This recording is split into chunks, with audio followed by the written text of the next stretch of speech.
you know, that whatever shadow banning or and blah blah blah for doing stuff like that, and I've never cared, and I still don't. But I don't want to stay. I don't want my name stuck at Jacqueline Hoff. So, which is what it's stuck at the moment. Wait, so you were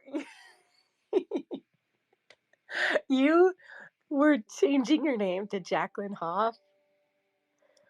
Yes, it was. I was Justin Bybear, and then I used my vanilla ice, and then I went with milk and liquor, and then I did Jacqueline Hoff, and I can't get it. I'm stuck on Jacqueline Hoff. I gotta say that's kind of like some karma coming back. Like, Maybe I that's don't what it know. is. It's not Elon. It's the forces. It's the universe. It's like, haha, play with fire, you're gonna get burnt. Oh my gosh, that was like the time that I did that, and I was Bjork for like a year. Yeah, and I do have to laugh. I do find it very funny that yeah, now I'm stuck with that at the moment, but I chose it to be to use it, and I will live with it as much as I have to. Well, no matter what you call yourself, you're always welcome here.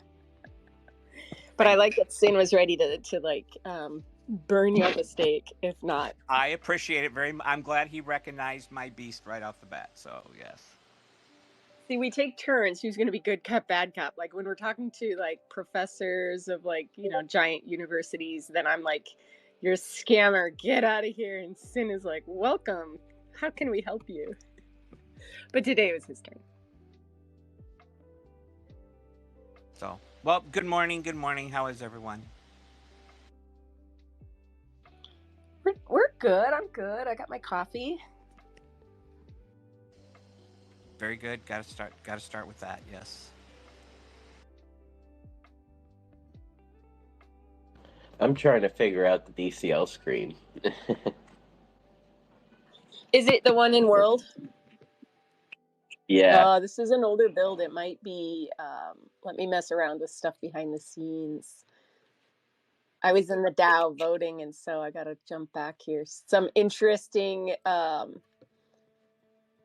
things coming up for like to bid on in the next few days. So anybody that wants to go cast a vote in there, there's the SDK support for Aaron Loop.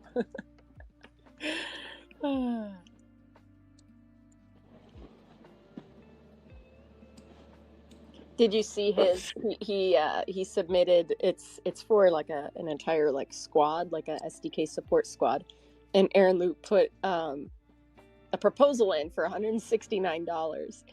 So he actually thought it was something different. I was like, oh gosh, he's not that he ever trolls and makes a proposal to be funny, but I'm like, okay, like this is an easy no. But he didn't know that we all thought it was something different. So then he's like asking, why did you vote no on this? I'm like, bro, I thought you like pivoted from waifus to like being a full stack developer. So then he realized, he was like, oh, I am so sorry. So, but I was like hoping that Aaron Loop was going to suddenly be like the SDK savior to save us all. I don't know. I want to be able to. I want to be my waifu Mangen 2 that I received, and I want to be a kid called Metabeast, but waiting on those. I actually, during the whole process of the proposal for the beasts and whatnot, uh, did chat up with Aaron a little bit because I knew he was going through some shit trying to get his done.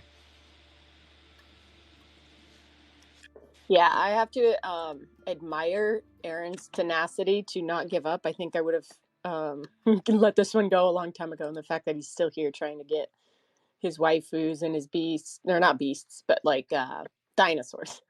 Yeah, the pets or whatever. Yeah, that guy deserves a pet. Like at the end of this, man, he's been relentless. Okay. Sin, I think I'm going to refresh, and then hopefully that will work.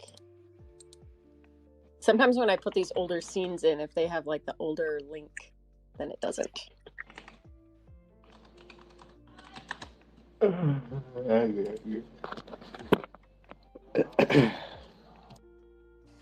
Oh, and so my issues, my latest issues were all resolved finally. Sinful. I think it was a problem between. I mean, I don't know why more people didn't have it, but it seemed like it was an issue between MetaMask and Chrome being able to sign. Interesting. Which one was that? Was that I- notice that you couldn't Yeah. get in? Yes, it was. There was two different notices that I was getting, and then stupid me, Sinful finally mentioned, "Well, try a different browser," which I should have done, but you know, you're used to doing something a certain way, and it doesn't start working. You just kind of jump up. But I switched to Edge, and it worked perfectly fine. And finally, yesterday, maybe later the day before, it started working again on Chrome. So.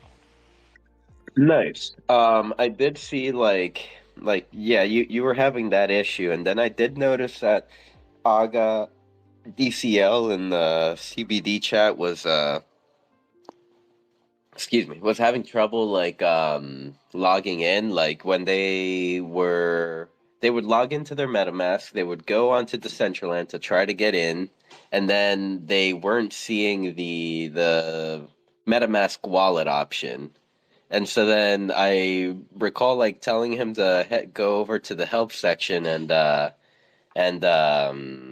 reporting it. And I think it was Kazno Kai, either Kazno Kai or someone else that like kind of like got back to him and told him that to like see if it would work if he just clicked on like the wallet connect button. And it worked. Like it let him in with his MetaMask. So there's a little workaround, if anything. Yeah, my whole thing was it wouldn't. I would click to jump into Decentraland using MetaMask and immediately get a message. MetaMask wouldn't pop up. It wouldn't connect to it. I forget this exact message. And then there was a separate one that popped up too. I was getting two of them, but it's all cleared up, thankfully. Oh, okay. I see. Yours seems to be like it was more aggressive. Yeah. So, and I kept updating my extension, seeing if that was the problem, but I don't know. Anyway, sorry, Proteus. no worries. Yeah, ultimately, it most likely was is a caching issue.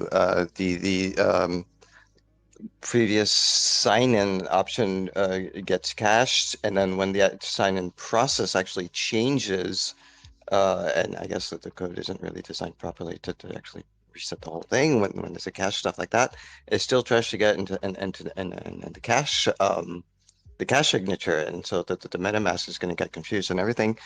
And so this is where like, the clearing of the cache is actually useful. But you don't need to clear the cache for the whole browser. You can just clear the cache for the specific Decentraland website. Like there's a way to do that. You don't. Oh, I cleared cache several times. Really? Okay. And not just for that. So.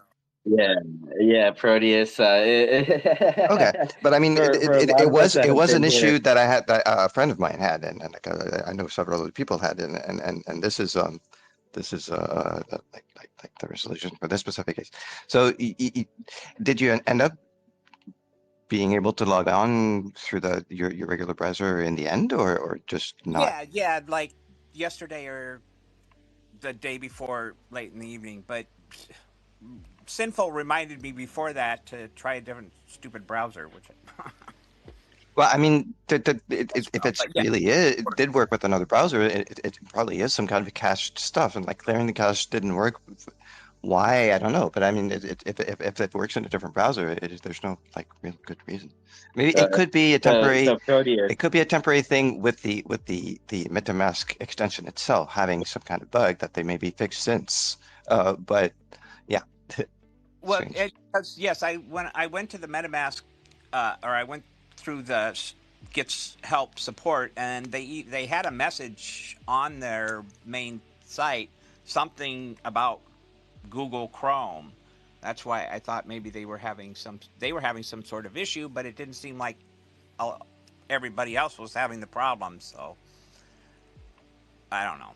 Anyway, again, It could it's be all prepared. cleared up. Yeah. I'll never know what the Nice. deal was, but at least it's fixed. Yeah, that's really it's the tricky part with the computer problems. I think sometimes it's just Now I totally just need different than better. something else. Now I just need better internet for connectivity. So That's actually something I'm encountering right now. I'm probably gonna want to look into that next. I put a new version of the Eiffel Tower in my scene and trying to get it downloaded in the client and just having a hard time showing up. And I see in the logs it's like a 30-second timeout, and then poof, they stop trying. So it should be an easy fix. So yeah, that's gonna be one of the next things I'll look into. I would also say that I've noticed some more changes. I'm still not going to praise it, but there's been some more changes, updates to the web browser builder, the web builder. Not the last slice they're continuously working on, but um, the foundation's web builder. Uh, there's some more helpful tips, kind of. I noticed if you hover over something, it'll tell you some things, and that's gotten a little better. But and shout out down there. There's Aaron Loop. He heard us talking about him.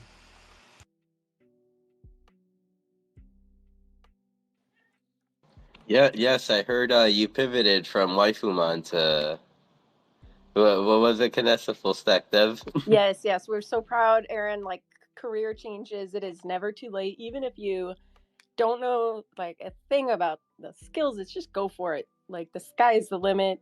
Let's see, what other motivational quotes? Like, you haven't, you're not, if it's dark and there's nothing around you, you're not like, you've been planted like a seed, and now you will rise like the phoenix. So go for it. Yep. I bought into the Waifumon coin token.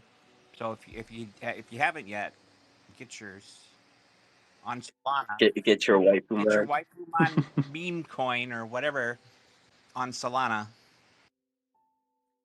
Nah, you can't call it a meme coin. This is legit. It's been here since 2021, maybe even sooner. Okay, I posted something in the comments before we go too far from the cleared. Oh, I'm naughty. So there's a place at GDC where you could put like your best performance tips. I have to check who's in the room first. Okay, best performance tips, and so you can see in the video I put I did later put giant letters at the bottom, clear your cache, but I put a nice one that was turn it off and turn it on again, and then the Decentraland logo. But I figured I'll just not post that in any of my videos that I make. But yeah, that was my contribution to that. You ever watch Futurama? No. I have heard know a lot about it, but yeah. So, no. well, they did. I'm hoping they do another season or two, but they did another. They did a reboot again on Hulu. So they have a season 11 from 2023. But I was watching last night, and they always have these little little comments at some point during the opening credits. And last night, one of them was try unplugging it and plugging it back in.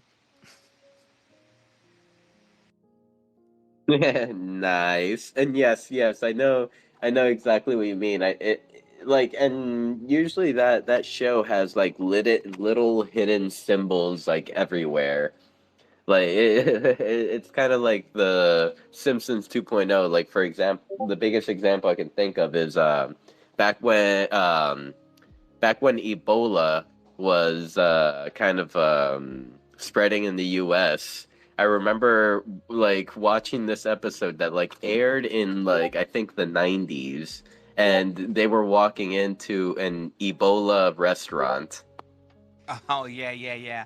Well, and actually, the episode was for this one was um, they had finally cured COVID, and then it mutated and turned into explovid. Oh my god, I gotta watch this. It people didn't explode, but they did. It supposedly included getting very angry at people, other people.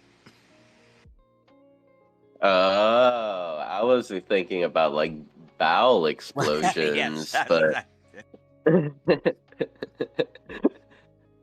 could you imagine if that was what COVID was? Oh my God, there'd be so many dehydrated people everywhere. I mean, not that there weren't already. exactly. And I see as we've been conversating, a few people have popped in, like Toxic Waifu, Julianne, TK, Good Morning Scott, Big Breeze, I see you. Good morning, Rustan, KJ, Jim Cedric in the house. Jim, if you would like to come up to and speak, you're more than welcome to, like any time. Just gonna throw you out on the spot, Jim.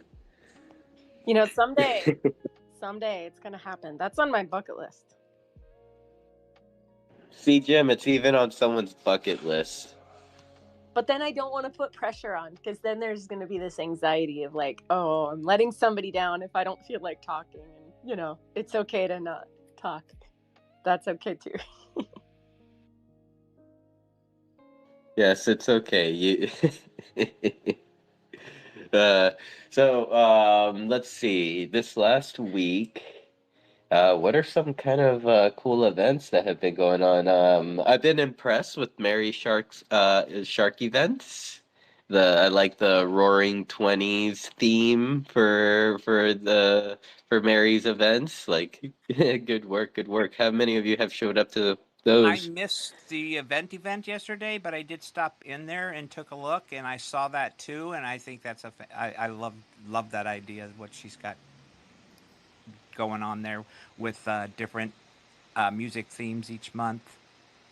And I don't know if Help I'm Streaming was at the recent one, but the first one that she did, he was doing trivia from the 20s, and it was like it added so much to the experience. I know it's weird, but he'd be like, like yay for the polio, well, not polio virus or polio like vaccine, but he'd be like yay for women's rights, like women got the vote and such date. So it actually, like, I learned something, and then everybody was trying to think, okay, what other things happened in the 20s. So yeah, kudos to him. Speakeasies? Speakeasies, yeah, I know it. Well, and then I was like, muscle cars, like in America, were created in the 20s for the sole reason that they were trying, like, bootleggers had to outrun the police in the South, and so they would make faster and faster cars.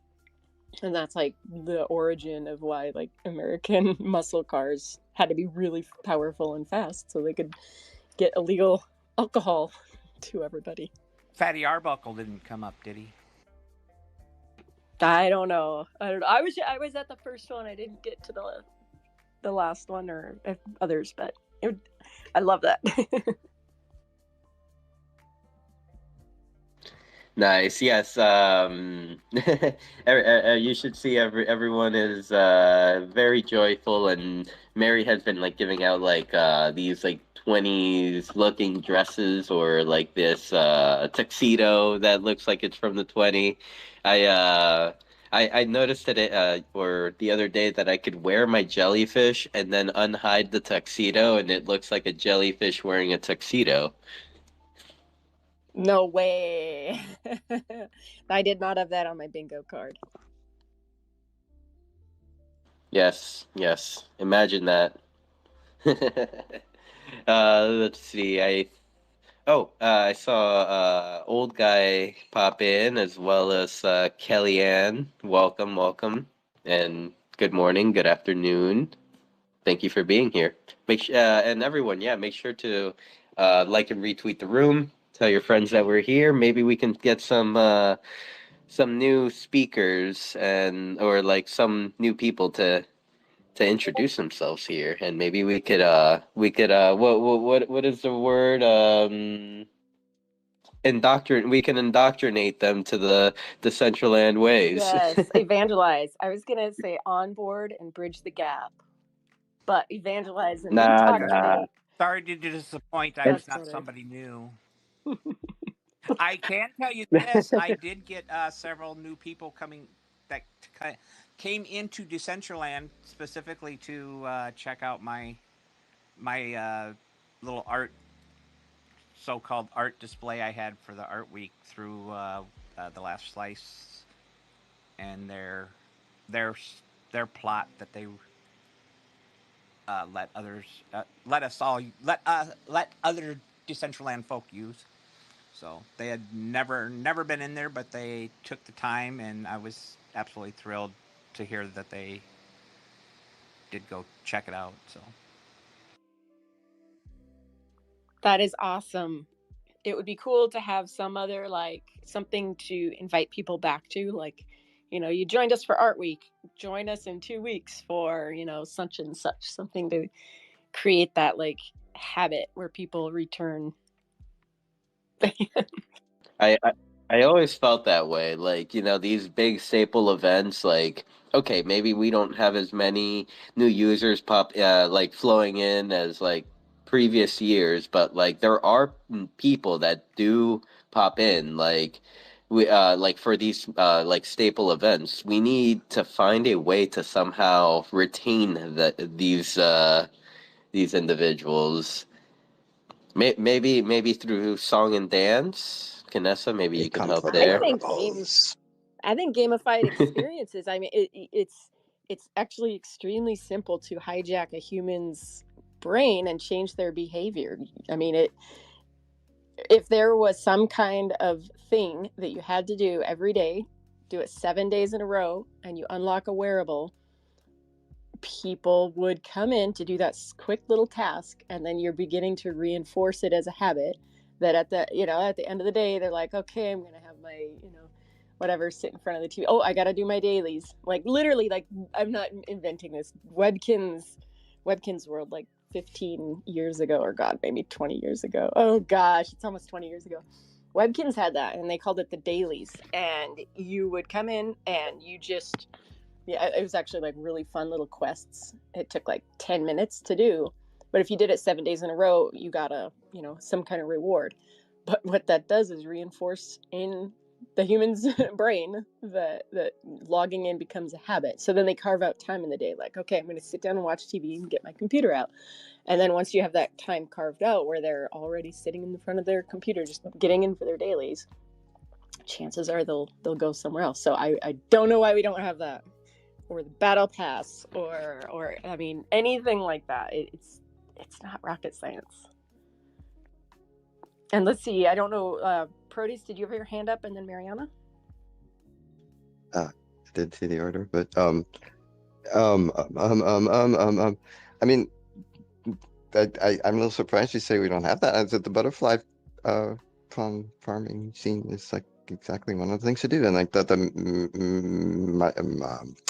metamol metamol, whatever. Like you can only get a certain number of coins per day before it gets reduced. The way you get and all that kind of stuff. So like we do have already users who are using this kind of dynamic.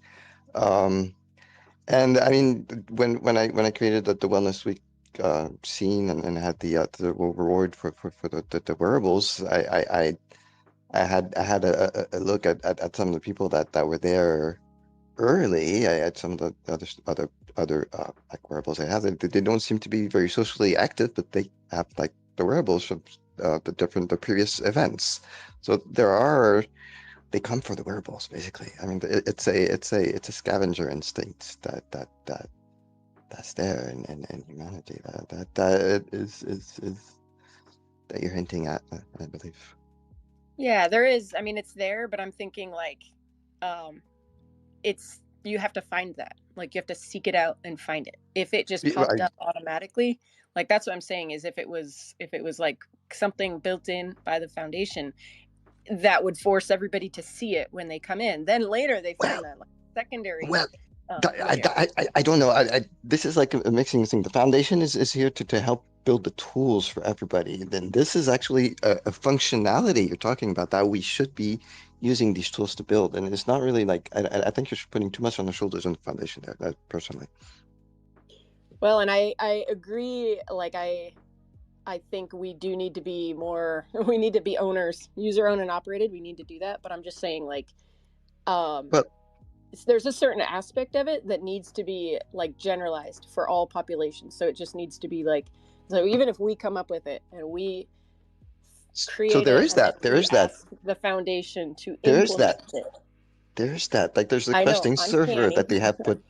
I'm sorry to interrupt, but like they have that. There's this the Quest server they put in server in place, for example, that you can use to set up like rewards, regular rewards, and then not have to worry about.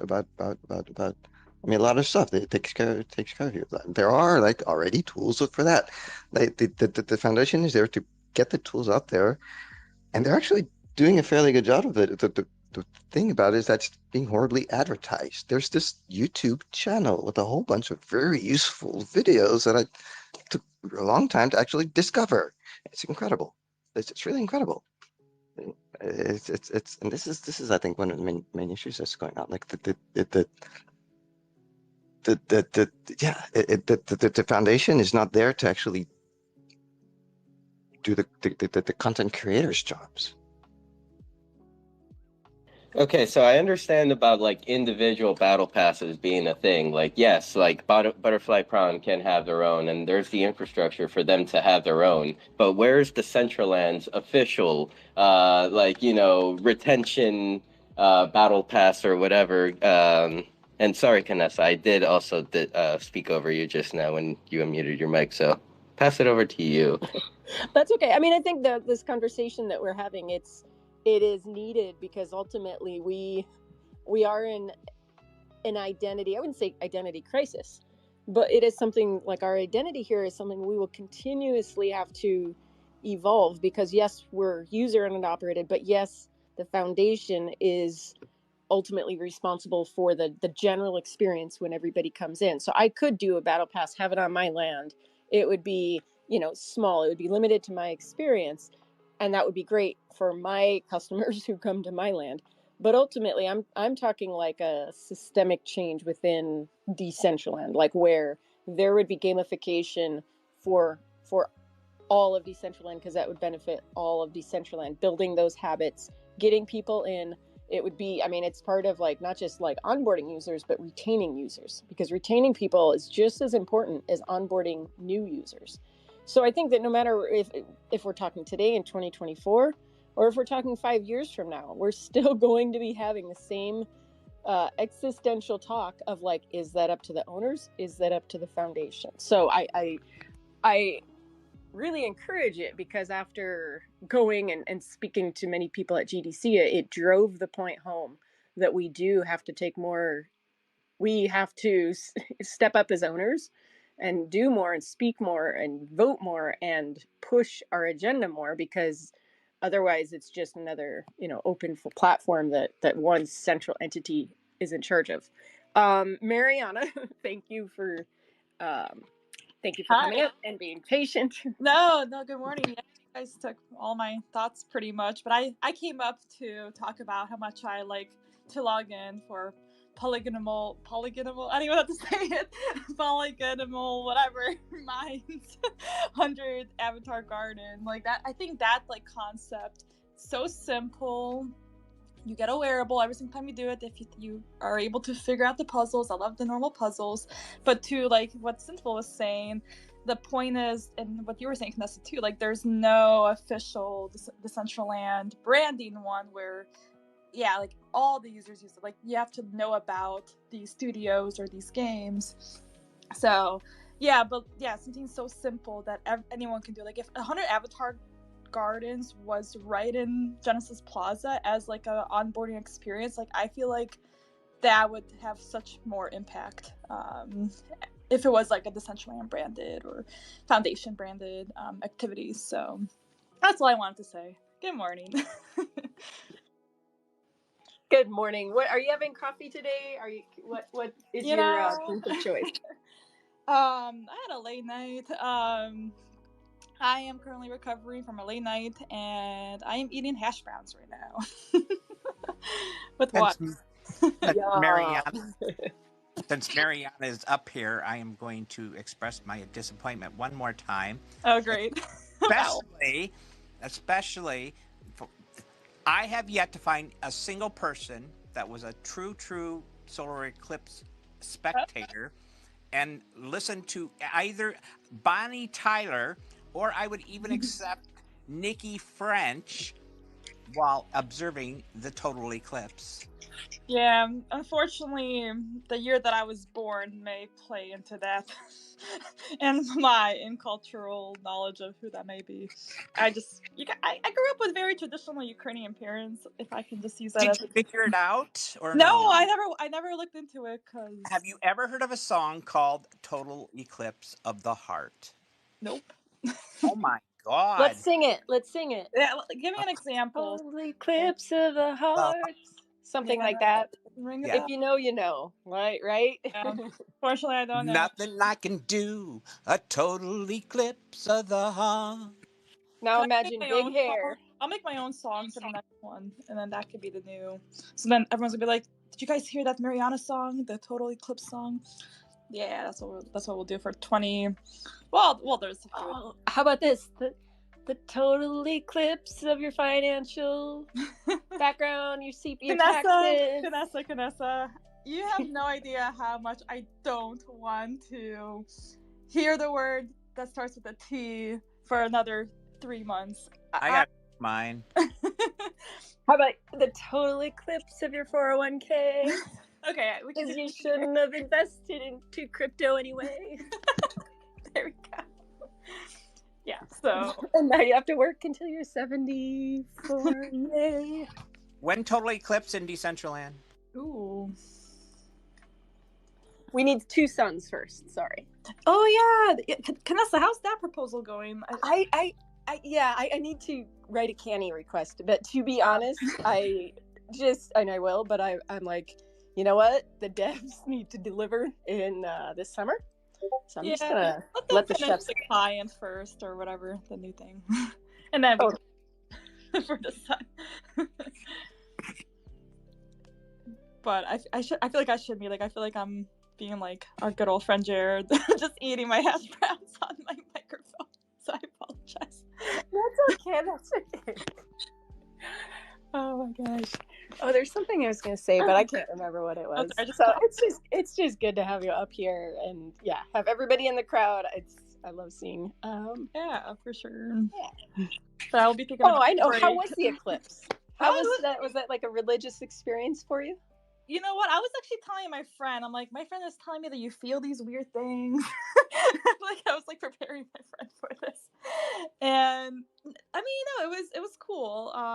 Definitely, I'm glad I brought a sweater. The coolness or the chilliness was there. I don't know. And then it was just really weird to process that we just went from day to night in seconds. And then, so I was watching it like over a lake at a college. And so there was like a lot of wildlife. Like when I got to the lake, like they were just chilling, expecting their normal sunny day. And then all of a sudden, like the crows and I don't even know, maybe whatever insects make noise, they were all like making noises all of a sudden. I'm like, oh wow. So like it was just really interesting to just see like nature reacting to it and then hearing people in the background clapping to it. So very cool experience. And luckily we got lucky and there wasn't any there was some clouds, but like it wasn't by the sun. So I saw a lot of photos and videos of many of the cities in that path just being completely clouded out. But those photos actually looked really cool because like then you can actually see the sun, whereas like for me I have to put on the glasses obviously, but like with the clouds you were able, like the sun was still kind of there like as like a contrast to the clouds, if that makes sense. So yeah, it was cool. I wish I was a Did bug. you see any UFOs? Go ahead, Sin. I was gonna ask you, did you see any UFOs? Ooh, Ooh, you know, maybe I looked down for my photos and posted it on Twitter and I missed it. Yeah, I think I missed it. There was noise going on. Maybe that's what they were screaming about. Before passing it back to Canessa, did you see that the Google searches for "Why do my eyes hurt" kind of spiked during the eclipse? No. Oh, that's okay. That is gosh, there used to be a book about people that took themselves out of the gene pool, the Darwin Awards. Yes. So maybe it's just survival of the fittest, and if you stare at the sun, then I don't know. I don't know. We need to break this down. Oh shit! Fuck. Yeah, so I will not be scheduling an eye appointment anytime soon because they will probably assume that I'm there to complain about the eclipse, which I'm not. I just haven't gotten my eyes checked in like 15 years. I just want to know how my eyes are doing. But yeah, I'll just wait another 2 years for that. I mean, it would be fun to go troll the optometrist. Well, hopefully the glasses. I remember last time. I don't know. I'll just be quiet because I've almost removed myself to find out later the population before. So we all do. So maybe it's just we all do our things. But yeah. Yeah, I also found like hopefully hopefully the glasses. I remember last time people finding out like they bought eclipse glasses only to find out later they were like faulty. So maybe it's just not worth it.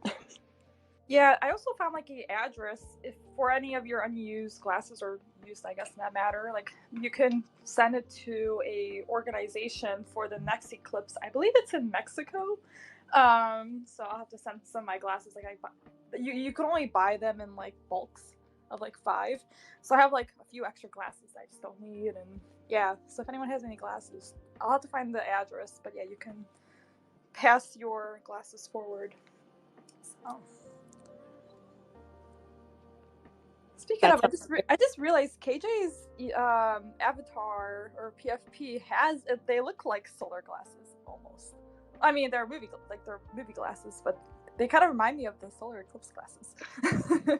Yeah, those are really awesome. They're 3D glasses. Like I went to a conference last year for stereoscopic photography, and so like I subscribe to this magazine that when it comes, it's got all these pictures, and if you look at it with the glasses that KJ's wearing, they like pop off of the page, and that's like a whole niche population of photography of people that take pictures and create it so that you can look at it with KJ's glasses, and they're like 3-dimension. But I think like also just the old movies and like seeing in 3D.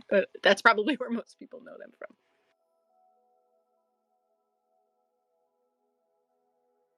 Sorry, I saw Proteus had his hand up, so I didn't want to interrupt.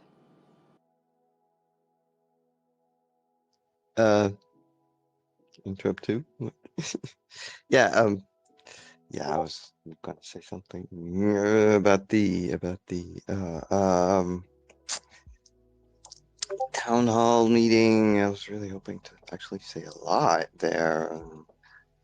I'm frustrated that I wasn't given the 2 minutes it have taken me to go to the Windows privacy settings, switch back the microphone.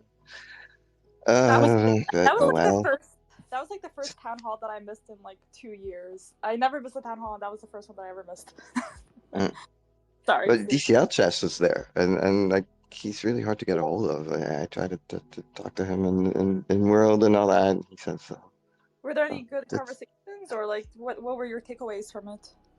I haven't even like watched the thing yet, but from the town hall meeting, you mean? Yeah. But it was productive, useful, and everything. But I really had a fair amount of stuff that I wanted to say to the people that were there regarding the ideas I have with trying to get more people into Decentraland and everything, including DCL Chess, who I think has I don't know, maybe I'm not. That was from my interactions with him. He's someone who I think we could be helpful in this whole endeavor of trying to get more people in, and it's just it needs to be coddled a bit more, I think. And so I was hoping to talk It's really like because I haven't had a chance to really present myself properly to the people that go to the town hall meetings and everything. Speaking through text, in-world events, just you don't get the body language through speaking in person. In person, even if it's only through voice chat and everything, you can get a lot more of it there. You can get a lot more of an impression of who you're interacting with, and I feel. Let me think. One of the things I've had, one of the ideas I encountered was the ideas of playing chess through the blockchain. Actually having one side being people that vote on the next move and the other side being like a chess expert who could be responding. And so something like this that could be happening over several days, and then maybe on like the central plaza having the giant chessboard where it's all happening could be something that would attract people. I guess. It so in response to Kanissa's exhaustion from the foundation to providing tools for all the scene owners to coordinate and try to do some kind of ultimately I don't know if the foundation should be asked to step beyond responsibility that becomes something that makes us lose control in a sense. I don't know exactly how to word this, but it's I think you're asking them to step into.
It's I think you're asking them to step into.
start doing some more performance broadcasting, whatever. But I'm really trying to fix the issues I'm seeing with the browser, the interconnection between the catalyst and everything. I think I'm onto something, and so I've been really focused on that. But yeah, like if anyone wants to do something with that curved screen, like please let me know.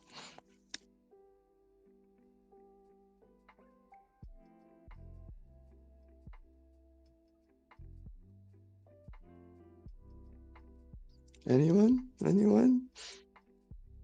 No pressure. I I have no clue. Well, I mean, the actually I have this music video I made with the Mandelbrot set um in a position kind of like the Buddha meditating. So I guess I should maybe try to do some more of that. I really make it You could test. around you and everything. Throw up the Icebreakers commercial. Sorry, say again? I said you could throw up the Icebreakers commercial, use as a tester, just to. Well, yeah, for sure. I mean, yeah, absolutely.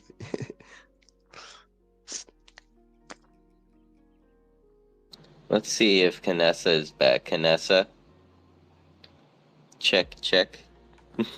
Yes, I'm here. I just was busy in the background, but yeah, Curtis, I think your screen is awesome, and I didn't get it. I was like, my hands were busy, but I would love to see people use it too. I think that's awesome. Do you have coordinates? 69 negative 55. Ooh, a magic number. Billy T Coin would be proud. Proteus, It makes it easy to remember. I like this artistic feral half of mine just can't remember dates and numbers that easily, but like when it's nice shaped like that, makes it. And yeah, so I put also the default I just put I made it transparent, like you can actually see through the frame. It's just a hack, so it's not looking the way it should, but it's very interesting looking. I think anyone wants to see. Now I'm gonna go with a virtual VR headset and really get nice videos. I hope I get around to it. Proteus, one thing about the chess idea that you're talking about getting in touch with GCL Chess, and I know he does a lot, but I would love to see you connect with like ELO Chess that received a significant DAO grant to create a chess game in Decentraland. I mean, it like that would be another way. They're already doing chess and they have ideas around it. So I would love to see that, since it's a DAO funded project. Maybe that's like a next step that that you could connect with. I mean, if they like chess, maybe that would be another avenue. Right. It's one of those projects I don't know if I'll ever get around to it, but yeah, it's an idea that I wanted to throw out there. That was the main point.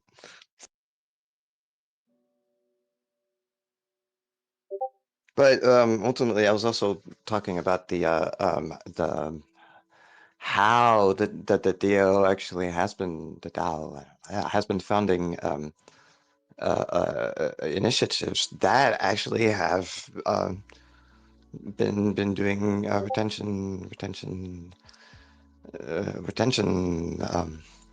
retention. It's really one of the main reasons I'm here. The events of I'm still here. The events of Tangpuko and everything that really make it a place where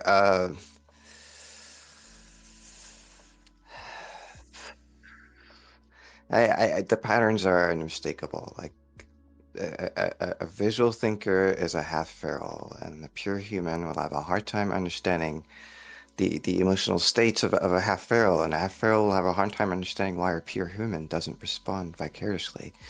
The patterns are unmistakable. I'm starting to speak to more and more people that just yeah, that this is the I think one of the problem, the issues at the heart of the emotional health issues of the world today. It's just this discommunication between pure humans and half ferals. Um, Going to this. The us half ferals, we feel at home here in Decentraland at those parties and in those events.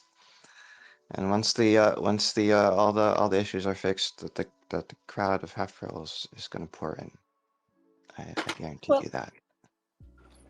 yeah, and I think that there are a lot of different type of people in the world, and a lot of what is called, I think, more and more neurodivergent. Like I think that anytime you have a bunch of people together to, discuss things, it can be hard. And then we are working in an environment that is virtual, online, digital first, like text. If you're in Decentraland and talking to people, we don't use voice chat much, if it works.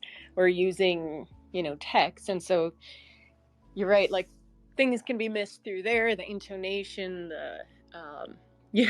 if you post something and you don't use the right kind of punctuation, it can be taken as like, oh, they just said like nice shirt, and maybe it was like nice shirt, and maybe it was like nice shirt, and so I think that anytime that we can like break that down, I think there's benefits in that. So I think that across the board, better communication. And so like these Twitter spaces, town halls, the all hands meetings, I think everybody kind of struggles with it at times.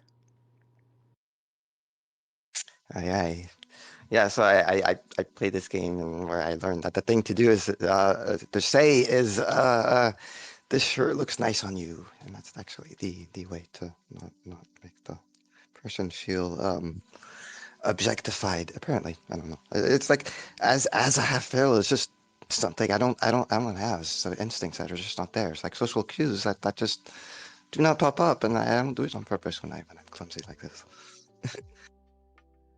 People half ferals don't do it on purpose when they're clumsy like this. Yep, understood. I think there's a lot of different types of brains, and I don't know. Yeah, in my special ed classroom, I tried to. Well, I created superheroes for each of the kids, and it's not a way to like, trivialize or romanticize this person's disability, but each one of us, even the typically developed grown-ups in the room, talked about our strengths, our weaknesses, our superpowers, and I don't know. Yeah. Half feral, I do feel I have superpower, be able to see math, see the equations, like in real life, in real time, like the data structures and everything, and visualize. One problem with that is I see everything at the same time, so it gets hard to organize and figure out what should actually be committed to the GitHub first and all that. That's but otherwise, yeah, I'm not complaining.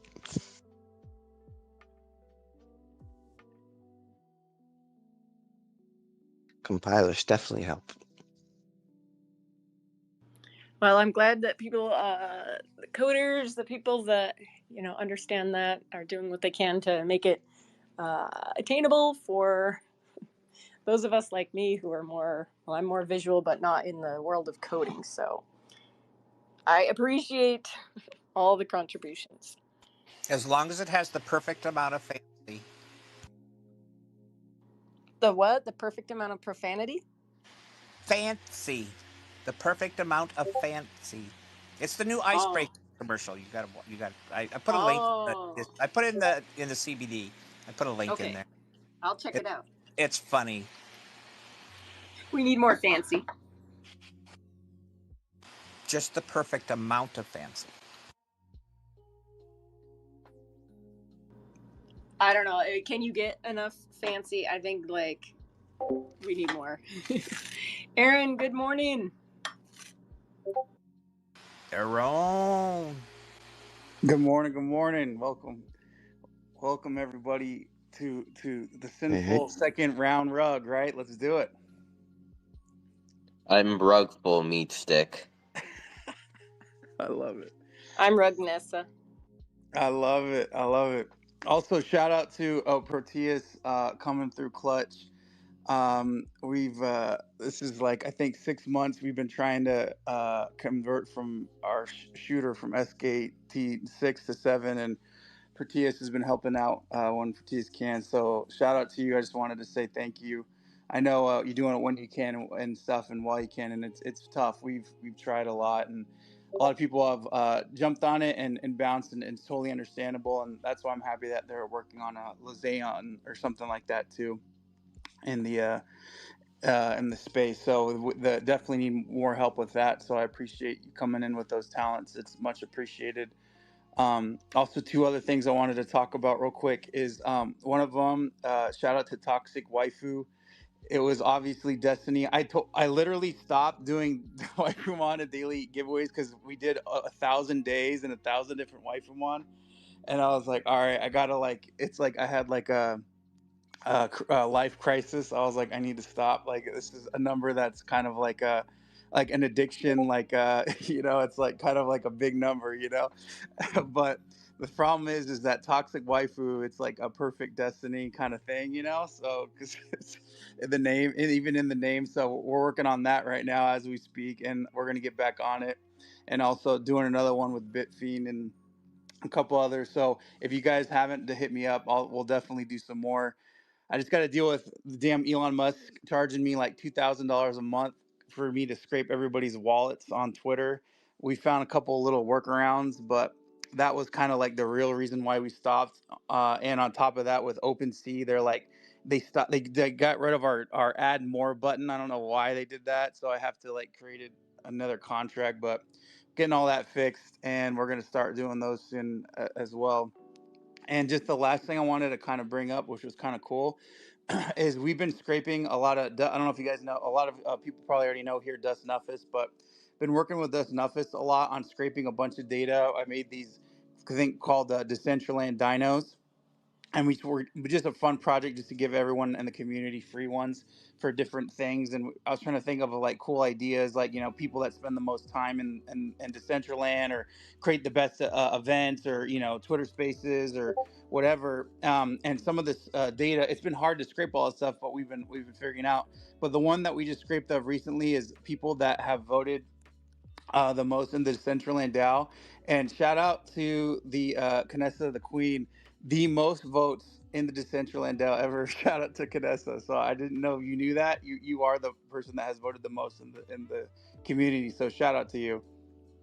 Wow. No, I did not know. I mean, I knew that is it highest by delegated or highest like undelegated? No, it's just votes, just raw votes. Because there's a bunch of different categories.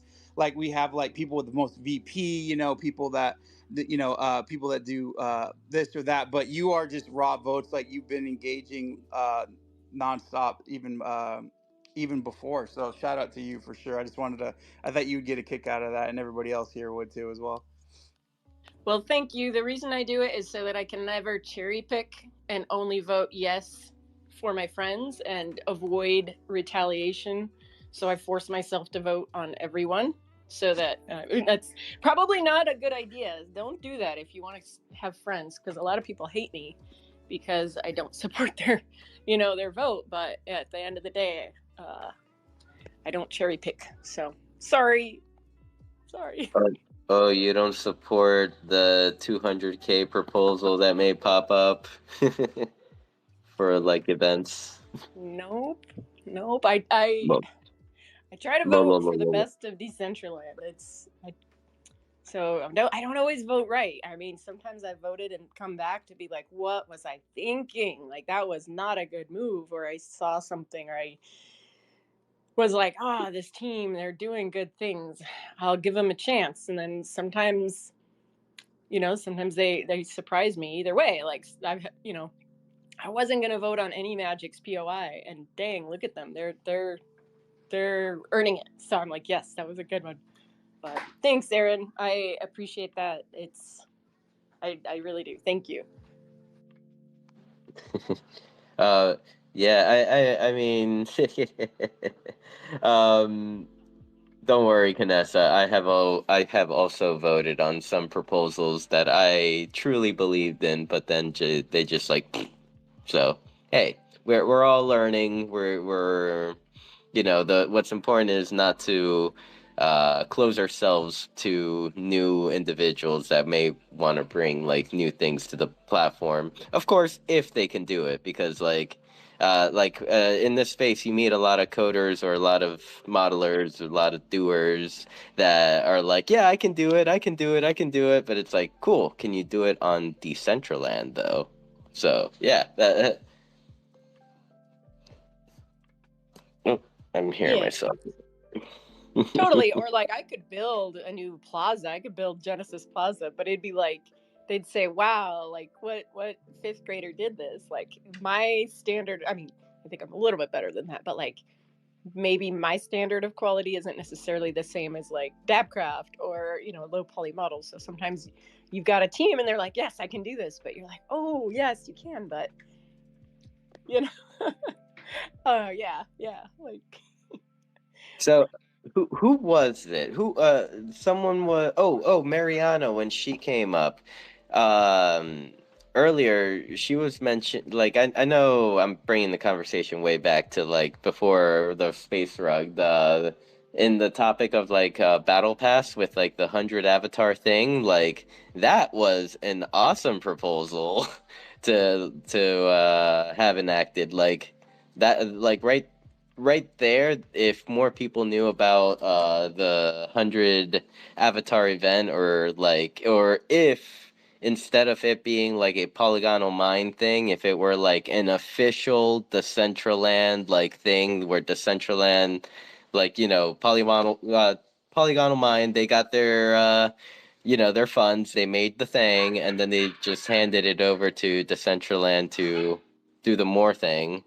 But who Well, knows? Maybe I I think have that a that's wrong. really where like we as the community do have to like the more and more as time goes on, it's going to be up to us to like force that through to happen. Not just like, hey, we would love to see this happen, but like when we wanted the Wondermind screen, like we do have to flex our user owner muscles more like that. And it just really hit home at GDC when I was explaining over and over and over again, talking for 9 hours a day, 5 days, like what are we, what makes us different. And I was like, I came away from that like, oh my gosh, like I have to do more as an owner, as a user. Like I can't just let the foundation do it. Like I can't, to do that, actually, I have to overcome my own mindset of like a consumer, like basically like a Facebook, Walmart consumer that like they put the stuff in front of me and I consume it. Like,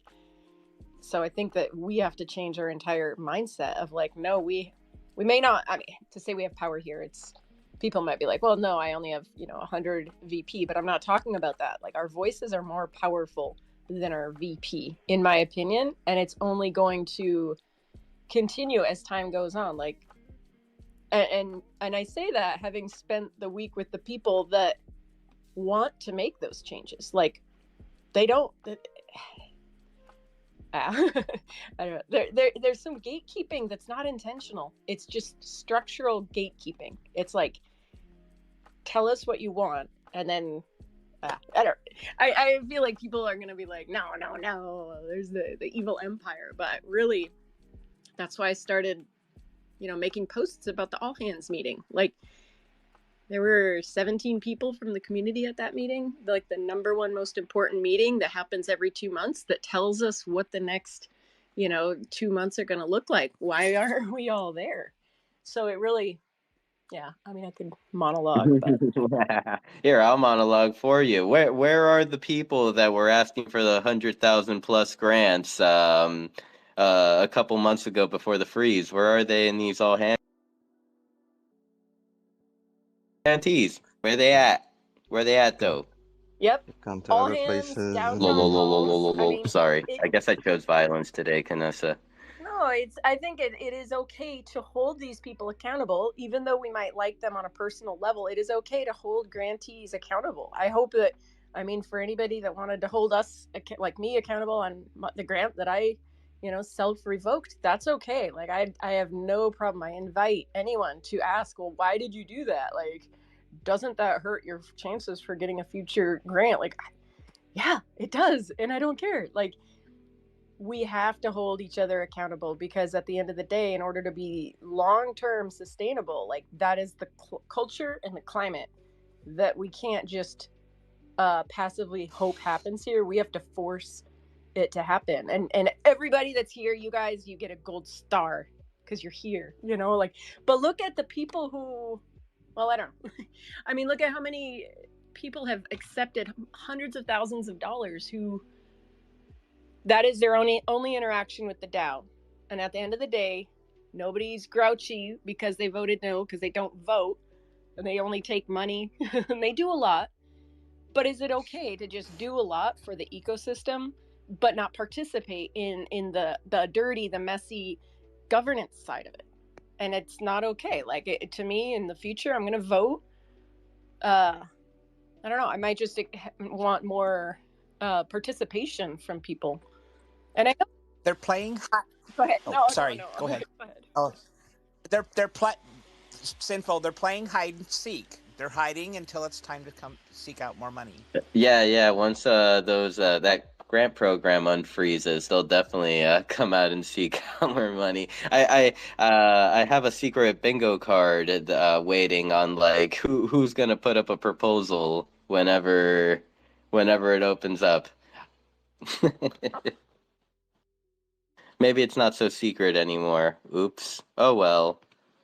Well, it's hard to do this in the bear. It's hard to keep going, like, but yet there are plenty of people doing the hard things. And I think, we've got a grant freeze. Like, we've had a grant freeze. It's like 1 year. I mean, short term, we can look at this different, but I encourage us to look at long term. Like, what is Decentraland? What do we want it to look like in 2030? Like, because there's plenty of people that would just get in the DAO channel and get, salty and grouchy. Or there's plenty of people that they don't participate. They're not at CBD. They're not at town halls. They're not at the all hands.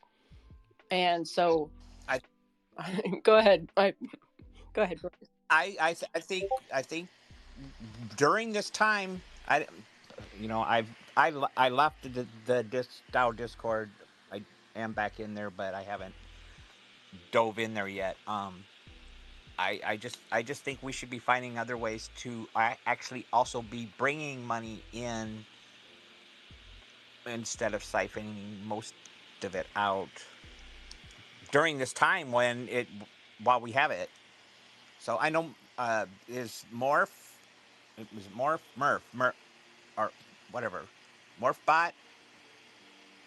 Which one? Morphbot, yes. He's the financial guy. He was working on a bunch of stuff at one time. I don't know if he's still doing anything with that or not. But I think I liked some of his ideas that I had hoped we would do. But that's just my thoughts, my opinion. So it's like during the bear, people build. So during this time when the money's frozen, we should be looking at ways to also bring money in, I think. I don't know. Yeah, Morph he's a smart guy. When Morph listens, or when he talks, I listen. Fancy just said something in the chat, and I've got to run in a little bit, so I'm just gonna address this and then go and about like being active in the DAO. I just want to clarify, like, why we have to exercise this now is because the plan is for the foundation to turn over the governance of this platform to the people. So we don't start exercising our governance muscles 5 years from now. We do it now.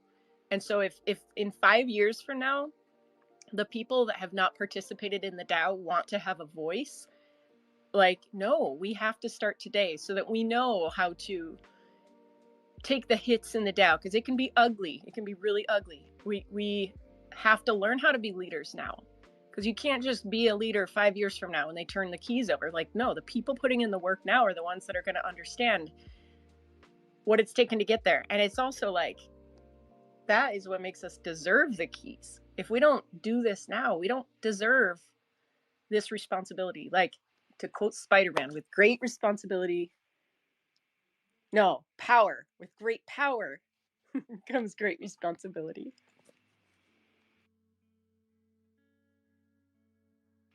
And Proteus, I see you've got your hand up. Cheddar, hello. I've got to jump soon. I'll still be in the space, you guys listening. Yeah, so I guess Proteus and then I Cheddar. guess I just want to say real quick, I think Decentraland is a country. I have a lot more to say, but I don't know if Cheddar has something he wants to say before Vanessa leaves.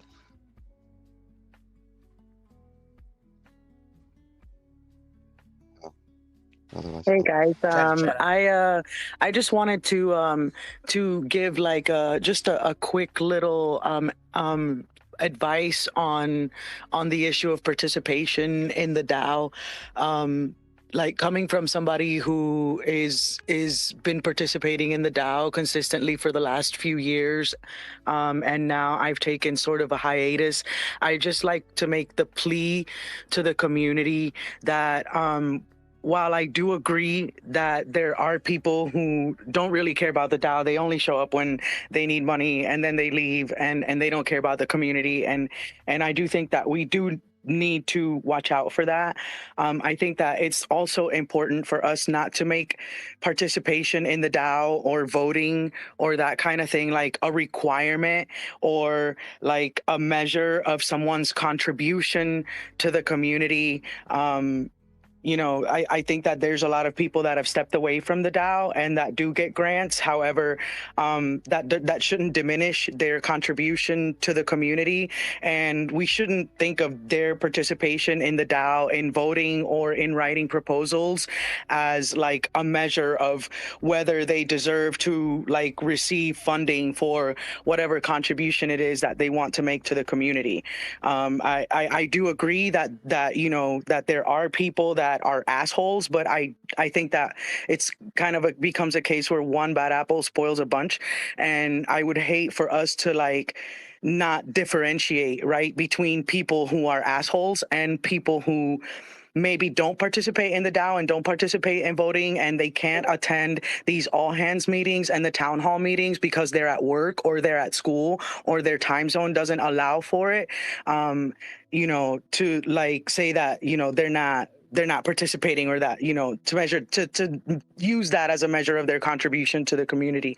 The other thing that I would like to say is that we should merge the DAO and the things that are happening more with the people that are in world. We have a lot of people that are in world that participate, and none of these events like the all hands, does that happen in world? Do we stream that in world at all? When people pop into Genesis Plaza, do they know that the Decentraland community is having an all hands meeting with the owners, like the leaders, right, the foundation of Decentraland? Do they get those news when they land in Genesis Plaza in that event board? Because I think that if those are the most important things, and there's only like, we should have the people that are jumping into Decentraland in the main point of Decentraland to be participants of these types of things that are going on, and that these types of things should be happening in world in our most prominent spaces. And I think that that would help, you know, with participation. But that's all I had to say. I love y'all. I remember a town hall meeting once inside Decentraland, and I think it stopped after that one. So I agree with you on that as well. Yeah, Gee, we've been begging for over a year for it to happen in world. It happened once and then it stopped. And, you know, I just don't understand why, if we're having an all hands meeting or a town hall meeting, which is like two of the most important events within the Decentraland community, why these things are not being streamed into Genesis Plaza, or why they're at least not being advertised or pushed in Genesis Plaza to every single person that comes in world. I think that, I mean, I don't know. I guess I have an answer.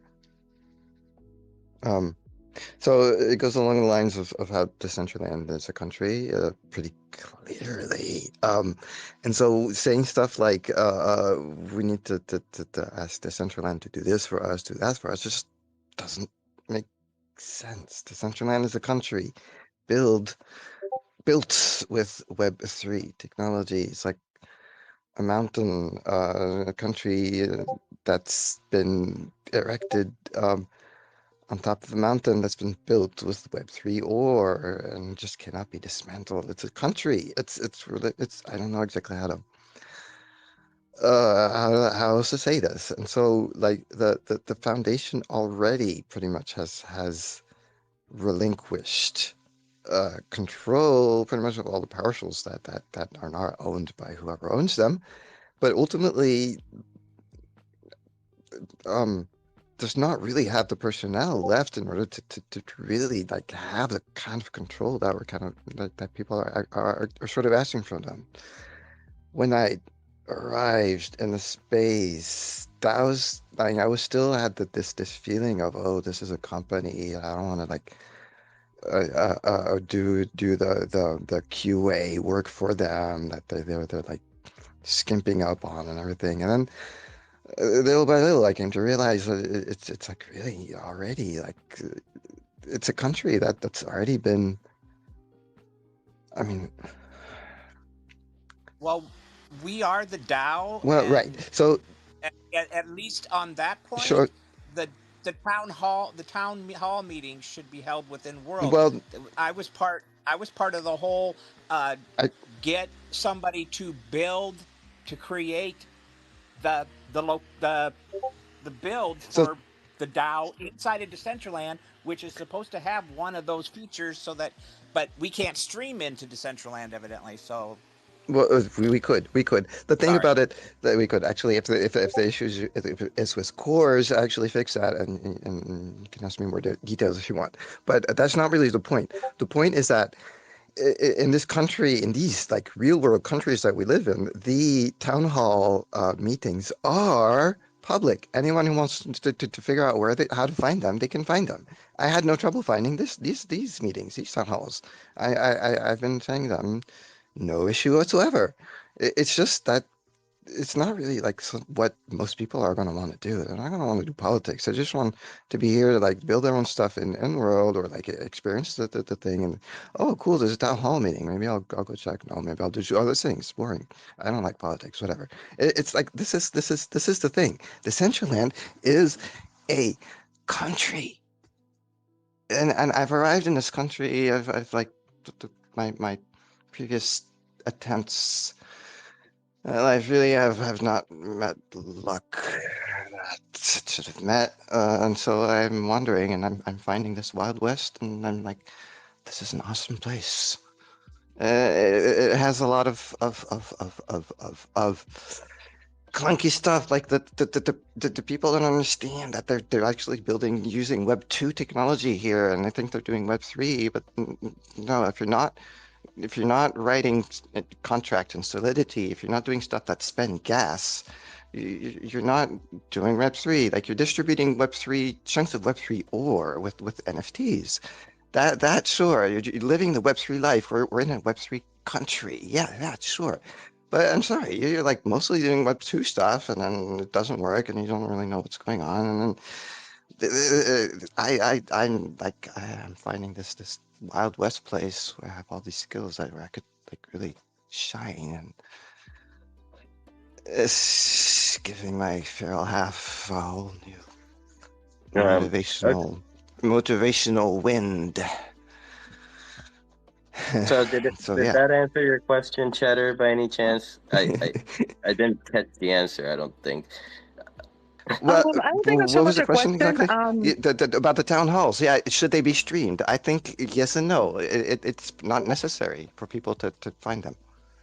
Well, we've already decided as a community that we would like to have these DAO events, the town hall, and the all hands and these things in world. And maybe it's not necessary for you because you're so familiar with the Decentraland community. But if I go up to somebody like one of my friends here in Virginia and I say, hey, I've been hanging out in the metaverse, and I invite them to come in, the first place that they're going to go to is decentraland.org. And they're probably going to go to /play, and they're probably going to land in the Genesis Plaza. And they don't know anything about the DAO, or that they could have ownership into the community, into the platform, right? So these things should be at the forefront of anyone that comes into the main point of entry into our world, so that we can have more participation from the users in the community to incentivize ownership and more participation in governance. I understand that you don't like politics. I hate politics too. No, I didn't But say that. to assume that people don't want to do that and that they just want to play or they just want to build, I think Yes, it's an yes. assumption. There's like 3 billion people on the planet, and I think that we should give people the option. If you want to play, then here, go play, go do the in-world builder and go do that. But if you want to have ownership, if you want to own land, and if you like governance, and if you want to participate, then here is also in your face, right? Just the same as all the other things, this portion of the community that also needs your input and your participation. Sure. I agree. I agree with all this. But ultimately, the thing to tell people is that Decentraland is a country. And then it's the same thing. You arrive to a different country, the first thing you're going to do is not necessarily to go find a town hall. People who arrive in the country of Decentraland, this is what they need to know. It But is a you're country. You assuming can have that. ownership in this country, but this is the only thing that really the way to present it. I don't think like having a town hall would necessarily streamed into Genesis Plus. It's definitely a great idea. I totally support it, but it's kind of beside the point. The message we need to get across is that Decentraland is a country, not a company, not a I don't know what else. It's a company. It's a country in which you can actually come and live, and people have actually come and live I and think build. it's a And platform. say again. I think it's a platform.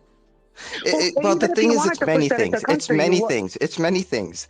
It is a platform for sure, but the main thing that this platform is implementing is a country, and that's I think the level that's not quite understood enough to really I mean get the crowd support in yet. I'm sure that, and I know, and I can see how it should be. I mean, how I think it should be.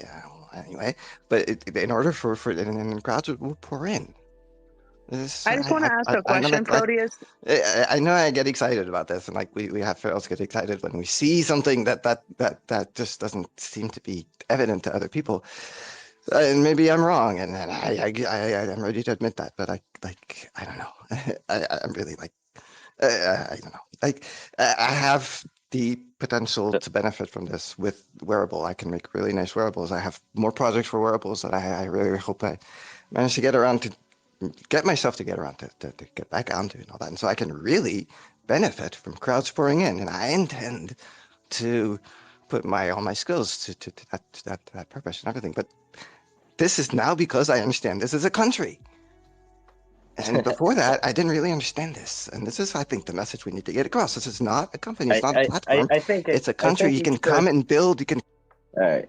All right, I'm sorry, because I've been trying to get in here in the middle. I think each individual will have their own personal, outlook on what the platform will be or is. Like, to some, it's our home world. To others, it may be a country. And even to others, it's a platform where they can bring their art so that they can display it and build community.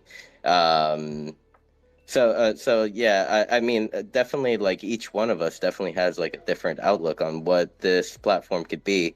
I know that Cheddar had a question for you, Proteus. I'll let Cheddar take over, and then we do have 2 hands up. I believe the order was Aaron and then Rustan. Cheddar, take it away. No, I was just thinking that if we, I kind of agree that Decentraland can be viewed as a country, and I was just thinking that what better way, to develop a country than to get its citizens and people and visitors and to participate in its governance. I think that town halls and governance and, a country, kind of go hand in hand. So I I just wanted to know Proteus's idea on that, but yeah, we got some hands up, and I'm sorry I don't want to take over the conversation, so I'll I just leave it agree. at that. It's Thank you. just I want to make sure the detail is that the subtlety is understood. That's all. Yep, and yeah, I mean, and definitely it's not. I mean, this is my personal thought. It's not really. We shouldn't be like pushing the narrative like it's this, it's this. It's like I mean, to different people, it's different. You know, they have different outlooks on what they can do in this world. It's just like what almost turned me away from Decentraland. That's what I'm talking about. I see. Aaron, want to take over? Yeah, just wanted to add on to, like, I do love the passion of Proteus is saying. I think also probably something else that Proteus was kind of saying was, it's kind of like he's going for that, ask not what you can do for you, but what you can do for the country.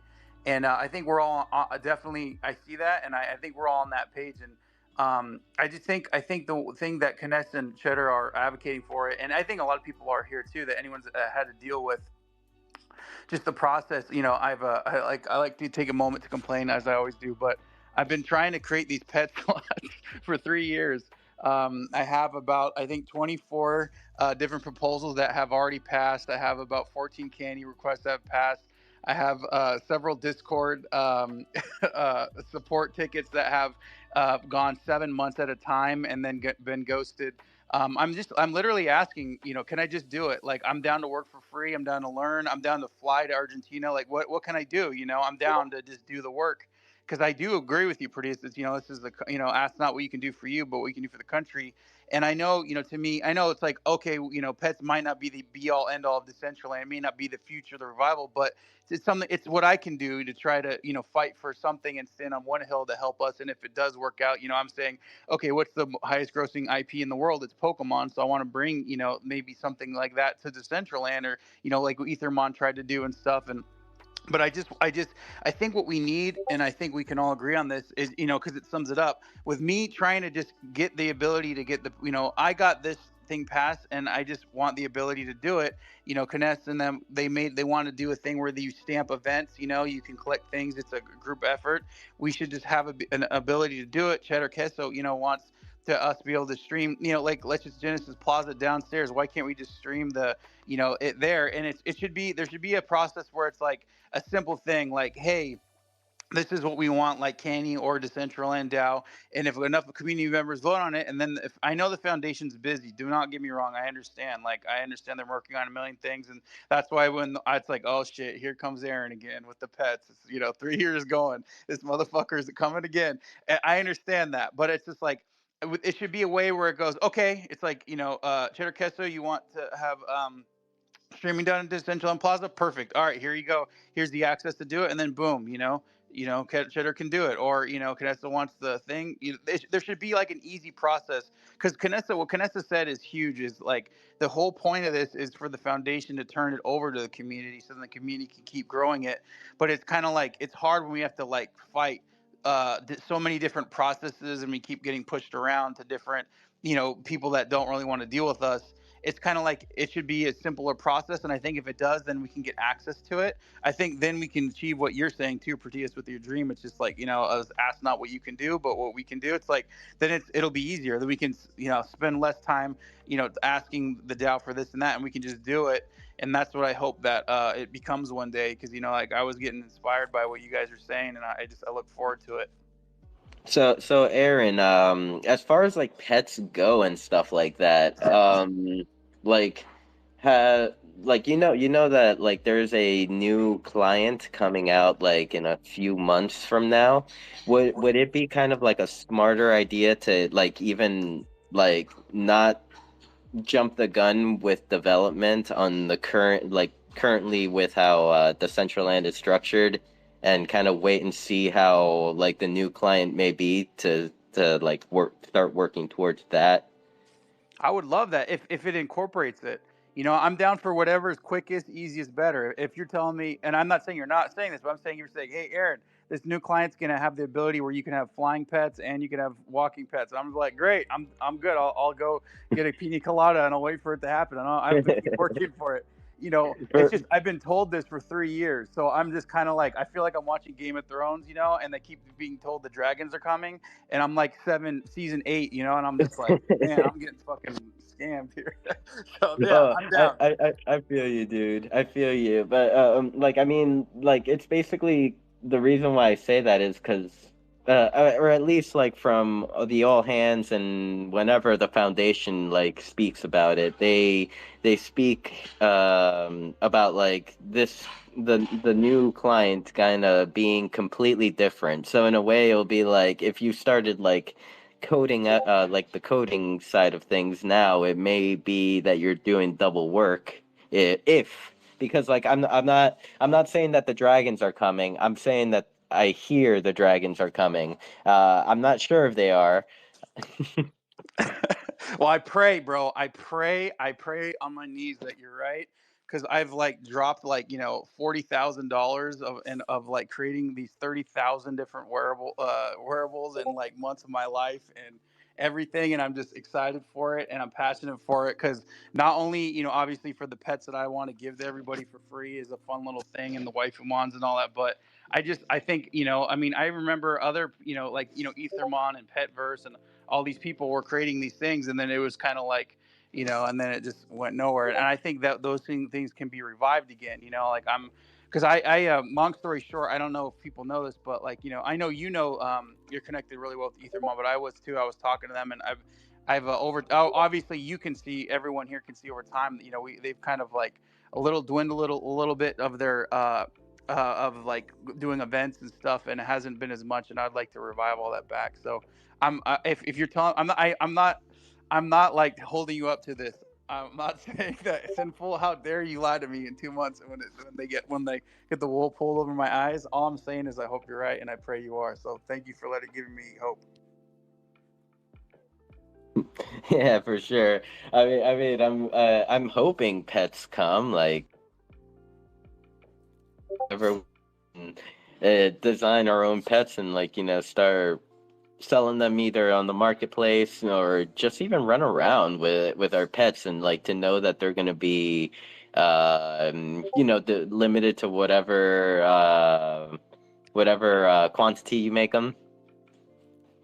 Yes, and just like to kind of like give you more, data. It's like I don't know if people know this, but there's World of Warcraft mounts. They make more money than like Diablo like 1 through 3. Just like these little things that people are really interested in, and I just always felt really frustrated with the NFT space because it's kind of like, okay, the Bored Ape Yacht Club, the Crypto Punks, they like kind of keep dominating everything, and to me those are like the PFPs, but I'm like maybe there's other categories and there's other things, and I don't know. And like you said, it would be cool to have limits. It'd be like, okay, here's 1,000 of this one, or one of unique golden one of this one. I'm just there's a lot of things there that we can do with it. I mean, just recently the Pokemon game with guns came out, and everyone was all about it. So Our I'm a huge world. fan. Yeah, you know. Oh, I spent yeah. As soon as I saw that, I spent a bunch of hours just degenning it. And yeah, like I mean, other examples like Final Fantasy 14, like that game's been out. I mean, of course, not longer than WoW, but like even that like came in 2013, and they have their whole website where you could like buy mounts and pets and stuff like that, like the interest is there, and I feel like a platform like Decentraland would welcome a lot more, like when it comes to like creators bringing in their designs and being able to monetize from them as well, like so it's like Shoulder why pads. shoulder pads That's like the a one wear. thing in World of Warcraft that I don't see so much, and like it's really nice and imposing, and there's barely any of it. Okay, so like when you say shoulder pad, because like when you say shoulder pads, I'm imagining like these like armor set, this upper body armor For example, set yeah, that would have kind of like shoulder. I think Knights of Antrim, right. maybe. I'm I not have I'm to check not it out. like completely sure, But I was thinking of doing but something like that for Christmas, like Santa reindeer sleigh shoulder pad and all that, but I ran out of time, unfortunately. So Aaron, have you thought about just contacting Foundation and being like, listen, bro, I'll work for free. I'll make you your pets. Not only have I done it or thought of it, bro, I've done it like 7 times. Um, in basically every support ticket, I always do the same conversation. It continues on, and at the very end, it goes, and I say, I'm down. I said, let me know. I'll and I like I can pull up like the flight. Like what flight works best for me to come out. If you want me to do a remote, and then I just get ghosted. So I like my hope is that you're right and they're just like, we're doing this and Aaron let's just delay him. But the latter is they're just annoyed at me, but either way, to me it's entertaining and I'm passionate about it, so I don't care. I'll die on this hill. Yep, totally. I mean, definitely. I mean, Foundation likes free shit. So, I mean, who doesn't like free shit? So, I mean, come on. Like, maybe they are waiting to take you up on your offer here. Like free beer, Just as soon personally. as they figure it out, like even what they are doing, maybe they don't even know what they're doing. Well, in the last thread, I wrote, because I said I'm willing to work for free. I'm willing to do it. I'm willing to create the slots, and I said, just let me know if things don't work out. My grandkids, like I'm gonna teach them how to do it so they can do it. If you guys don't ever take me up on it, like I'm fucking here, man. Like let's go. I want to work for free, as Portia said, is advocating for. Like this is our country. I want to build it. I want us to do stuff that we want to do to help continue to grow it. I mean, I know you guys are busy. I know you guys are doing a lot. Like, don't get me wrong. I'm not saying, hey, you guys are taking forever. I'm like, yo, I'm a soldier. I'm willing to fight for free. Like, I'm not even, I'm paying. I'm paying to fight. So I'm down. Love it, Aaron. Love it. And Right on. just keep pushing. I saw that Scott popped up to the speaker panel. Good morning, Scott. How are you today? Hey, Simple. Good afternoon, good morning, good evening to you all. I'm doing pretty well. It's been, as we get closer to summer, we're in spring or whatever, but as we get closer to the end of school, yeah, my days are pretty hairy, but I really enjoy and appreciate hanging out with you all either in Decentraland or here on Spaces. So yeah, I've really enjoyed the conversation the last what's that 2 hours now. I just wanted to mention a couple of things to give people something to chew on. Um, and I don't see anybody else's hands up, so I'm gonna be really quick about this. There's something new happening in Farcaster. Simple, I know you're on there. I know SRJH is there. I actually invited him to a group DM about this, but back in January, some devs on Farcaster created basically a meme coin called Degen, Degen, and yeah, it attracts exactly the kind of people that you would think. Some other exciting things in relation to the creation of this meme coin, because whatever, there's like all these meme coins, but because Farcaster is what they call sufficiently decentralized and it's open sourced, and it uses what's called atomic level protocols. Anybody who has any inclination to develop for it can. It's I don't want to like speak out of turn, but from my estimation, it's simpler to develop for, it's basically a microblogging platform like Twitter, right? It's a Twitter clone, but it's a decentralized crypto-based Twitter clone. But they've got these things called frames and actions. And I just posted on my timeline. Ended up posting it like 3 different times because I couldn't get it to work, but that was just because the network was slow. But basically, you like a post, and then you click mint, and you get an NFT, in your wallet, and this only works if you've got your wallet connected to Farcaster or to Warpcast, right? So just like Decentraland, Farcaster has multiple different clients. Warpcast is probably the most popular, but in terms of a frictionless environment, it is the closest thing that I've seen to what is available now in Web 2, right? I've been using another platform. It's basically, it's like karma points on Reddit, basically an in-app currency on Revel, Revel. But the problem is that you don't actually hold the assets, right? Everything is minted on chain. But if I wanted to like leave Revel and then keep all of my assets and have them stuck in my wallet, I can't do that. So Revel is very frictionless. And what I've seen on Farcaster using Degen is also frictionless. So it's what they're calling microtransactions, right? There is, right. So Degen is what's considered an L3 or level 3. So there's Ethereum, that's L1. And then there's Base, which is L2. Just like Polygon is L2, right? And then you can create a cryptocurrency token on the L2, and that's what Degen is.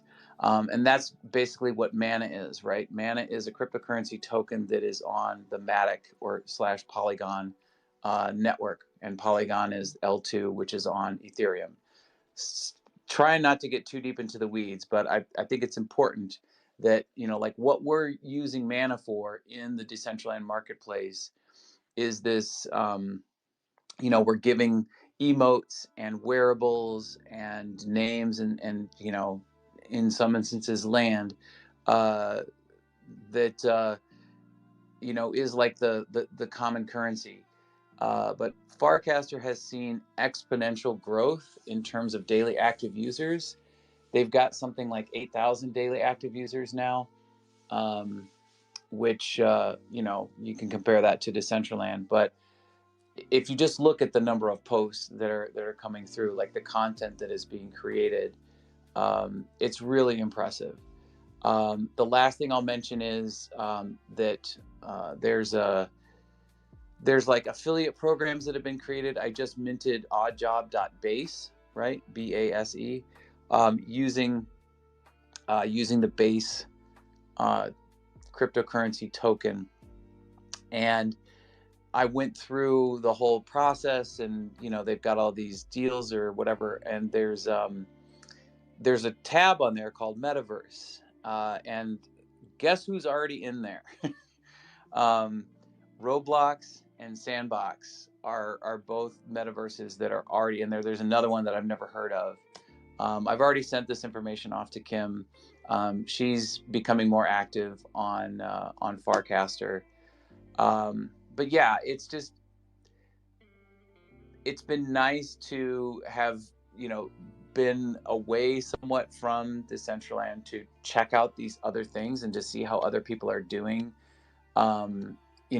growing their user base. And there's all these games that are being created inside frames. So sorry, I've downloaded a lot of information, but I wanted to make sure I shared this all with you. And yeah, if you wanted any more information, you can DM me. I'm really happy you spoke a little bit about Degen. Okay, so the other night, like when Greensifer came in the CBD general chat and like kind of like asking if we had Farcaster, and then we like him and I and Josh got in a call, and and he was like telling us about Degen, but he wasn't selling it very well because like he was using the words like literally everyone on Farcaster is making money. I'm like, no, not literally everyone is making money. So that right there is already like, making me feel like this is like a shill. And then he says that you need 10,000. You need to buy 10,000 degen in order to start receiving like allowances and stuff like that. Yeah, that's like I said, I didn't want to get too deep into the weeds, and I can go into that more. But the important thing is that anybody who's on Farcaster can receive degen. You know, can get it tipped to them.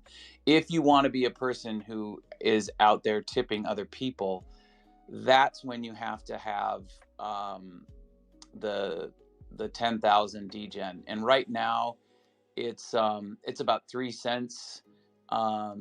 Degen is trading about 3 cents, and I forget what it is in terms of ETH.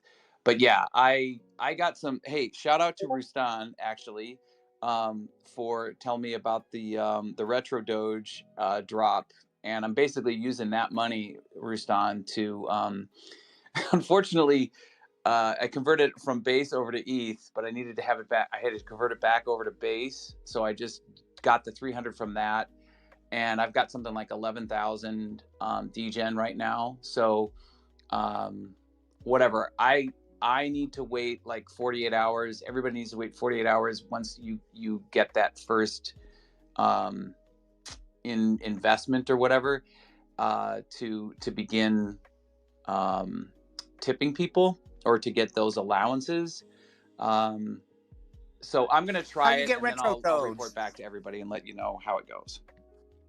How you get retro Doge? I went to the Blockbuster party with that Rustan had for the retro Doge people. I got dropped 2 retro Doges. I don't know how that happened, but I think Rustan, that's how I got so much of that Elon whatever shit coin that I converted over to base. Yes. Yeah, it was from signing the guest book on that event. Like that's why I've been like kind of every time I speak on a space or something and speak about Rustan, I'm like, yeah, shout out to Rustan, one of the few individuals that like where you could like randomly gain value just for attending. Damn it, I missed it. So if you do go onto Farcaster, if you do have a Farcaster account, and this is just my homage to Rustan, what I did was I just took a 10-second video clip of my my emote, feeling myself, and it's a female avatar wearing the Rustan body paint and some Doki hair. It's it's really simple. So there's like 50 of them out there. It's a free mint, but you can get it on base. And yeah, you just basically you like the post and then you click mint, and then it shows up in your wallet. Super simple. Go ahead, if one exists. I would. Does anyone else think it sounds like something else when he says the name of that app? I don't like that name. Farcaster or Warpcast. Fartcaster. I think of like a gaming console. I hear Fartcaster. I mean, you're not the first one. There's a whole bunch of people that have set up channels on Farcaster that have fart as their, whatever their name. That's another thing. I set up a channel called /DCL. So if you come over there, there's already a place for DCL or Decentralites or, whatever you want to call yourselves. And Hodl CEO is on there. There's I think Rustan, you're on there, but anyway, it's like super simple to find other people that are like in your ecosystem. You can just look at your NFTs and then you can search and find other people that have that same NFT that are holders of that same NFT project. But channels are becoming a lot cooler. In terms of like just increasing in functionality. You can token gate a channel. So right now I'm working with about 15 other artists from the Revel community to create an artist channel, and we're just trying to investigate and explore how to do these free mints, because we like the concept of trading art that was started in Revel. But the problem is it's not your keys, not your cash. So any of the artwork that's on there, as soon as you get deplatformed, you lose all your stuff. But with Farcaster or something like this, you'd get to retain all of that. So there's about, I don't know, there's like 47, 48 of the Feeling Myself NFTs on there. So if you guys want to grab some, go right ahead. You said you created the Decentraland thing on Warpcast, Yes. whichever one it's Yeah. called. Yeah. Okay, but there's no posts have been made. No, Is that that's not correct? true. No, if you go to then I'm go to looking the at the wrong Decentral, one. here, let me look right now. There's 37 followers. Because this one has 70, but no posts. So the one I'm looking at, that is. Okay. Well, when I search Decentraland. No, it's sorry. DCL. You just look for the channel DCL on Warpcast. But there is a Decentraland account created, evidently, with 70 followers. Yeah. So that's different. So just like in Discord, I mean, you've got user accounts and then you've got servers. So a channel would essentially be like a server, okay? And what I had to do was I had to buy Warps, which is, again, it's Warpcaster's in-app currency. But once I got a certain number of those, I spent 2,500 of those to create the channel. So that's what it costs per year to host the /DCL channel. So yeah, if anybody wants to go on there and join it, I've got it, open. Anybody can join it and then start posting to it.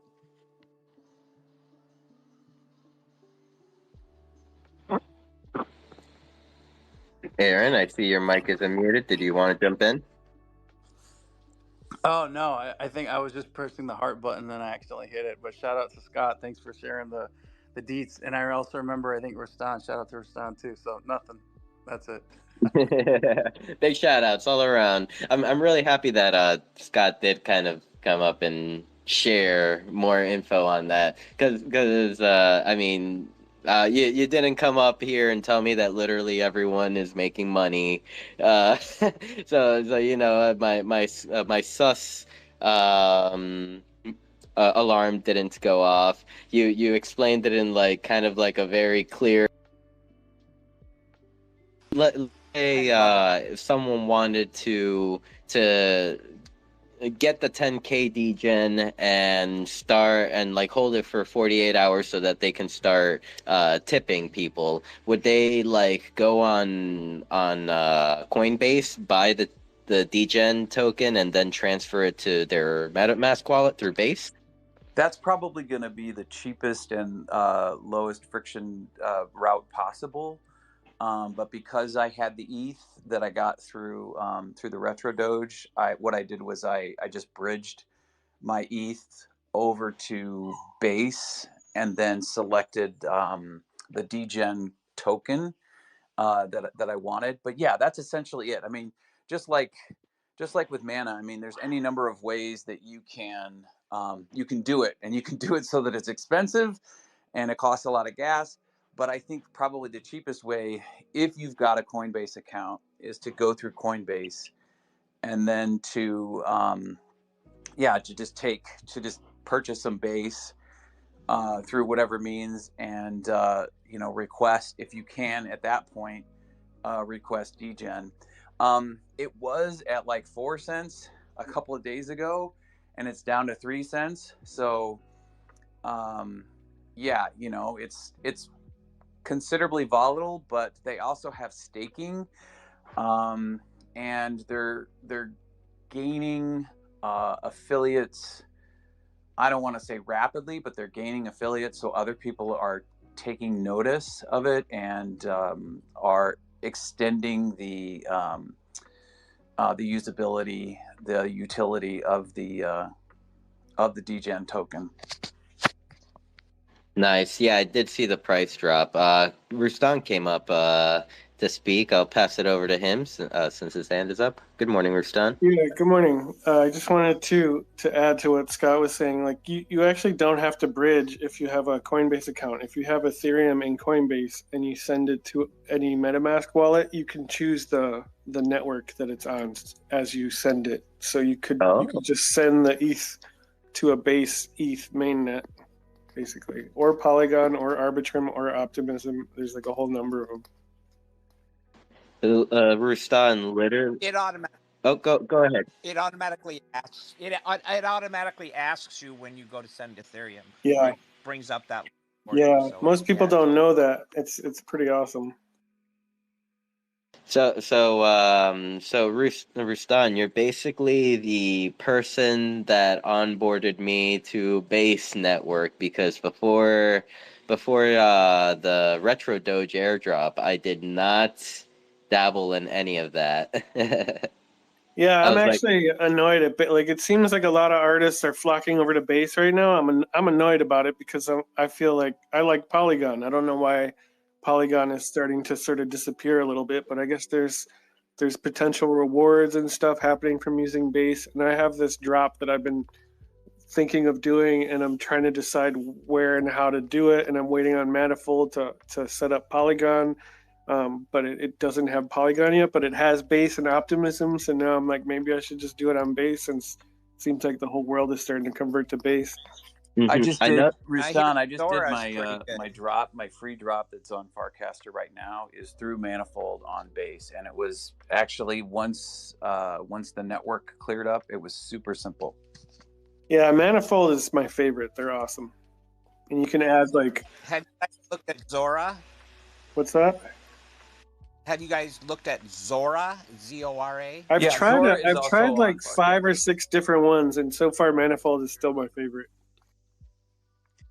The problem that I've had with Zora existence is I think like this morning I've been experimenting with it, and I've purchased like 5 different pieces of artwork NFTs on Zora through the Farcaster minting frame, and I went to my dashboard to look at all of the artwork that I got, and it's not there. And it's a problem that they've had for about a week now. So I'm not saying that Zora sucks or anything like that. There's really slick integration with Farcaster, but in terms of the end-to-end user experience, I got to go with Rustan and say that I'm partial to Manifold. Another one that you might want to check out maybe is holograph.xyz. Holograph. It has a bridge for bridge. You can pick Polygon, Optimism, Base, Zora, Arbitrum. Well, yeah, any of these services, Uncut, Remix, Exchange.art. I mean, they're all going to have multi-chain support. I haven't heard of Holograph, but that's certainly one that I can check out too. What's interesting, like I like to use VRMs a lot lately with my mints, and so like Hyperfi, for example, and Vipe, right? Vipe has minted a few avatars using Base and Optimism and Polygon, and only the Polygon VRMs work in Hyperfi because Ash at Hyperfi needs to turn on Base and Optimism. So there's like contracts that don't load on certain sites. So I'm still just waiting for Manifold to turn on Polygon, which should be coming soon. But yeah, Manifold has been my favorite for years now. Manifold has been talking about having Polygon for 2 years now, at least as far as I know. So I'll believe it when I see it. Yeah, one of my friends actually works in their offices, and so I was bugging him about it like a month ago, and he's like, "Yeah, in like 2 or 3 months, hopefully." We'll see. Well, one thing that I did, I did a cross post on Revel where if somebody harvested one of my NFTs or purchased one of them, I gave them a I gave them a pair of my glasses if they bought the one with the cowboy boots. I gave them a pair of cowboy boots, and then I did the couple of whimsy crowns, and that's actually Zom. Zom actually got over on Rebel just to buy those cards to get the wearable. So, I mean, there's any number of ways that you can go around and do things like that manually. So.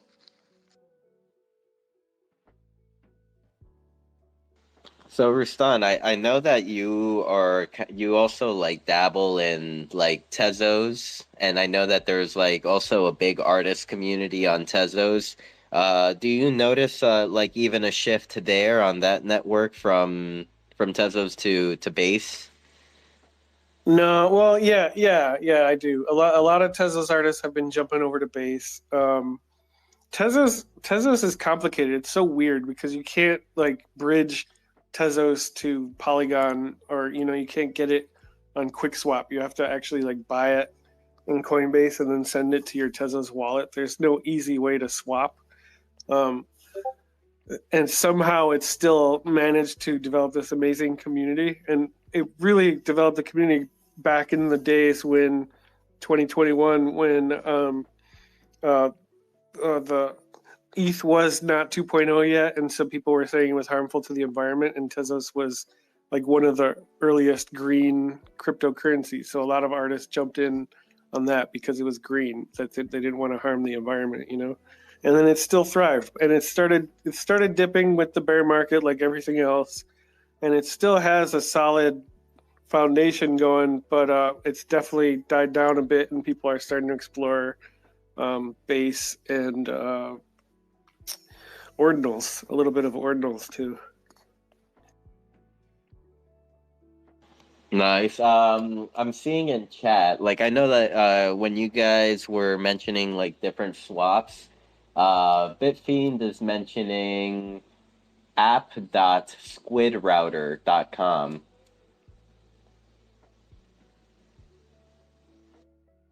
Sounds sus when it has the word squid Right? in it. Well, to me, I thought it was sus when it has router in it. That's Well, everything is sus, right? I mean, it's funny when I'm trying to tell you guys, check your wallets for the Elon RWA. Everybody naturally is suspicious, And even Scott was like asking me to tell him something that only he and I would know, and I totally get that. I totally get that. CK did the same thing. I was like, no, guys, I got some money for you, dudes.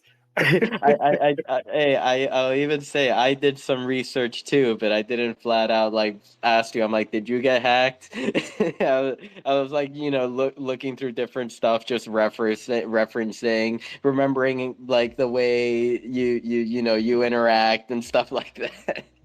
Oh, I'm and like, I okay. remember, Scott, to answer your question, you got two of them because one you signed the guest book, and the other one you won a giveaway. Fuck yeah, let's go. Yep, I think I want to give away too somehow because I think we were sitting in a call like in the CBD Discord, Rustan, one time when I was like, "What are these retro doges?" And you're like, "Hold on to those." Yeah, they're pretty cool guys. Yeah, I believe I was like even messing around with like the actual NFT. I think it's like they have they have the 3D model in OpenSea, or I think in the Vipe marketplace. They have like the 3D model for Yeah, it. it's in Vipe. They collaborated with Vipe too. That's dope. I like what Vipe is like doing. Like, started from NFT project that you were like definitely early on. Like I remember like from the earliest Vipe days, you were like there like buy a Vipe, get one. Trust me. Yeah, man. I don't know if I can stand on a soapbox for a minute. I sit here and I watch, over the last few years, people with hopes and dreams and delusions and grandeur and like ideas on the ways to do it, and I've been preaching it since forever, right? Like, just follow your heart, do what you love, make something cool, and like you'll be rewarded from that, you know. And I still stand by that so hard. Like, Blockbuster Video came out because the idea popped into my head. I was like, oh, it'd be cool to see Blockbuster Video in the metaverse, you know. And I told that to like 5 devs, and they all just kind of laughed and ignored it. And so I just went and did it myself, you know. And then I've made a lot of money at Blockbuster, and I've also now been able to make money for people that came to visit Blockbuster. It's just super cool. I love it. Yeah, it is super. Oh, I found my retro Doge. Okay, maybe I just have one, maybe, but it's cool. It's a cool one. It's a cool. Yep. On OpenSea, you can like pull up like the pet, like the 3D pet version. You can have them walk. You can even have them like standing on 2 legs. Yeah, it was interesting. Those guys, like, they came to me. They wanted to do a party at Blockbuster. I said, hell yeah, let's do it. And they know what's going on. Like, they had the whole setup ready to go. VRM's ready to go. Everything partnered with Vipe.io. Cool little images that you have IP rights to. Like, they had all their shit together. It wasn't just like the usual old PFP project that's like a AI generated image or something crazy like that. You know, it's like they know what they're doing. You know, they have experience, and they had a hard time minting out. And so they did a lot of giveaways. They did a lot of parties and stuff, and then they also jumped in onto Nifty Island. And because of that, like Vipe, their floor spiked. And so I had 2 of them. I sold one at a nice profit, especially since I got it for free, right? But I think the floor now is like $200 or $250 or something like that. But I should have held it, because like the shitcoin drop that they gave all their holders is worth more, you know. But you know, a gain is a gain, right? Yep. And as you're like saying that they have their shit together, I'm over here finding the different animations that they like added to their OpenSea listing. You can have your like Doge like boxing or break dancing or drunk. This is actually the first time I've seen like this added to like an OpenSea listing. Yeah, man, they know what they're doing. It's a shame that like the people that really know what they're doing have a hard time taking off, you know? You know how to get your file from your NFT, Sinful? I mean, I do see a link right here in the description that's like /vrm 394.vrm file, or I know I can go to Vipe and take it from there. And they also automatically load in your wallet in Hyperfi.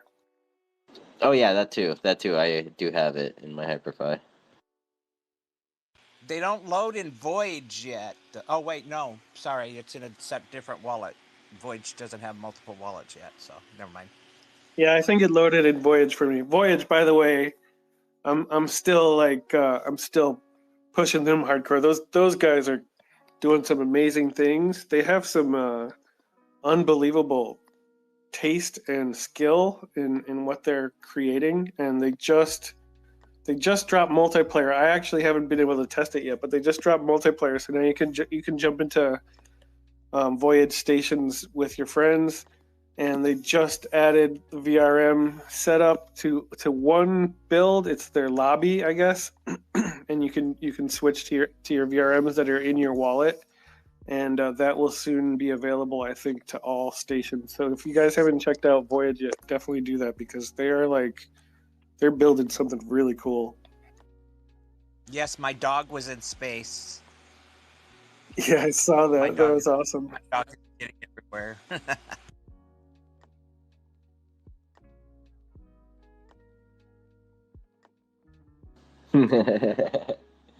Speaking of like sus names, Bitfiend I see in the chat was saying Retro Doge sounds sus, and I'm over here like that's what I thought when I looked at it, but then Rustan reminded me about the event. And then, yeah, actually, what even validated them even more for me was when I like logged into Vipe for the first time to like get my house, and they were in my wallet. I was like, okay, I don't know if a sus project would go this far.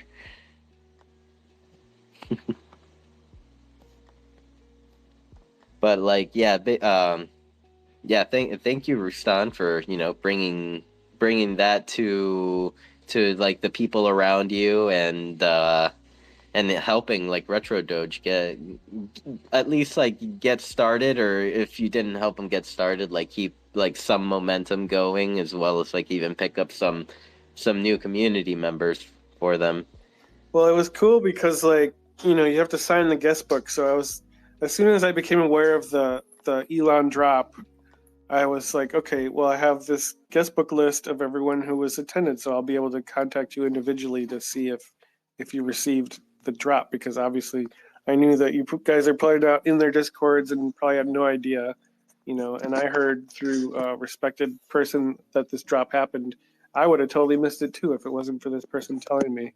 And so I was able to just look at this list. Like, it's just cool how everything is built, like Hyperfi with their sign the guest book feature that captures your wallet address and things like that. You're able to get the VRM because you sign the guest book, and then you automatically a part of this community now that gives you an airdrop that gives you hundreds of dollars. So it's just it's pretty exciting, and I hope stuff like that happens a lot more in the future. I hope so too. I hope so too. So yeah, Did in it? short, oh, I just wanted to like tie everything together because like I'm a teacher and I want to have the exit ticket for you all, and that is the I think the reason why the reason why I mention Farcaster and frames and degen and all that sort of thing is sort of like a case study as to why it's working. And I've mentioned frictionless, a couple of times, and Rustan was talking about it a bit also, and that is just, excuse me, having people in the space that you can trust and rely on. But I think part of the reason why it's working is because they're allowing it to work in terms of a collaborative sense, right? So they've set up a system that enables and empowers people to to take this piece and add it to something else and then make it even better. And it's, I think it is changing in Decentraland, but I think it still needs to continue to change. And that is, I think, one of the downfalls of Decentraland being around for as long as it's been around is that you kind of get set in your ways as a person. I know that as I get older, I don't try new things as often as I did when I was younger. But I just look at the way that people are approaching it. Just following some of the developers and what they're talking about and the things that they're asking for.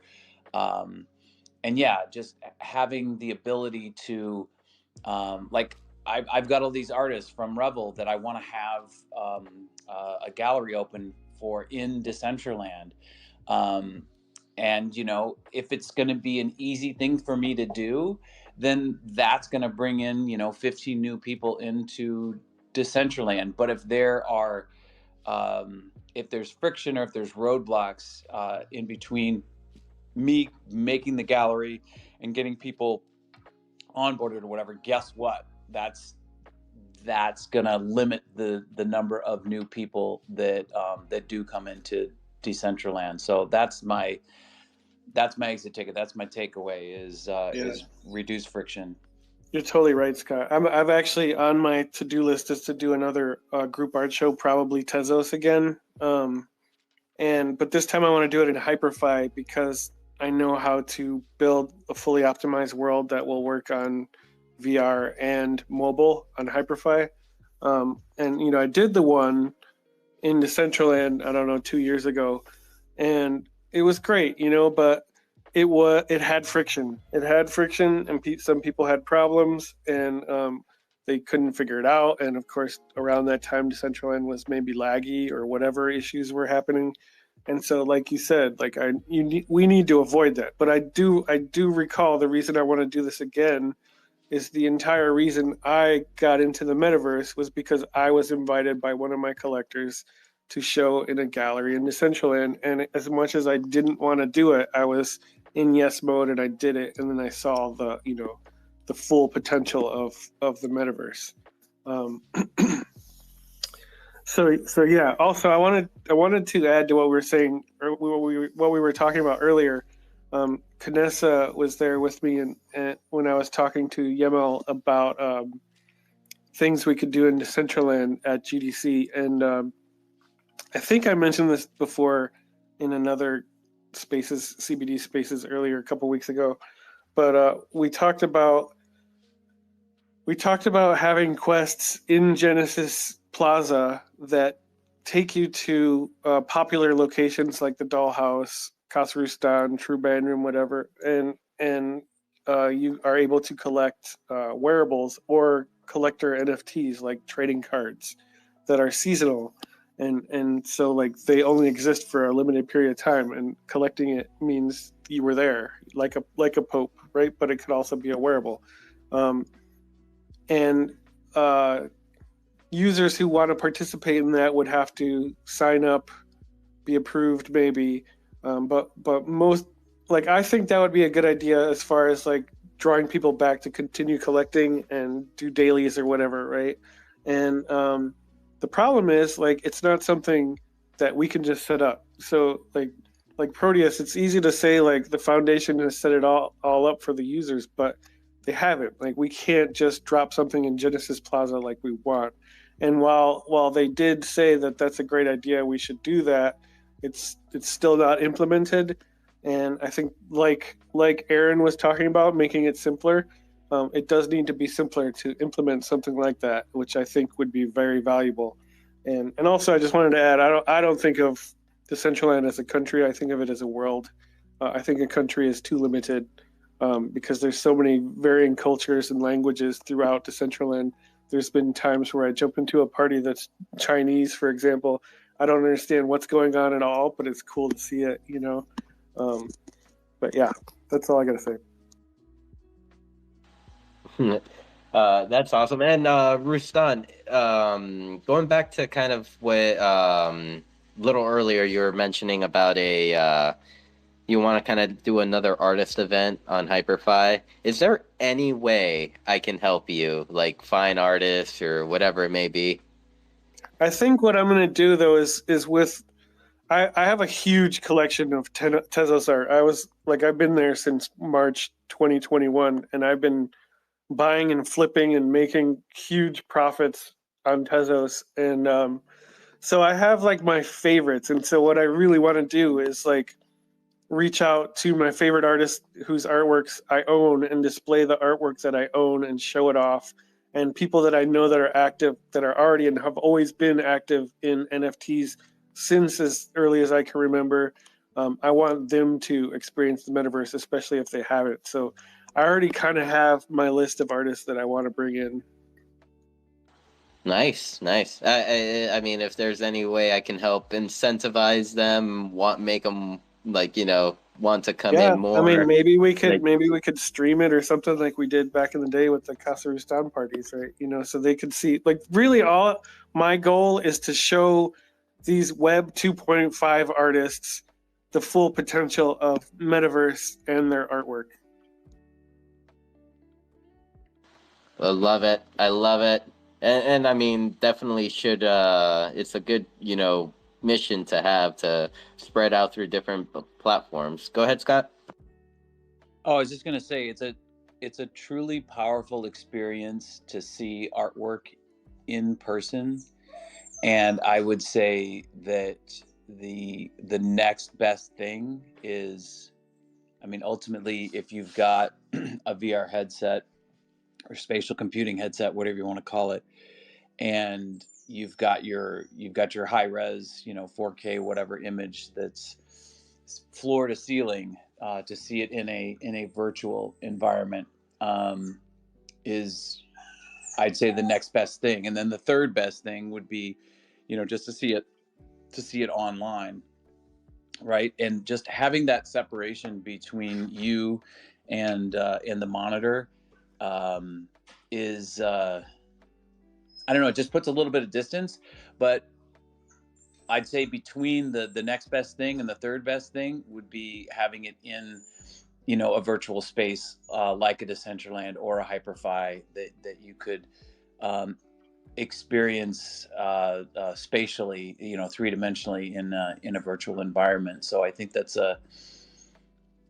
there's just a really powerful type of connection that you get to have when you've got people there that are represented by avatars. I think that's something that we really can't discount. And I think I still have people busted on me and saying, why are you still going to parties where DJs and musicians play, and you're just this avatar in the space? It's like, why aren't you getting tired of that? And I'm just like, it's the no, because my friends are there. So yeah, it's a really powerful thing. Yeah, I remember I think last year I bought this this virtual sculpture. I guess it's like kind of he's a real sculptor, but he's also dabbling in 3D, and it's really beautiful stuff. And he's got like a good brand going, and it's kind of pricey. I forget his name off the top of my head, unfortunately. But I immediately bought one of his sculptures that he dropped. They sell out pretty quick, but it was dropped in GLB format, so I could download the GLB and pull it into Hyperfi immediately. So I bought it and I immediately pulled it in, and then I messaged him and I was like, check this out. And I just sent him the link, and he clicked on the link and he went into Hyperfi and he saw his sculpture in my world. It's currently at /R. It's the sculpture of two nude statue figures with like skulls and dripping blood and stuff. And so if anybody wanted to see it, it's there now at /R. But he was blown away because it didn't exist in his mind yet that could be done.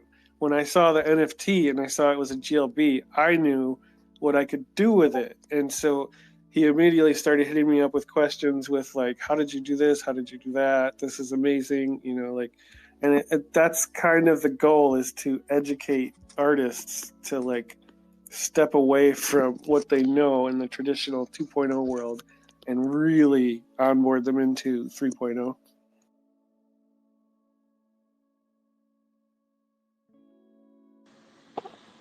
I believe in you.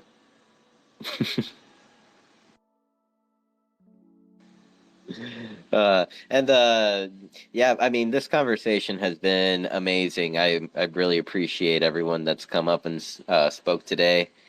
Just gonna reset the room a little bit here and say hello to Hanko's, Cowboy Tom.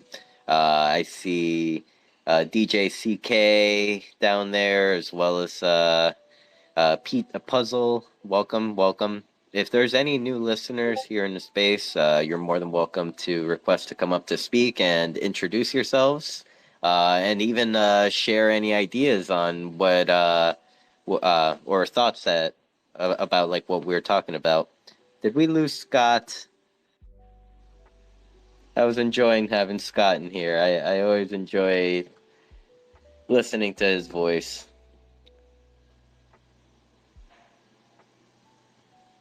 Okay, here. I'm like struggling here. Okay. I see oh.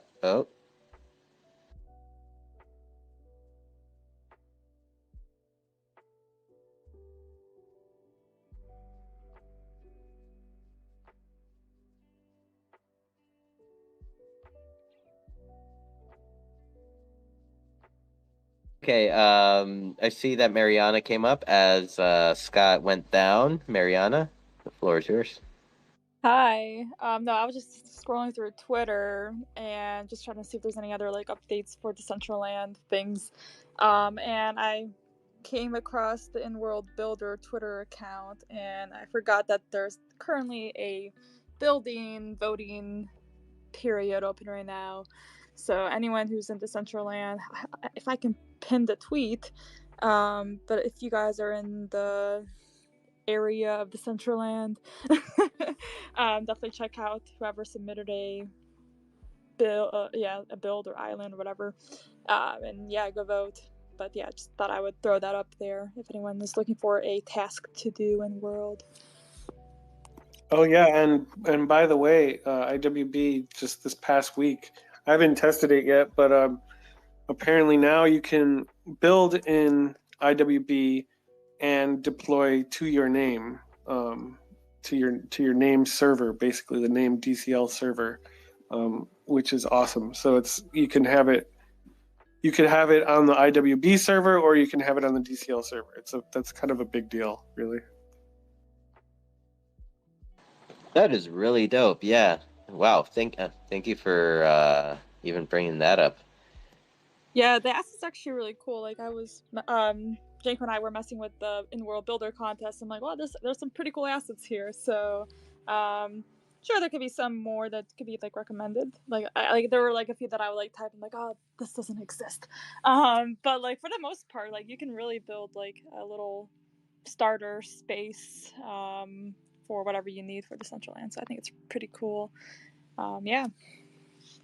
I think Mies was even mentioning something where like you can, I don't know if it's active yet, that you could drop your own assets in. Yeah, the custom objects they're live. It works pretty good. There's still a few bugs here and there that I've experienced. I don't know if it's been cleaned up since I last tried it, but my whole build is mostly custom objects, used as a model basically to show people. But yeah, the ones that exist in IWB are pretty smooth. I think custom assets, you kind of have to like be ready for potential glitches. But other than that, it's pretty smooth. And I was impressed with the new deployment thing. Like if you wanted to build with the normal Decentraland builder and export and replace builds, you had to download a zip file and then re-upload it into the scene. What's cool is IWB, I guess, does that all for you. So you don't have to touch the files at all. You just build an IWB and say you want to export it and deploy it to your DCL server name, and it should work. But again, I haven't tested it yet, but supposedly that's live. Nice. And as far as like a custom asset goes, like do you need to drop in that custom asset like already within the Decentraland limitations, or could you drop in like just, let's say you had your Retro Doge asset and you wanted to drop it in, would it like, I guess? Yeah. So the IWB server has far less limitations. Lastrom has even talked about just completely removing limitations overall. So you could totally drop in a fully unoptimized asset, and it should work as long as it's not like ridiculous. But you have to load up a number of parcels to get it to load in, because the parcels acknowledge the limitations. I think there's a way to actually completely turn off limitations, so you wouldn't even have to do that. But like on my build, I have the one standing 3D scan body paint model that I made. That thing is huge. You need to have like a 4x4 estate in order to get it to load in scene according to DCL limitations. So, but that's in there. That was installed. Really high poly, really big file. Like Mariana probably remembers Crystal City was having a hard time letting me use it in their build. So I was like, let me just put it in my world and put a teleport to my world, because they were too nervous about load times and things like that. But I knew it would work fine. But yeah, so you can drop those things in the IWB server build. But if you wanted to deploy that to your Decentraland name, now you have to adhere to the limitations. So you can have it exist in one, but not the other. There is a limitation turn off. I remember Lastrom showing me that.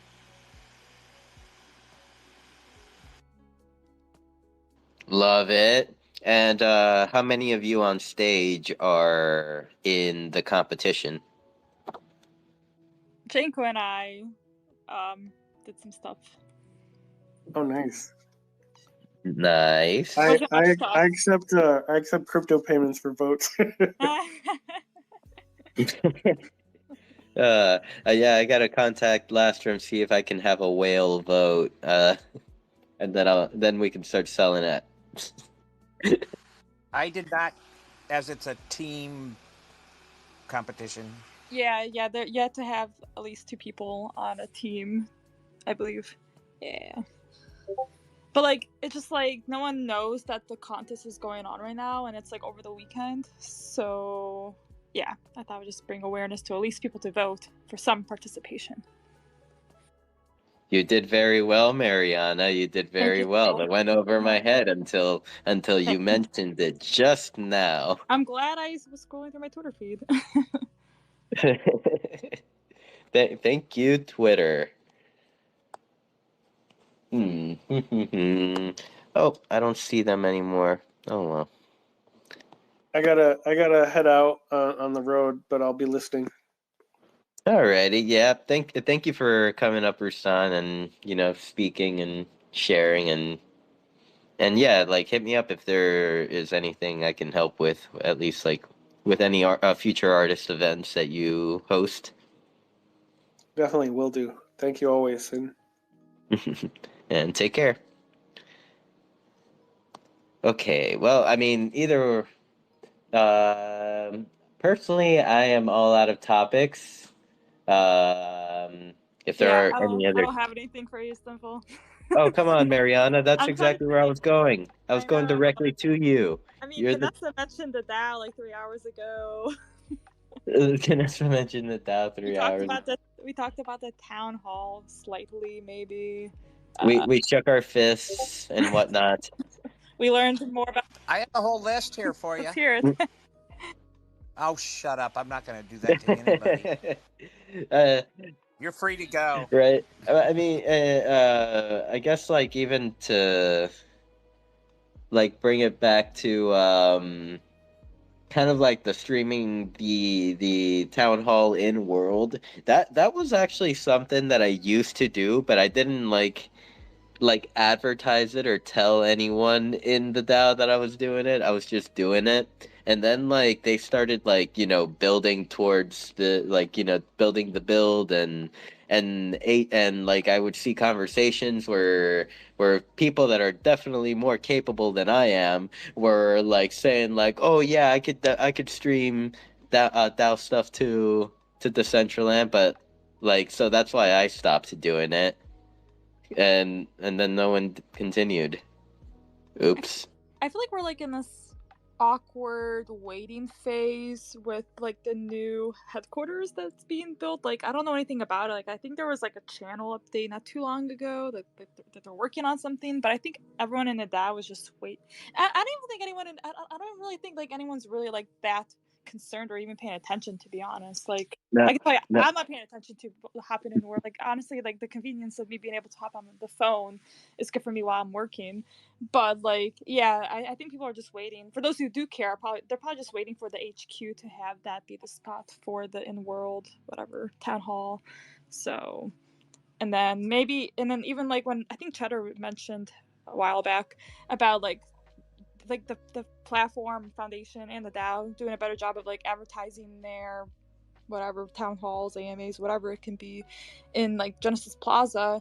Maybe it like to like maybe play devil's advocate, like when it comes to like marketing and figuring out like what approach makes the most sense based on traffic, like maybe like the tough truth, and I feel bad to say it, maybe Genesis Plaza wouldn't bring in that extra person that they would expect, so it's not worth their effort. But I know that's such a bad mindset.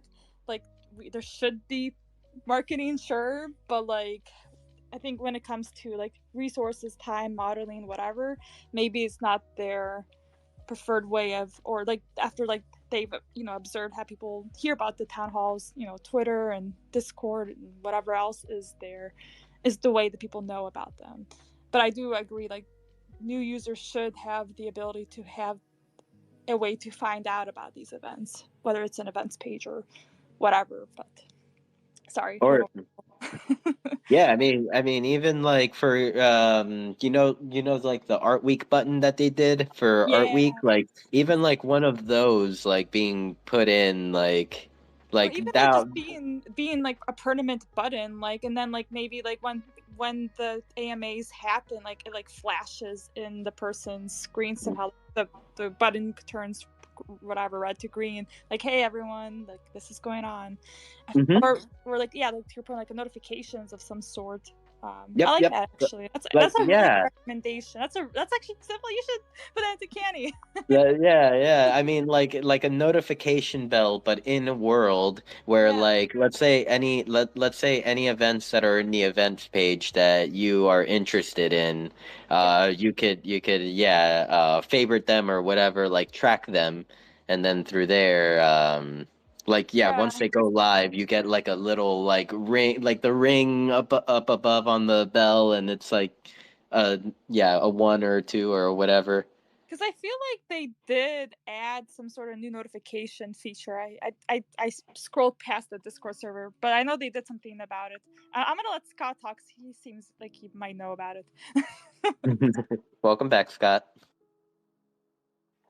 Hey, yeah, I'm out walking my dog, but there is a bell.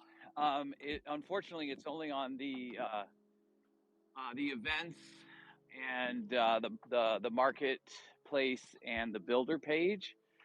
But if you look, there's it's like a clock with a little rewind circle arrow around it, and that's so you can look at your past transactions.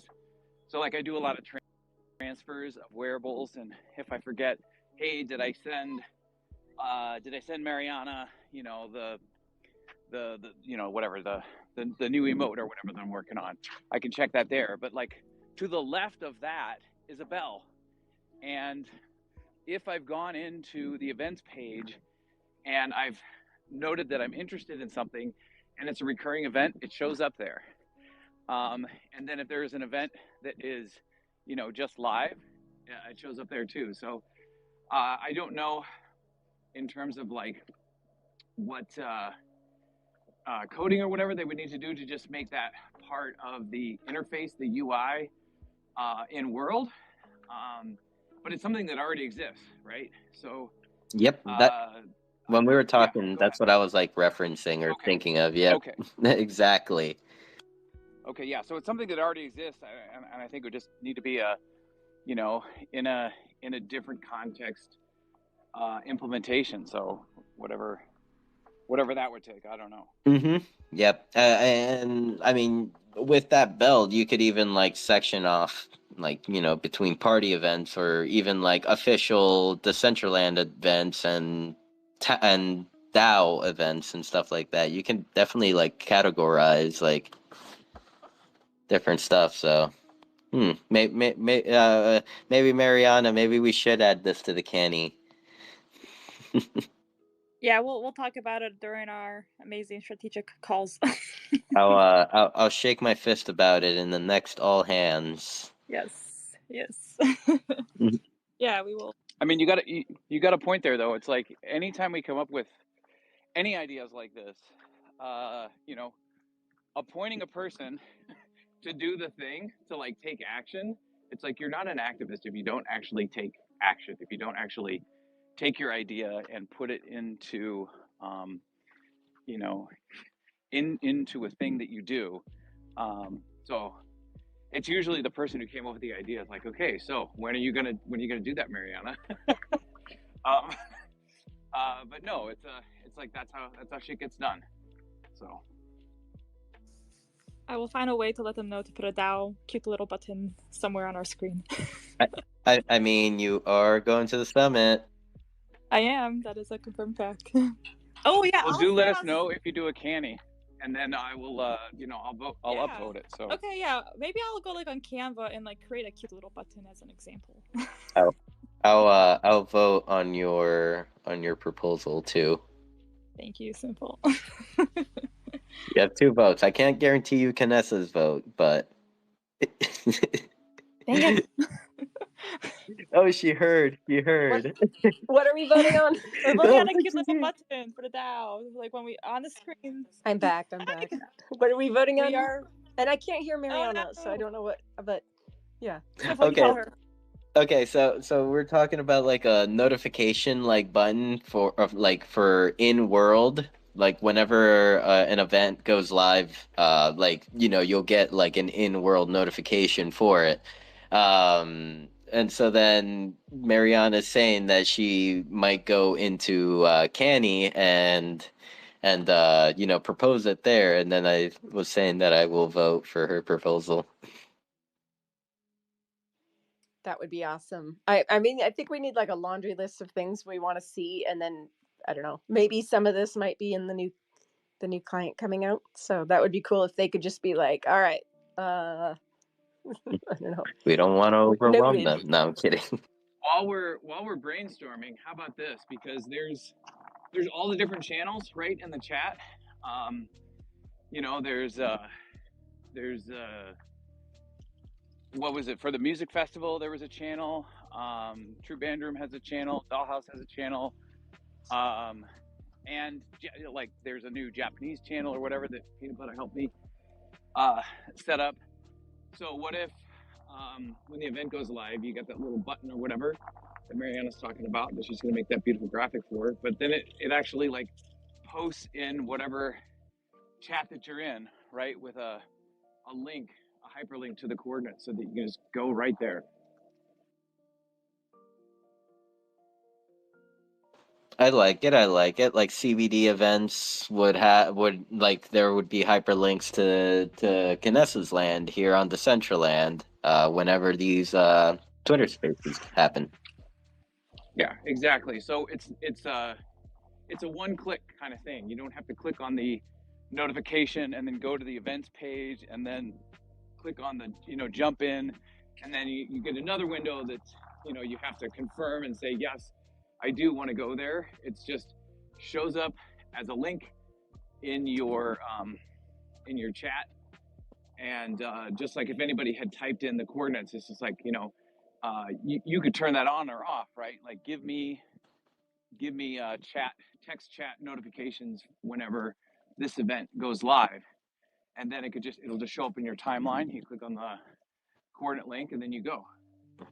Yep, definitely would be something that would help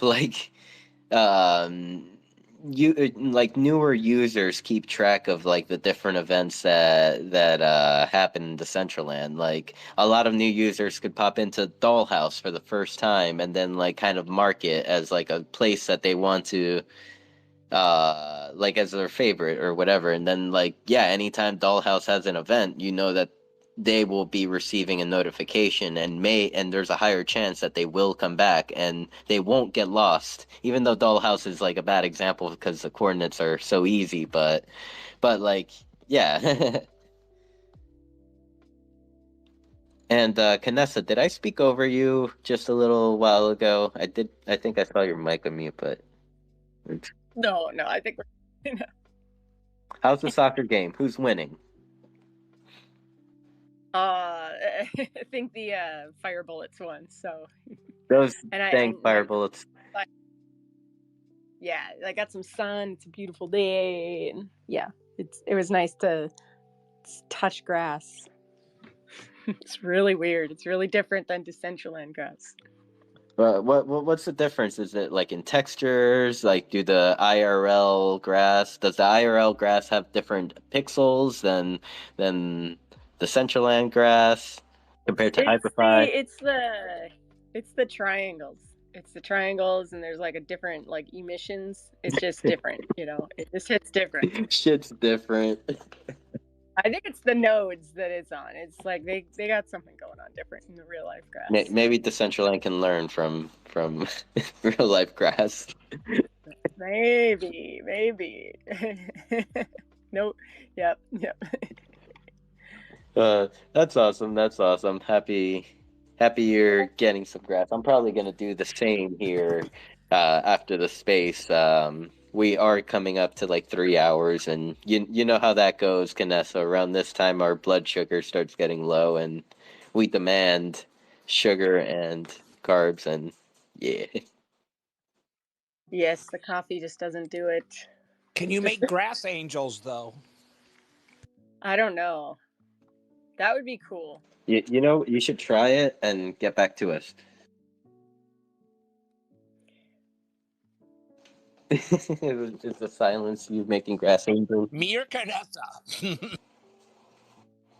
My brain was thinking, how could we do that with like emotes 2.0? Like we could do that, right? Or then yeah, actually like within that pause, I had like 1,000 thoughts. Like, oh yeah, it could be immersive. It could be like reactive to your avatar. You could even, use like AIs. Like if you lay down on the ground and like do a snow angel, like, but it's a grass angel. So that pause, it was not like a gap. It was like 1,000 thoughts go through my mind in that pause. Too many. Too many thoughts for thoughts.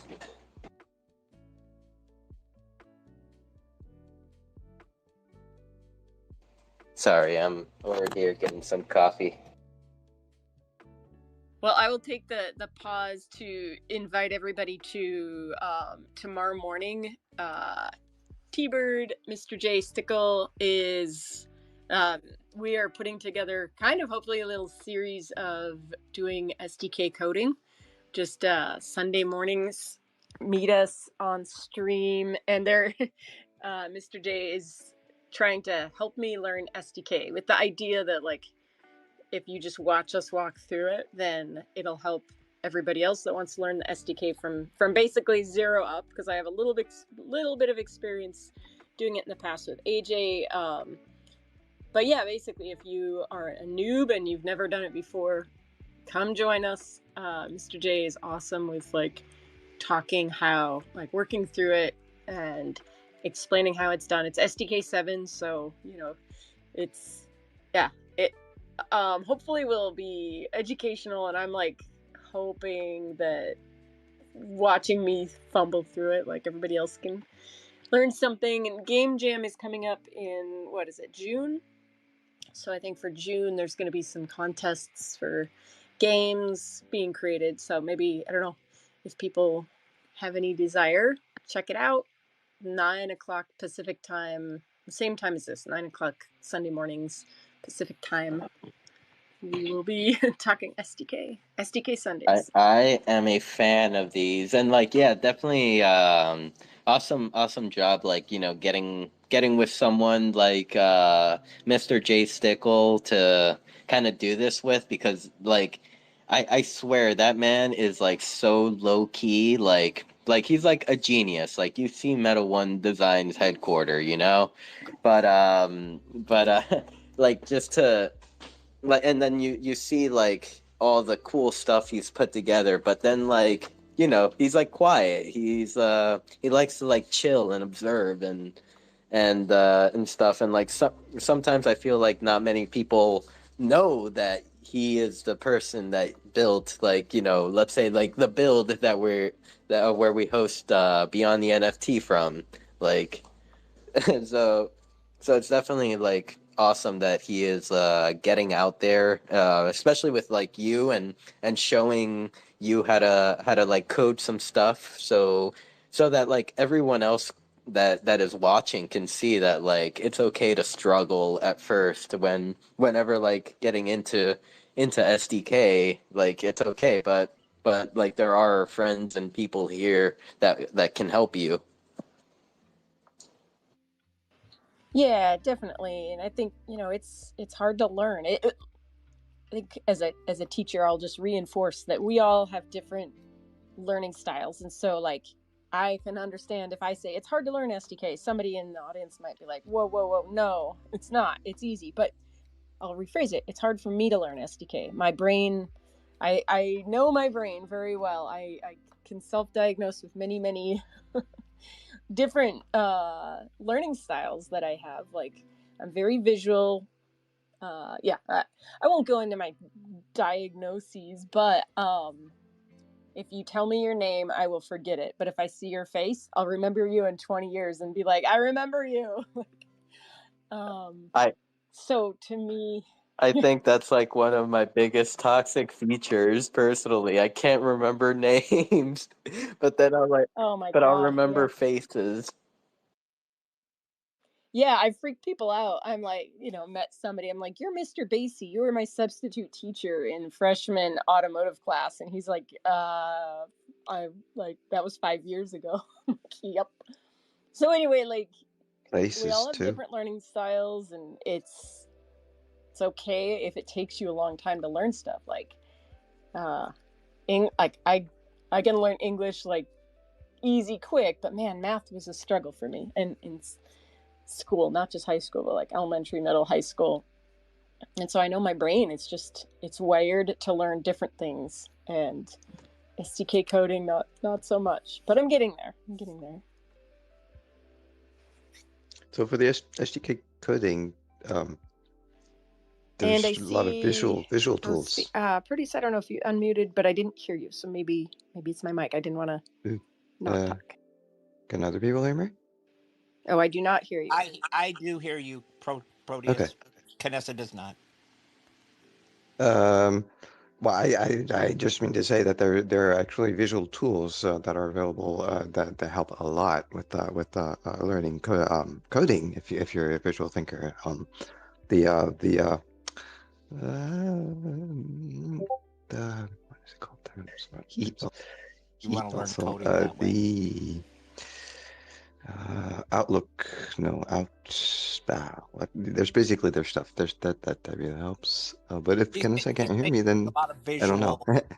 visuals available for if you want to learn coding that way. Awesome. Yeah, that would be cool. Thank you. And I see Just look up Seed. the panel real quick. Yeah, I see Seed has come up. So yeah, I'm sorry, Proteus, I can't hear you, so I will pass the mic to Seed after this. I'm just gonna look up because it's really the most helpful panel ever. Canessa, do you hear me by any chance? Whatever. I'll find it. Do you I'll let hear you know. me? Did you hear Mariana? I hear Canessa. Yes. No, I'm just maybe I'll I'm leave. I could I'm hear done. Seed and I can hear one exists, but not Mariana or Proteus. So yeah, it's like bingo. You don't know who you're gonna hear or not. Simple. Can you This pass could be a fun game. Yeah, like are they ignoring me or do they just not hear me? So I'll leave it and not. Oh no, and Sin can't talk anymore. Okay. I think I saw another one of those messages drop down about the host is having connection troubles, so it may rug. It So I may think rug. So anytime- go fast, Seed. Hi everyone. Well, I think anytime. How are you? I'm good. I'm wondering if sometimes, like when the Wi-Fi goes in and out, it'll disconnect but then reconnect again. I don't know. Did you guys move around a little bit, maybe? I did, but I don't think Sin did. Sin.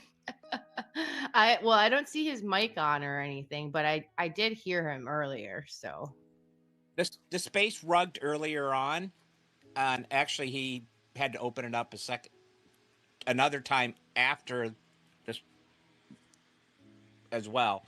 There was something funky going on. So well, I just wanted to remind everyone that I love Elon Musk. He is an amazing person. Can you please fix our space? I feel like the connection thing is, I've never used my laptop before for this. This is my first time. So I'm surprised it's working well, actually. he's an amazing NPC. Yeah, he might be AGI. We're not too sure yet, right? Or are we the AIs? Yeah, I'm talking with Sin, and it looks like it is something on the connectivity part of it. So, yeah, he's got the space running on PC. Okay, so the space can continue. Maybe we need like alt accounts, like one exists where that way at least we can still get back in. Yeah, I have it loaded on my phone as well as the laptop. This is my like new way of like being able to hear things. It seems to be working so far. So if one goes out, I still have the backup. Oh boy. That's a good idea. So, Cyrus, do you have anything coming up on the radar? I think I saw something. Yeah. Having an event. we're What do you? and also X, I guess, do like a live stream, but definitely am trying to get it recorded. So if anyone out there is really good at that, if you want to give me some pointers, I think it's pretty self-explanatory for the most part, but I did have some like technical issues with it last time, but I was also DJing like copyrighted material that wasn't made by me. So I'm assuming that's why X like stopped letting me stream it. But this time, this is all original material. It's all live. If anyone here is into like 8-bit music and chip tunes, like this, you don't want to miss this because he's playing it live. He has this crazy equipment that he actually like made. Like he had it made. There's only like a certain amount of them in the entire world. And it's these like 2 little boxes. He also uses a game console to make his music. It's like the most insane thing I've ever seen. I mean, I've always loved 8-bit music, chip tunes. Like that stuff's always been like my favorite. We used to do like chip night at Seed back in the day. So whenever he calls me up and he's like, "Oh yeah, let's do a show." I'm like, "Okay, like let's do a show. Like this is going to be really fun." And I just hope a lot of people come by and just check it out. I mean, it's definitely very unique. It's not like anything I've seen out here. And I feel like the world needs more chip tunes.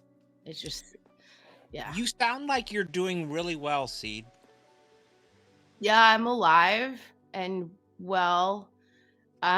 Great. It's wonderful to hear. Yeah, no, I got sucked into this whole like, Bitcoin ordinals realm. I mean, I've been obsessed with Bitcoin since before like it was even popular.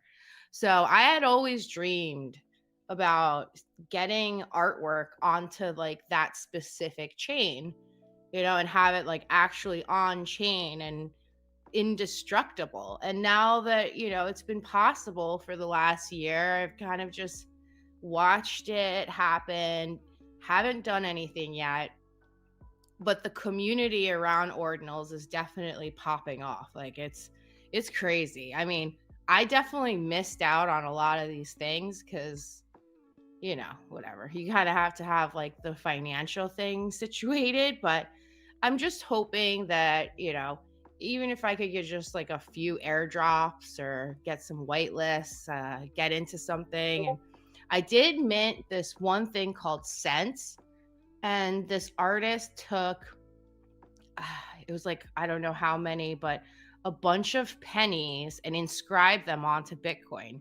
I just found that to be kind of really funny because people have pennies, they don't really ever think about them as anything valuable because they've lost their value in a lot of ways. And just seeing them inscribed onto Bitcoin is just so ironic. So I grabbed a bunch of those and I didn't think anything of it. I woke up one day and they were up to like $800 each.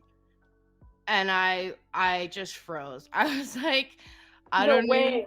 know. A penny is worth like $800 or something, It's like so ironic. It's a cool idea though too, because it's very similar to the way a Bitcoin, an actual physical Bitcoin might look. It's, I guess, reminiscent of a penny to me, the color wise. Yeah, no, they're similar in that sense, but so different. And people have lost the kind of like, when you see a penny, you don't really look at it as like a valuable thing, but these pennies are going to be on the blockchain forever. So that's like one part of Bitcoin I really love, is it's actually on the blockchain. It's indestructible for sure. Yeah, for however long computers last, I guess. And that was like one thing I never understood before, like on ETH and on these other chains, like when you you know, put like create an NFT on ETH, you know, for instance, like I found out that like it can't always exist. Like it could easily just get rugged or just disappear someday if someone takes the site down or whatever, like OpenSea like doesn't exist anymore or something like that. But with Bitcoin, it's like indestructible once it's on chain. But I still have yet to learn about like how or why this is the case. Like I don't really fully understand or grasp, you know, the difference. Like, is this actually true? Like what, you know, what constitutes on chain and, you know, what is just like on a website? I guess there's a big difference. So yeah, it's really interesting. And I saw that Decentraland is coming to I guess phones. Like they're trying to figure out or working on getting it so people can access it through their phone. I saw that like a few days ago, and I mean I knew about it, but I was in the Discord a bunch trying to plant that seed. Like, oh, you guys should start accepting Xverse wallets, which are mainly like Bitcoin wallets. So I think that would be interesting if we could find that way of bringing, you know, Xverse to like as a wallet for people who use Bitcoin specifically. That would be crazy. Well, first of all, I am so glad that that happened to you. You just, you know, knowing you and your journey and everything, like I am so glad that you bought them for pennies and had that experience. Like that was my first thought is yes, like fucking A, yes. Physically, you sound great as well. Yeah, I started to take like I just stopped going to the doctor. That's basically the gist of it. I stopped going to the doctor. I told my doctor like I don't trust you. I don't believe anything you're saying. And I mean, I'm still in like some pain, but I found some like weird herbs that seem to be working. They're like, you know, they're not FDA approved or anything. That it's not like any sort of drug. It's just like some sort of like herbal like remedy. And it seems to be working. Definitely feeling very peppy, that's for sure. But yeah, I mean, I hear that in your voice. That's kind uh, of, I guess, what really stood out to me, and I'm glad to hear it. That's awesome for you, and hopefully the next good thing to come for you is your gallery. yeah, that's the dream is to reopen Seed in real life, you know. And I was even thinking of doing a conference and kind of bringing all these different elements together and creating like a whole event where it's like not just a conference, it's also like where people can come together and hang out in real like in person and, you know, like meet people, like face connect the face to the name and be, you know, actually be able to get together. And it would just be really awesome to get everyone together. uh I did go to like some of the NFT NYC events. I didn't go to like the main thing, but I went to a few events and that was pretty cool. Um, but yeah, I didn't run into anyone from here. I was like, oh, when am I going to run into everyone here? So yeah, in the back of my mind, I've always had this. Obviously, it's been for a long time now, but to reopen Seed and to like establish like a space or even if it's just a one night thing, like recreate that. And hopefully, you know, like now with Bitcoin ordinals and all these other things I've learned out here, I feel like there's way more of a possibility that it could happen, especially if there's a bull run, you know. But I'm still learning. I mean, there's still so much to figure out and get together. So, yeah, if anyone out there is interested in joining me on this quest. I would love to have more people help me out, and so I can help you out. The idea is to create our own thing so we can like show our artwork, like, share our music, create a like a, create something on top of what I had already built like 18 years ago, and try to bring seed back from the, you know, from Well, I'm sleep. looking at 3 big New York players in the space right now, including you. Yeah, no, I know there's like a few people here and that live in the city area. So I mean, I've mentioned it a few times. It's just been more like my health really just in the way. Like, I guess I just get scared. Like if I plan this and then like what happens, like if I don't feel well, like am I gonna be able to like be secure in that sense? But I think once I push myself to do something, at this point I've realized it's psychological. I just do it. And then when I'm like up and at it, then my body just forgets about the pain. It's like once you start moving, then you're like, oh, okay, I'm moving. Like I can do this. And then next thing you know, it like 4 hours goes by and you just didn't even think about it once. And that's kind of what happened to me in the city at NFT NYC. It was just too many good vibes, everywhere to be, focused on really much of anything else. And I think the human mind is far more powerful than we realize. So yeah, you can go through like stages where you're kind of in the dumps, and then one day something sparks and you're like, okay, wait a minute. We only have one life to live. We might as well do something with it and like leave something behind of value. It's like no more time to waste. There's just too much potential, too many amazing people, so many beautiful ideas and visions to like be sucked into like whatever nonsense for too long. And yeah, I mean, I think making mistakes are always like part of the whole process. Like, if you never make a mistake, like how are you ever going to learn? So, I say like no matter what, at the end of the day, we all just have to keep trying to create something. And if we can help each other do that, then heck yeah. Why not? Let's make it happen. I love that. I love that, Seed. And Cyrus, and your story, like everything. I mean, I'm just thinking if you did reopen Seed, like you're not the same person you were when you opened it originally and when you hosted it and when you closed it. Like you are a different person. The world is different. I mean, look at the technology from back then to now. I mean, the climate, culture, atmosphere, even the people that would come to a new version of Seed are different. Like, I don't know. Yeah.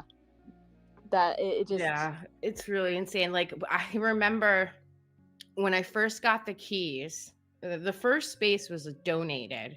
Somebody literally donated like a $20 million building to me. And it was all because I was like carrying a bunch of art on my back, and some random dude like comes out of nowhere and is like, "Can I see the art?" So I like took the ropes off and I'm like, okay. And it was like carrying like literally like 6-foot paintings through Broad Street in downtown Newark, New Jersey. And so I'm like showing him this work and he's like, "Oh, where do you live?" Blah, blah, blah. Next thing you know it, he's like, "Oh, you want to come and check out this space?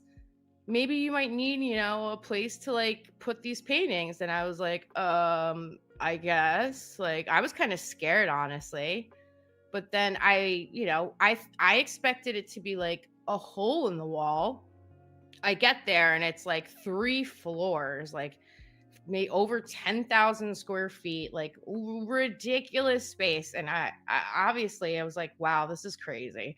I mean, I always had this vision of creating something like this, but I never knew when it was going to come. And then it happened.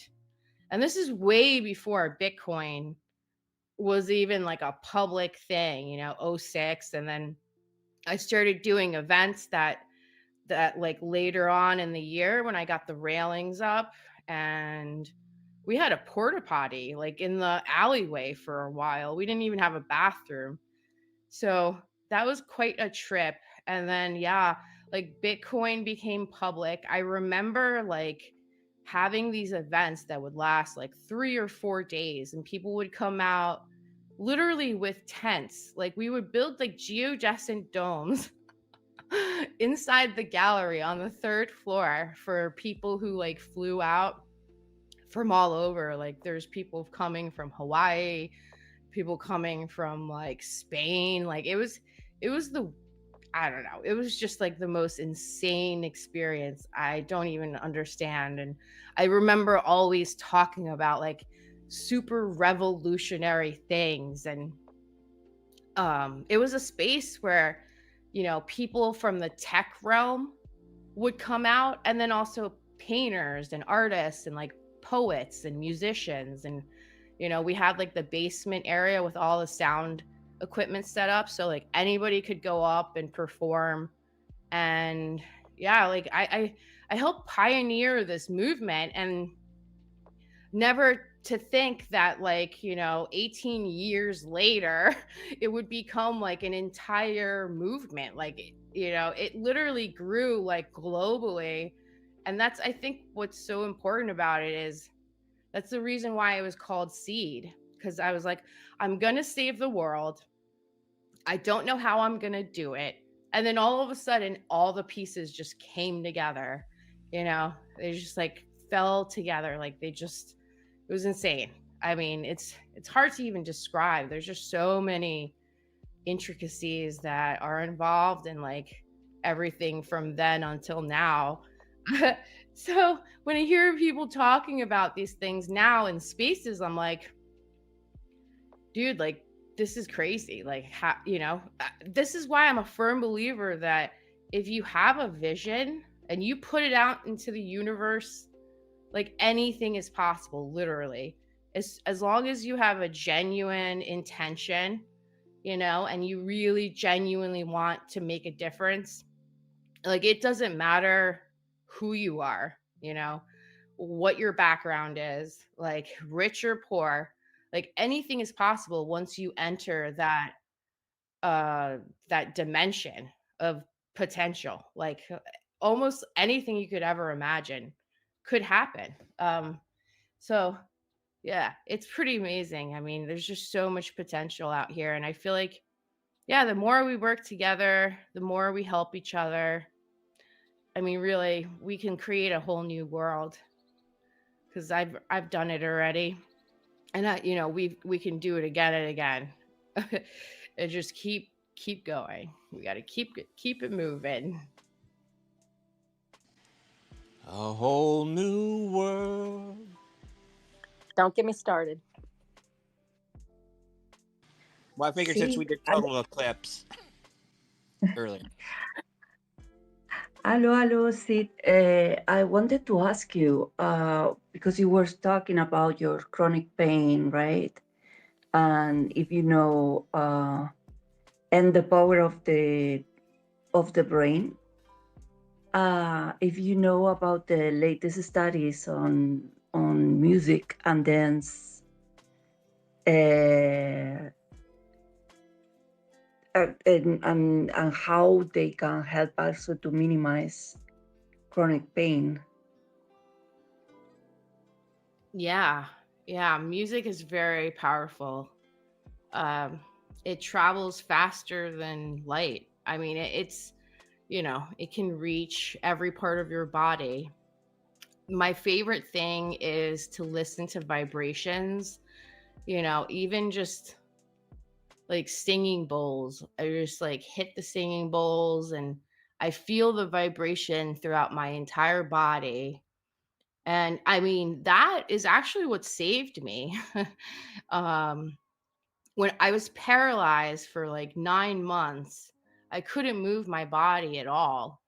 And I remember laying there and I knew that there's obviously something going on that might have caused that. But I was like, you know, if this is the situation, the only thing I can do at this point is use every tool that I've ever learned up until this point to get myself out of that bed. And I used everything I could possibly use. I mean, like I had friends that were like hitting the bowls around me and like lighting sage, like just praying that I could like move something. And I never knew if it was going to happen again, but I just kept visualizing that it could happen. Like as long as I didn't give up, as long as I didn't say, okay, like this is it, this is my life, that there would still be some chance of that happening. And it is possible. So I know there's like a few people that have been doing like research around these things, like spinal cord injuries and stuff like that. But like we're made of energy. Like our bodies move because we have electricity going through our nervous system. And even if something structurally gets damaged, there's still a way to get the energy back into that space.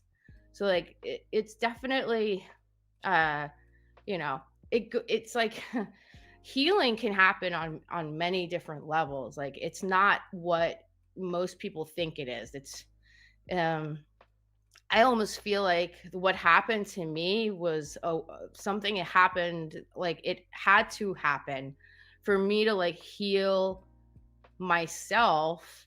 I was actually also healing the world. Like I felt like there was this connection between beyond my body and inside my body, like a micro to a macro.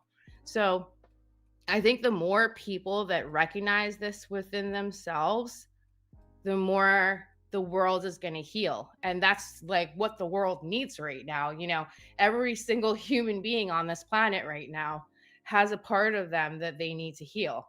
So, like, nobody's perfect, pretty much. And yeah, music plays a huge role in that healing. I've noticed like vibrations, like certain vibrations can do things to you that you don't even realize. And I mean, I'm sure there's going to be a lot of science, you know, to back this up someday. Like it won't just be me talking. Like I know that there are people researching this and coming up with like actual scientific explanations behind how it is indeed possible. So yeah, sorry for ranting.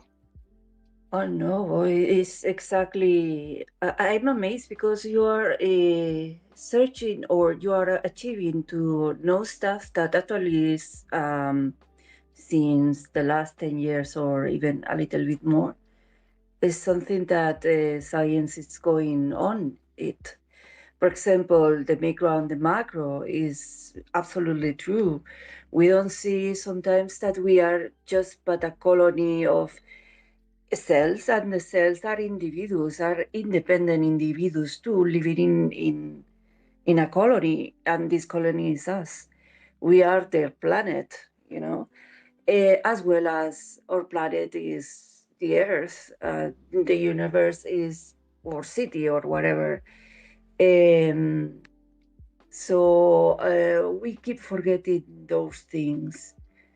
And also, for example, I am curious to know where is coming your. You said that you got paralyzed for very, very long time, and but now you're moving back again, right?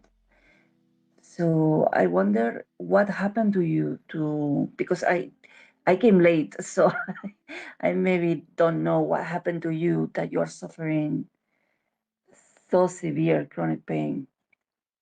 Yeah, I got crushed by a 1,000-foot wall and held it up for like a minute, a good like 10 minutes before people came and like helped support this wall that I was pretty much holding up from falling.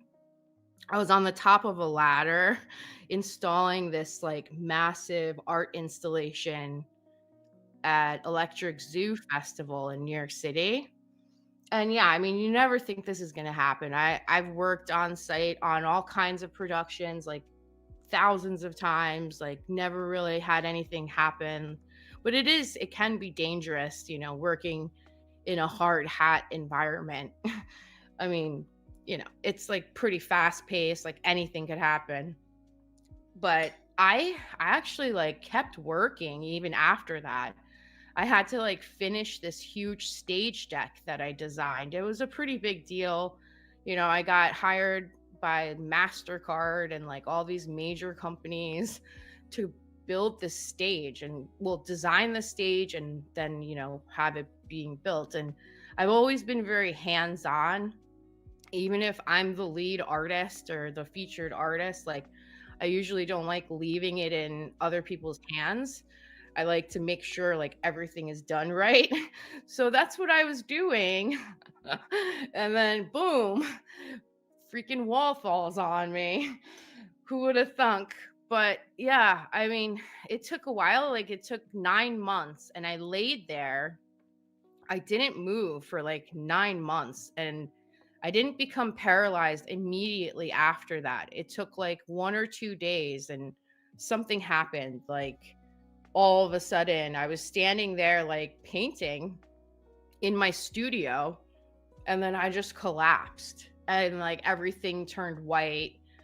And then next thing I know it, I'm like opening my eyes and like I can't reach my phone, I can't call 911, like I can't do anything. And I'm like, I can't move, I can't feel my legs. Like, what's going on? Like, this is not okay. Like, I have some things to do this week. But yeah, you don't really know. Like, this stuff can happen to anybody. I mean, I'm it's crazy. I mean, it's insane. So yeah.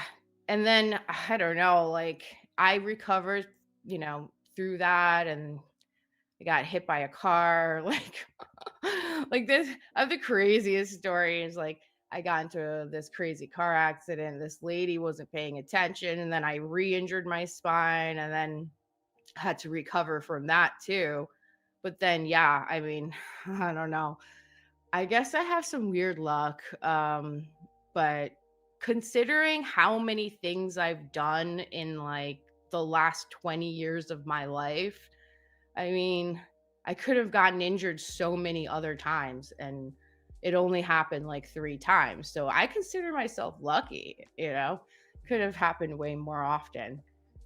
Um, when you're doing a lot of things for a long time, you don't realize like anything can happen during that period of time.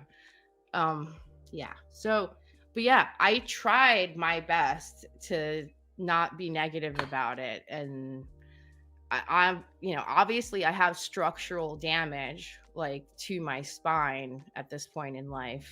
And I don't believe in surgery anymore. I feel like surgery is the worst thing I could do for myself right now because I'm just like putting my life into someone else's hands. I'm not a computer, I'm like a human being with like a very complex system. But yeah, a lot of these doctors in the United States, they push surgery and they don't give any other options. It's kind of like, you know, all the options they give me are not options I want. Like, I don't want to do these things. But yeah, I mean, I think that's like one of my main reasons of why I fell in love with Decentraland was because on my bad days when I don't have any spoons and I can't like move for whatever reason, maybe it's because I ate something that like didn't agree or the weather or like whatever it could possibly be that's causing inflammation.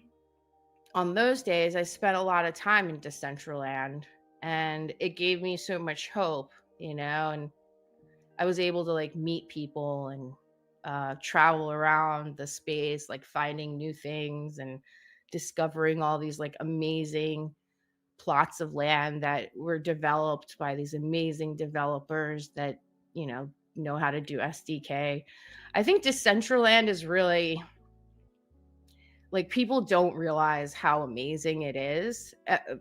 For whatever reason, like, these like cabal like circles that are the ones kind of getting people to buy certain things or invest their time into certain things, they like are kind of ignoring the fact that Decentraland is absolutely epic and totally worthy of all the things. Like I and all the people, the builders in Decentraland are overlooked like in a major way, and I don't understand why.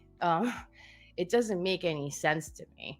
But I think with time, like the few naysayers and the people who like speak negatively or don't want to support it, like they're gonna be like, just completely forgotten, because like this is like a 3-dimensional internet. I mean, I don't know. I'm sure there's a lot of places like that, but none of them are like this. And I think it's because of all of you. Like, it's because of all of you guys, there's just so much more of a family energy here. Yeah, see, Sarah, one thing that you said that I think we really don't even realize is just like how different Decentraland is. Like, I think that it could close today, but we would still be connected by each and every one of us. Like you, I mean, you've given me so much inspiration. I also have a back injury and have not wanted surgery. So like, there's not, life with chronic pain is a different life. And I don't think people realize that I don't know, it can get really dark just thinking about like pain forever. And that will probably get worse. So it's like, what do we have that's different? And it's definitely the people. For one, the people, but also like I won't like pivot it to like structurally what we have, which I think we don't even talk enough about, but I'll just keep it on the people, or I could go on a monologue about that. But thank you so much for like, I can hear it in your voice. And I think that's one thing that people with pains, like you hide it, you try to hide it, but you can't necessarily hide it. And like, I can hear it in your voice that there's something different. And so, yeah, I'm like, I'm so happy to hear your voice in this different light. Oh, that's very sweet. Same here. And I thought of you yesterday or the day before. I spent several hours actually on a Discord call with an artist in Turkey.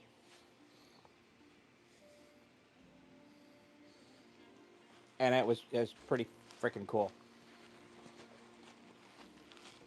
Yeah.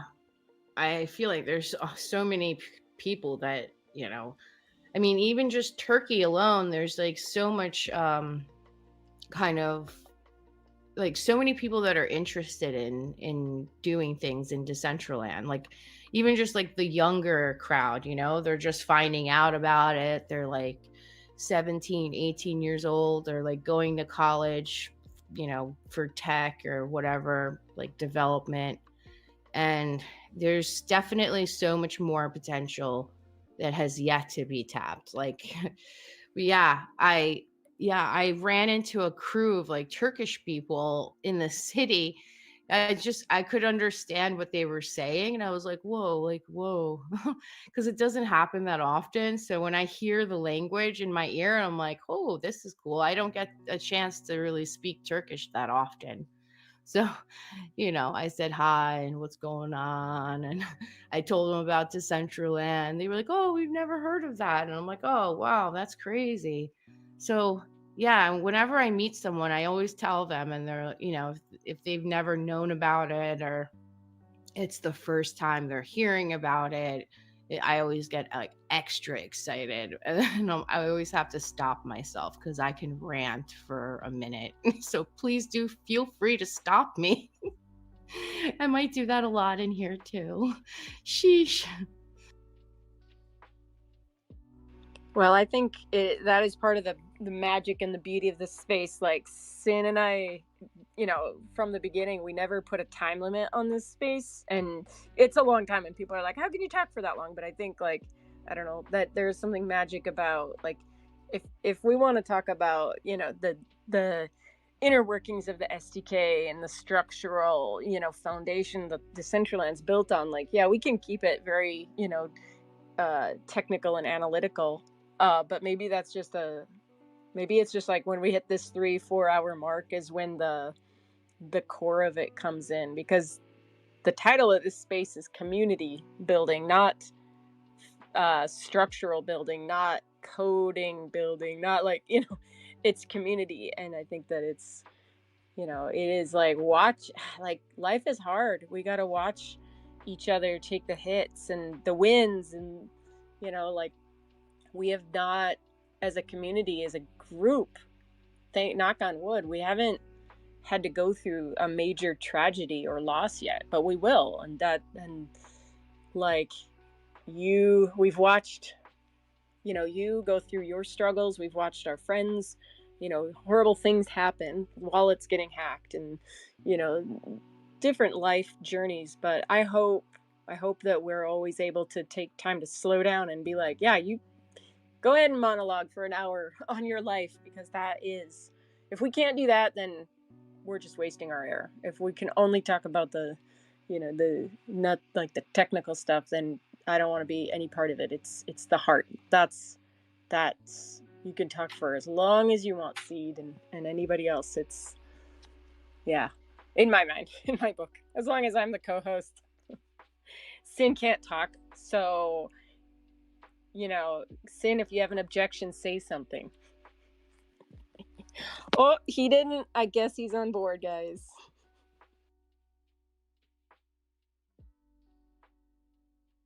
I should make him agree to a bunch of other stuff too. Yeah, do it. Take advantage of why you got. What else do we want? I don't know. I think he'd probably just be okay with anything anyway, because, yeah.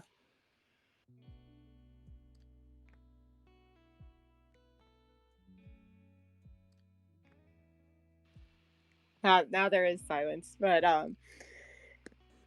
Hey, Tom Thumb donut maker in Decentraland. I heard donuts. What? Tom Thumb donuts, or the little mini donut things you'd see at a carnival. Yes, I have a little. I get traumatized by the little mini donuts. I love them, but man, that was a lot of intense work in 10-degree weather.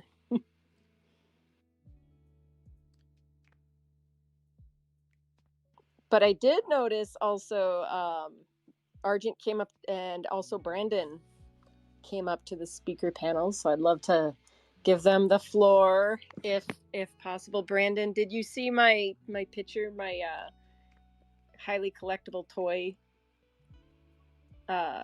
picture? Dude, I forgot it was up here. Hi.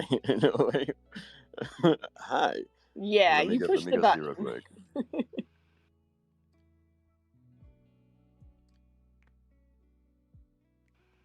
You got to have something more than hi for us when you're ready. Even a Brandon 10? Come on. I know, I was looking at the picture. Hi guys. I forgot it was up here, but now I'm ready. Oh my god. I'm in college doing stuff, and I miss you guys. I miss seeing you guys being little fucking nerds on your computer, chilling, doing your little Unity stuff on the side and shit. You fucking little nerd, you. Yeah. At my college, they have some 3D printers that the students can use. And personally, I'm thinking about maybe making my own little Vipe action figure. So that's funny that you were sharing the toy thing, Kanessa. You should. I was looking at last night at how it would be to make to 3D print a Vipe, or I was gonna like cast it out of resin. But do you know if if you can get it to a STL file, like the VRM or GLB, like That because I think the STL. I'll go through the whole process, and I'll damn well I'll fucking make a video out of it. So I got you, boo. Shit, don't you worry. So yeah, once I actually dial it in, because for me personally it's free, so I'll figure out that process, and then by default, guaranteed it'll be some crossover for everything else.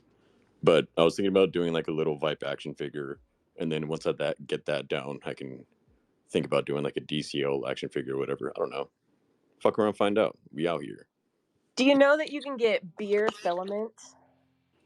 Oh what? You can get filament like the stuff that you The spools. Yeah, Yeah, like you the can whole wall. get Like some. it's like a whole center that they have for us. Like you just walk in and use it type shit.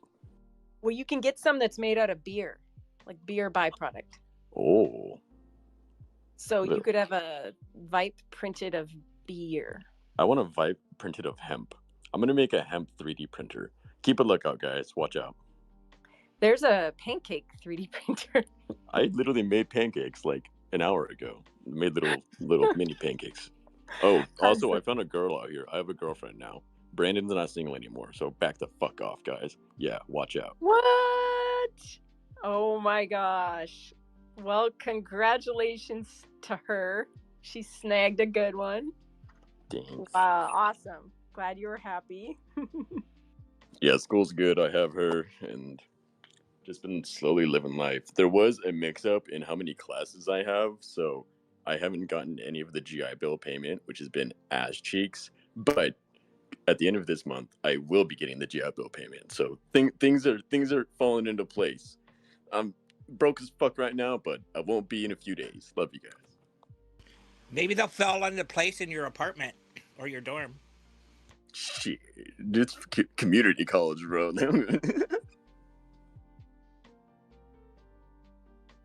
So yeah, Arjun, what you been doing? Oh my god, is that Sid? Oh my god, hi. Oh my god. Oh my god, is it God? Do you have any sound software set up? It's like the opposite of a hardware. Also, hi Aaron, love you. What type of event would you wear it to?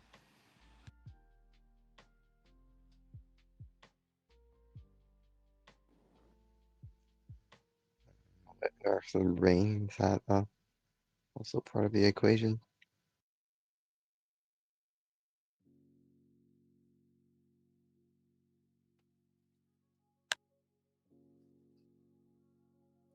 No, I Nobody thought was maybe talking. too. I said filled the something. room.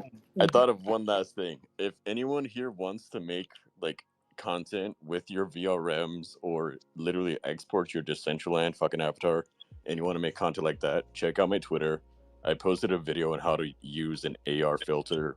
Everything's free. You just transfer files to your phone, and it puts the DCL face on your head. So Aaron, if you have a Waifumon VRM, you can have a Waifumon fucking head. It'll be sick as fuck. And then you can dress up and be all fucking hot tub stream. It's gonna be dope. So guys, watch out for Aaron Loop hot tub stream coming up soon. Waifumon sponsored, and yeah, let's get it. Waifumon on Nifty Island. When? Quicker than Decentraland, I'm betting. I'm so happy for you, Brandon, that is working. You know, I remember when you moved there and you were like a little bit, but I'm super, super happy for you. And I'm super, super happy that you're releasing open source stuff that we can use for our VRMs. Also, another thing that's happening. Thanks, Arjun. Gracias. Me and Buffalo. You guys know Buffalo from Decentraland, the famous Buffalo DJ. April 19th, we have a song coming out, like an official, like actual signed Spotify type shit song. So another song. It's a new song because you already have one. Oh yeah, it's a new one. It's we did 2 songs previously, and he got one of them on like an official track. So I'll be tweeting that out. Woohoo! Congratulations to both of you. Yeah, he's Super excited. happy about it. Also, he's been working his ass off on his Roblox. So all you Roblox players, go hit up No. Buffalo's place.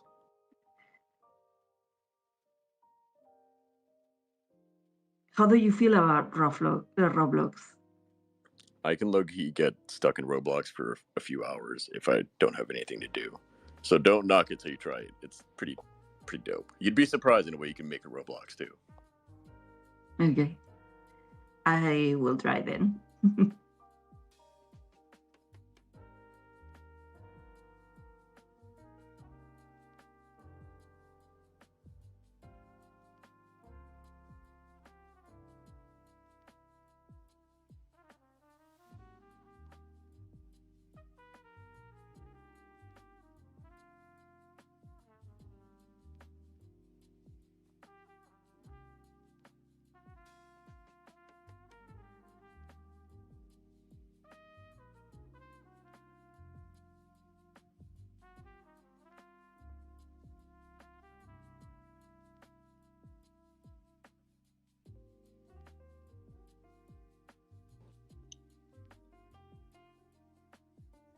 Yeah, you can even use it on your phone if you want to. Don't use your PC.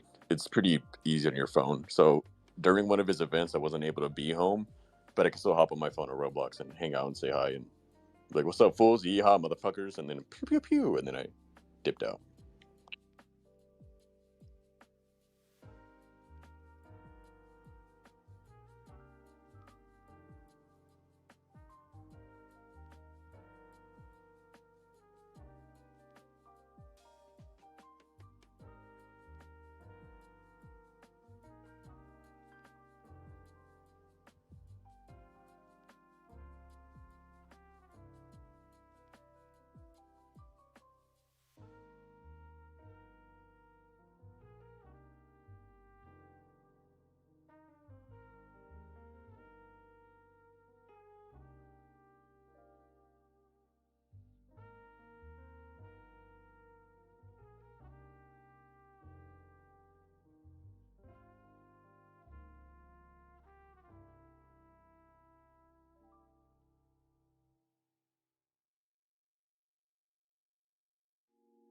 And it's funny because he wouldn't be there if he wasn't building in Decentraland, I feel like.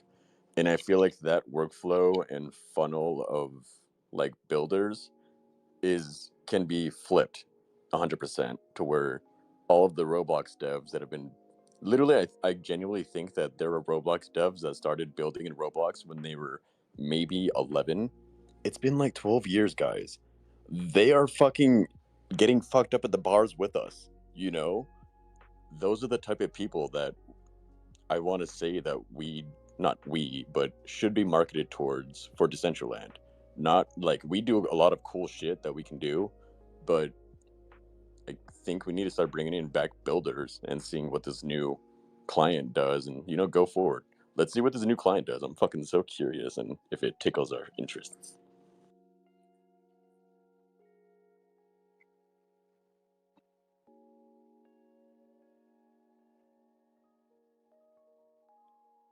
Right now? Yeah.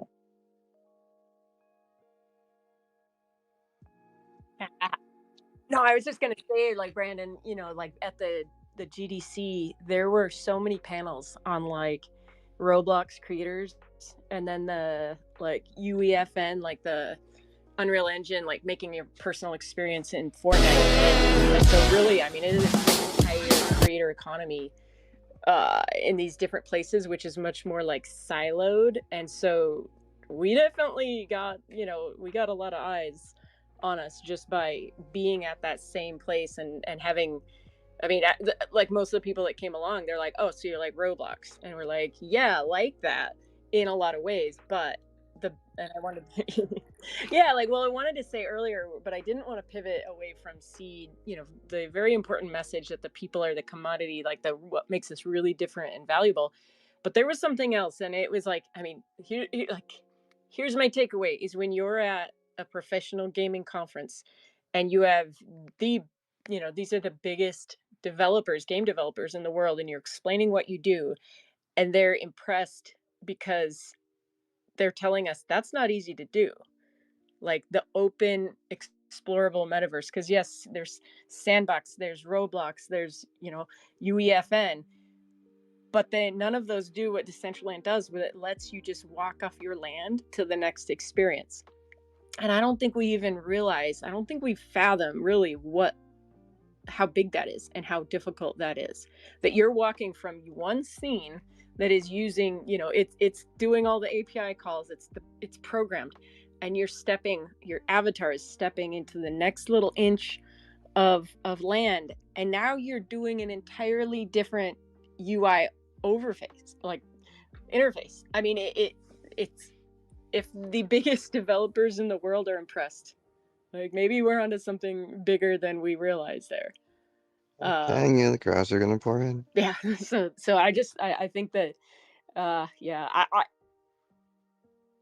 stuff's coming. So I'm excited. One thing that I keep hearing, I mean, obviously Blender has been a part of my life for a few years now, and then now this cybersecurity path that I've taken. The more I keep learning about the processes that keep this world running, it seems like it's a lot of open source products. And I've learned that some of the best products are produced by masses of nerds using the same thing, trying to get different outcomes out of the same product. Which, hey, guess what? If you're listening to this or even logged into Decentraland, you helped that in some sort of fucking way, whether it be a stat or you pressed in a few keys and made some shit work on a parcel. Like, you are helping a weird open source project do some weird social shit. So whether it be you partying or having fun or gambling or anything, you're kind of assisting us in making a cool future, whether it be in Decentraland or not, so if that doesn't help you get through the day, then shit, go make something, go smoke a joint, go take a lap. We love you. Yeah. Brandon, there was a freaking crazy conversation between Yamel and the rep that does, I don't know, whatever the rep does from Blender. Like I was like, dang, like they don't need to go through Blender. Like I don't know. It was just like I realized Yamel's doing the right thing, not the easy thing, So it's like, dang, they believe in open source. They believe in, like, Blender is free. These resources are free, and that's part of the motivation behind it, is to have an open source free world. And I don't know. It's like, I want to bottle up my experience and give it to you guys, because I can't tell you what, like, I can't articulate it well enough what, like, I can't articulate it, but so maybe what you want to like, say I'm like literally trying to fight back tears after spending 5 days watching Yamel, like, learning about what they did, and there's a lot I can't say. Oops, my plate almost fell. There's a lot I can't say, I won't say, but like it makes sense. It clicks. There's conversations that, I'm not gonna say everything, but it makes sense, and I'm like more bullish than ever. And they didn't have to do it this way. They could have done it, differently. Not saying, like, I mean, yeah, somebody could say, well, you had a giant IPO, but look what they did with that. They set aside money to build this place for 10 years. Most people wouldn't do that. So I don't know. Yeah. You could even look at it in the conversation earlier of we are all just cells in a giant organism. Literally what we do every day is we log in and we try and connect synapses in our brain of, do we like this or do we hate this? All right, I'm going to post on a forum saying I didn't like this, and let's make that synapses a little better. Let's make that little connection better. Move on to the next one. We are a digital organism just trying to make a few endorphins happen. We just trying to smile and shit, So y'all are killing it. All the events are happening are amazing. All the art that's happening is amazing. Music, everything. You're doing the right thing, guys. We're doing good. I'm proud of you, bitches.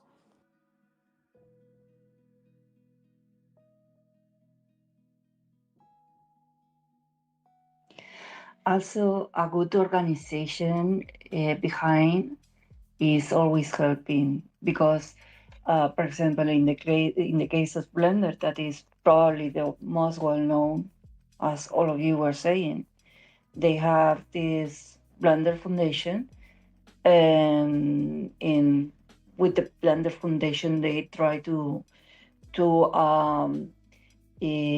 guide the process of this open source, which is very, very important.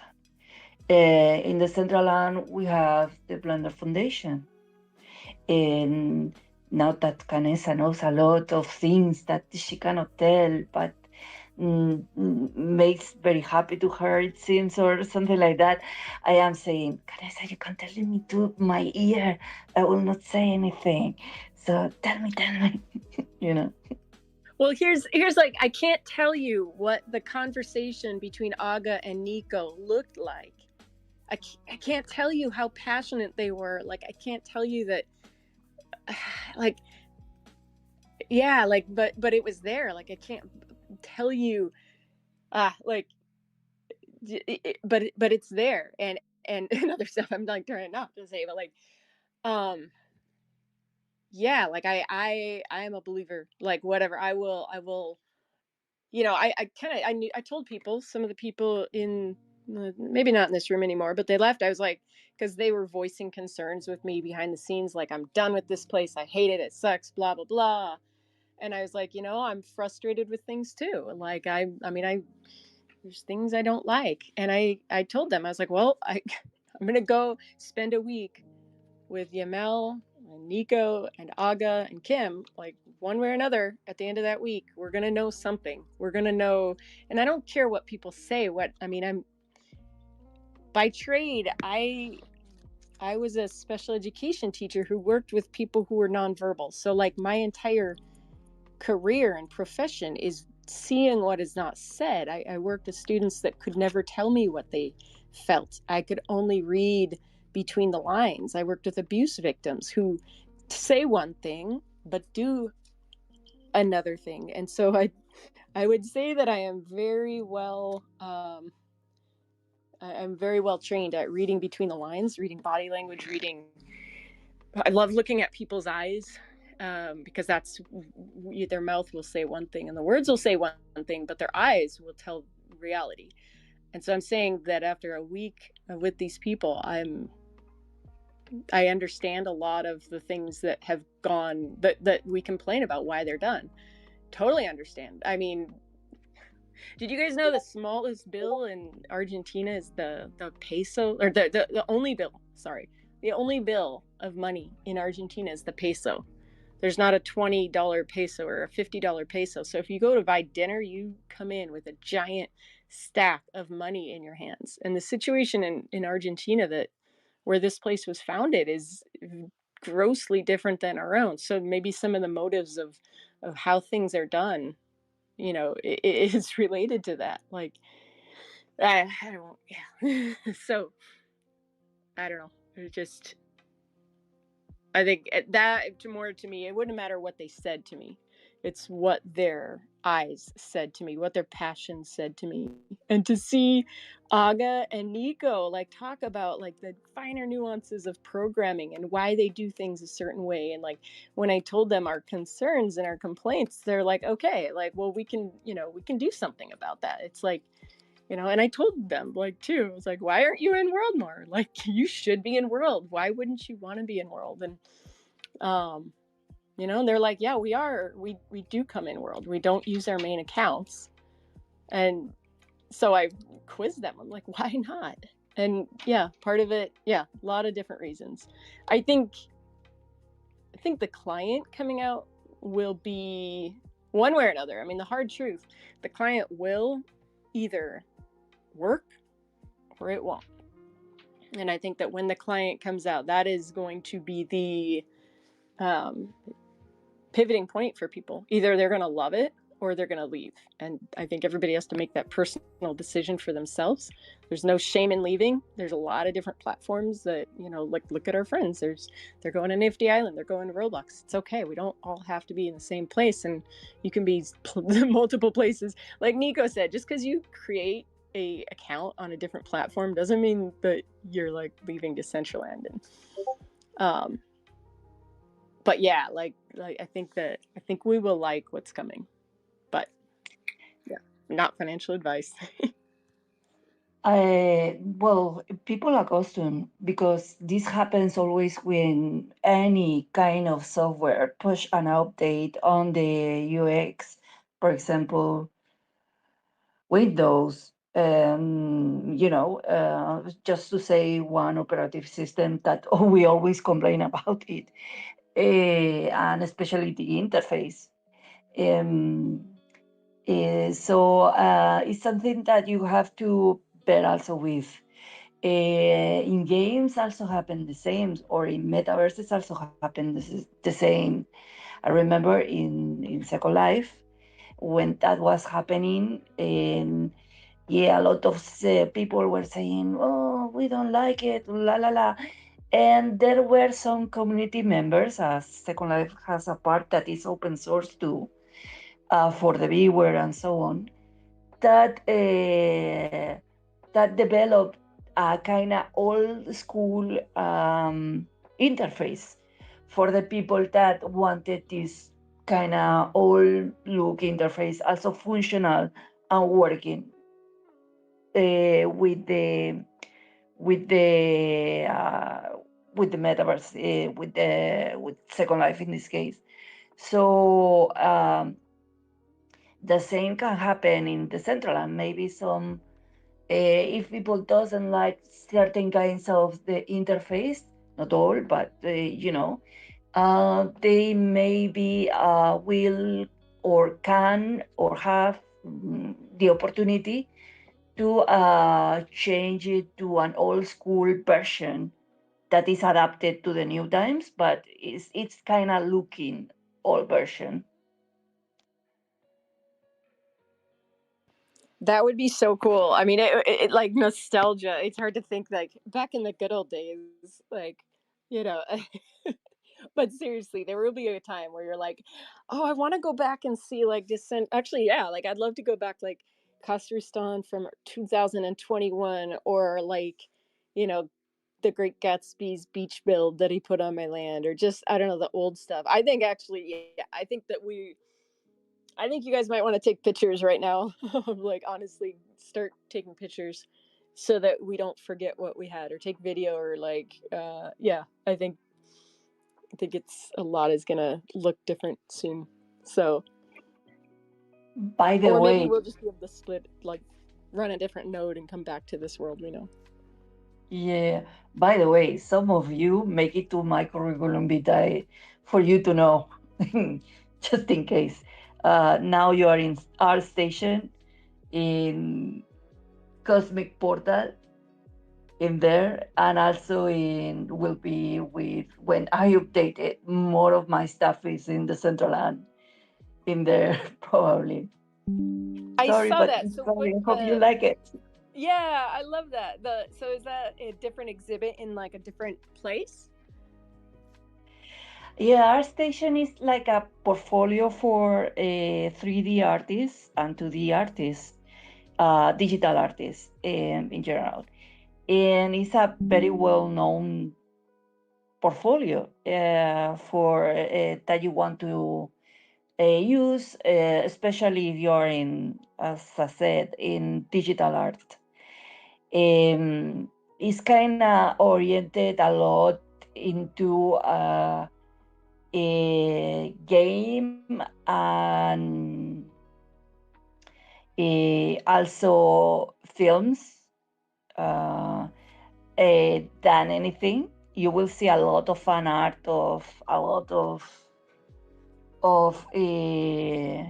films also, but it's not the typical fan art. It's a really, it's like high end fan art that is mostly done in order for the people that made those productions, let them know that you can do exactly what they look for, so is that kind of an art is so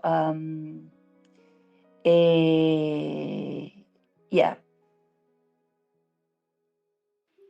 That is so cool, Argent. Thank you so much. It's cool just to have the picture there. It was just a random picture I took of like my avatar in front of her giant face, but it was like I don't know, that was so cool to walk through the face and you find another face. I love that. I wish Art Week was longer though, so we could kind of absorb everything a little. Well, I know it's still there, but the whole event, so you could I don't know, just absorb it a little bit longer. Yeah, 2 weeks at least, something like that. It would be really cool because you can do then more like guide tours or what ifs or just, music and events and make it alive. Because places are empty, are not alive, are just there. It's people and life what makes them alive. It's like a home. A house is a house, but it's not a home until people lives in and make it a home, right?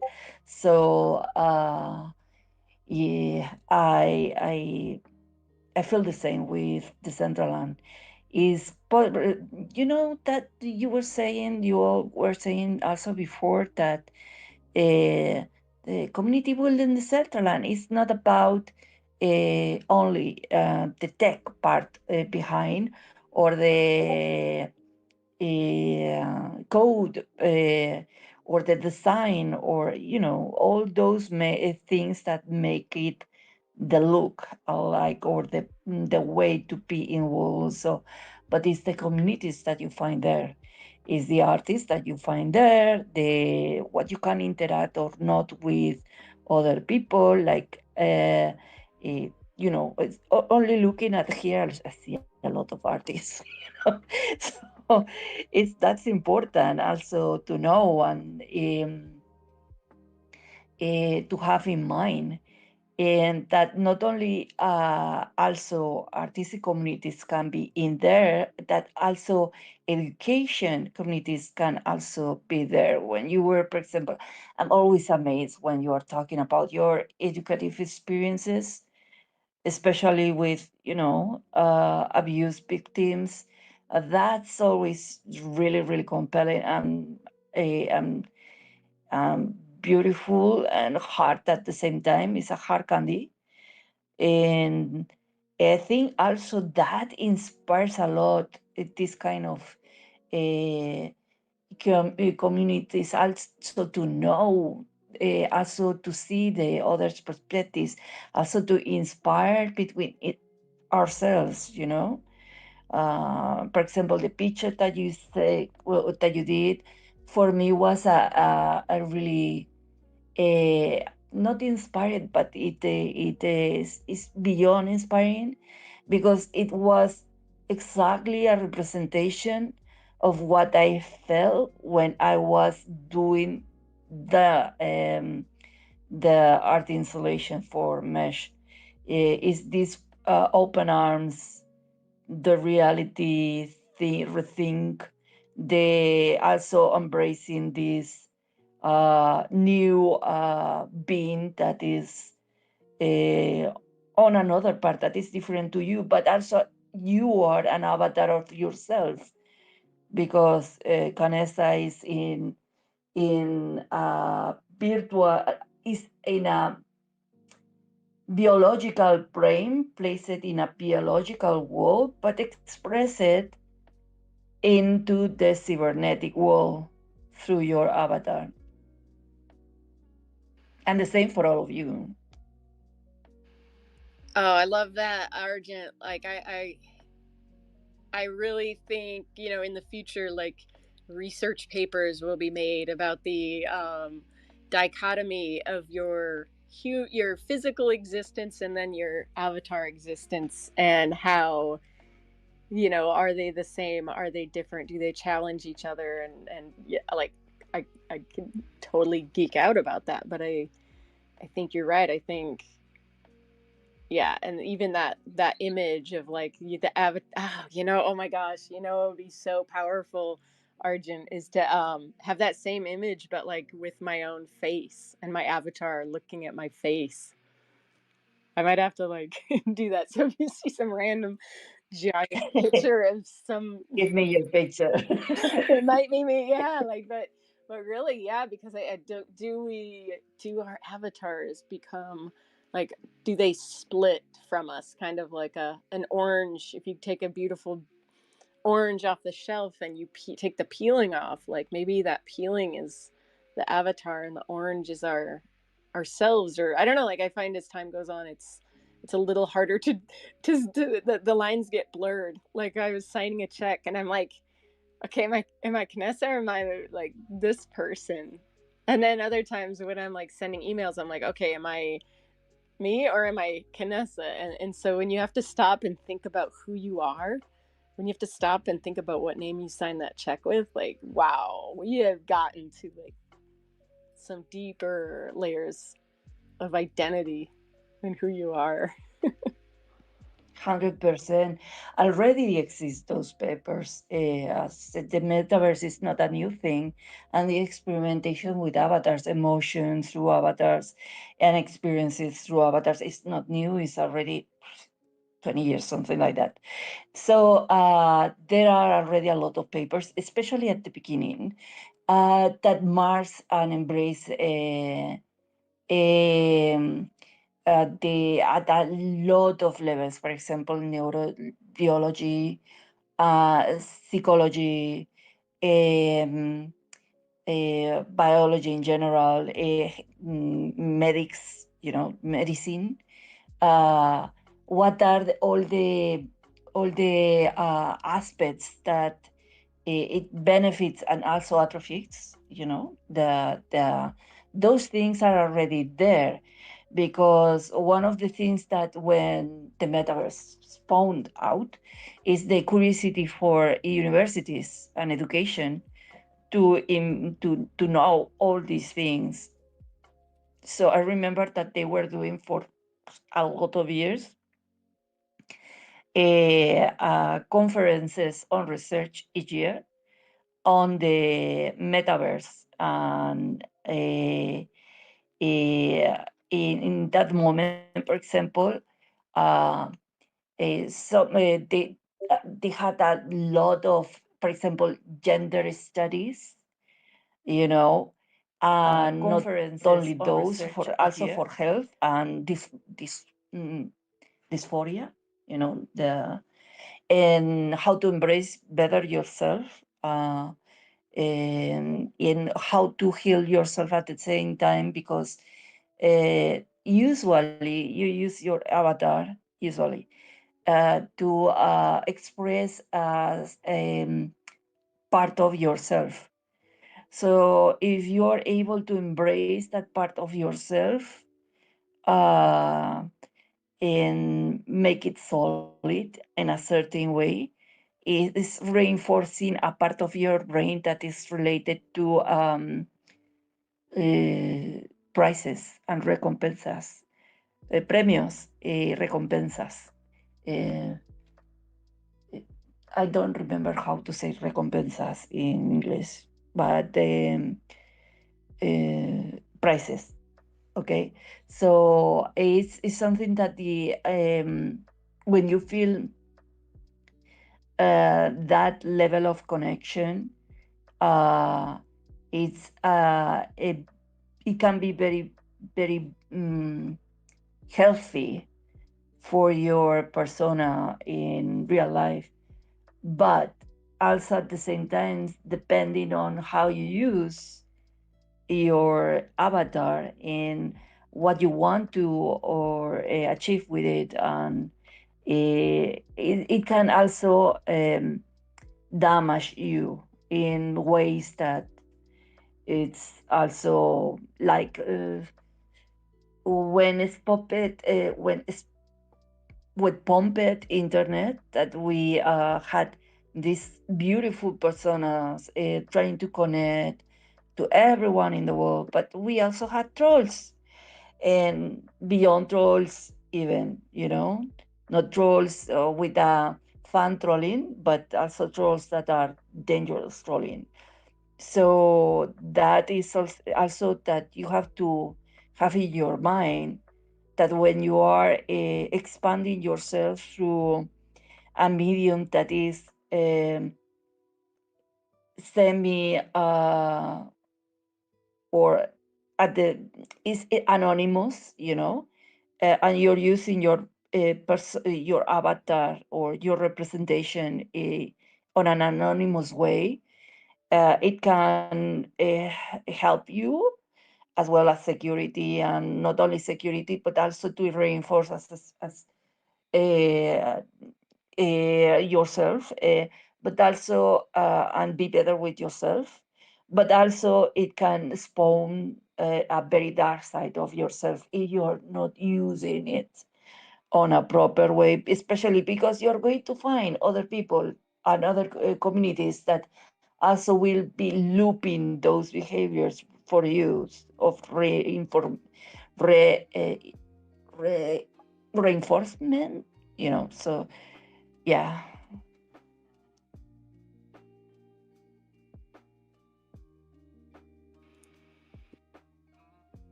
Oh, I didn't hear. I don't know if you said something at the end. Your mic was off, but I might not have heard you.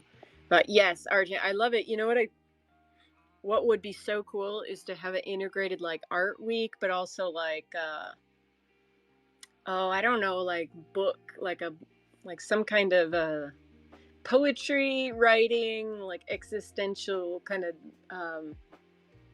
maybe philosophy or some kind of integration with those, like where those events could be happening in conjunction with like art, and even almost like, wow, if you got paired with an artist, like what if it was randomized and you find your partner, and you find like Argent and Blease have like come together, although Blease does art too, but he's the first person kind of is like an author that I'm thinking of, but some kind of deeper, I mean, Somebody recreate the cave analogy. you're gonna have to explain that to us. You don't. Oh.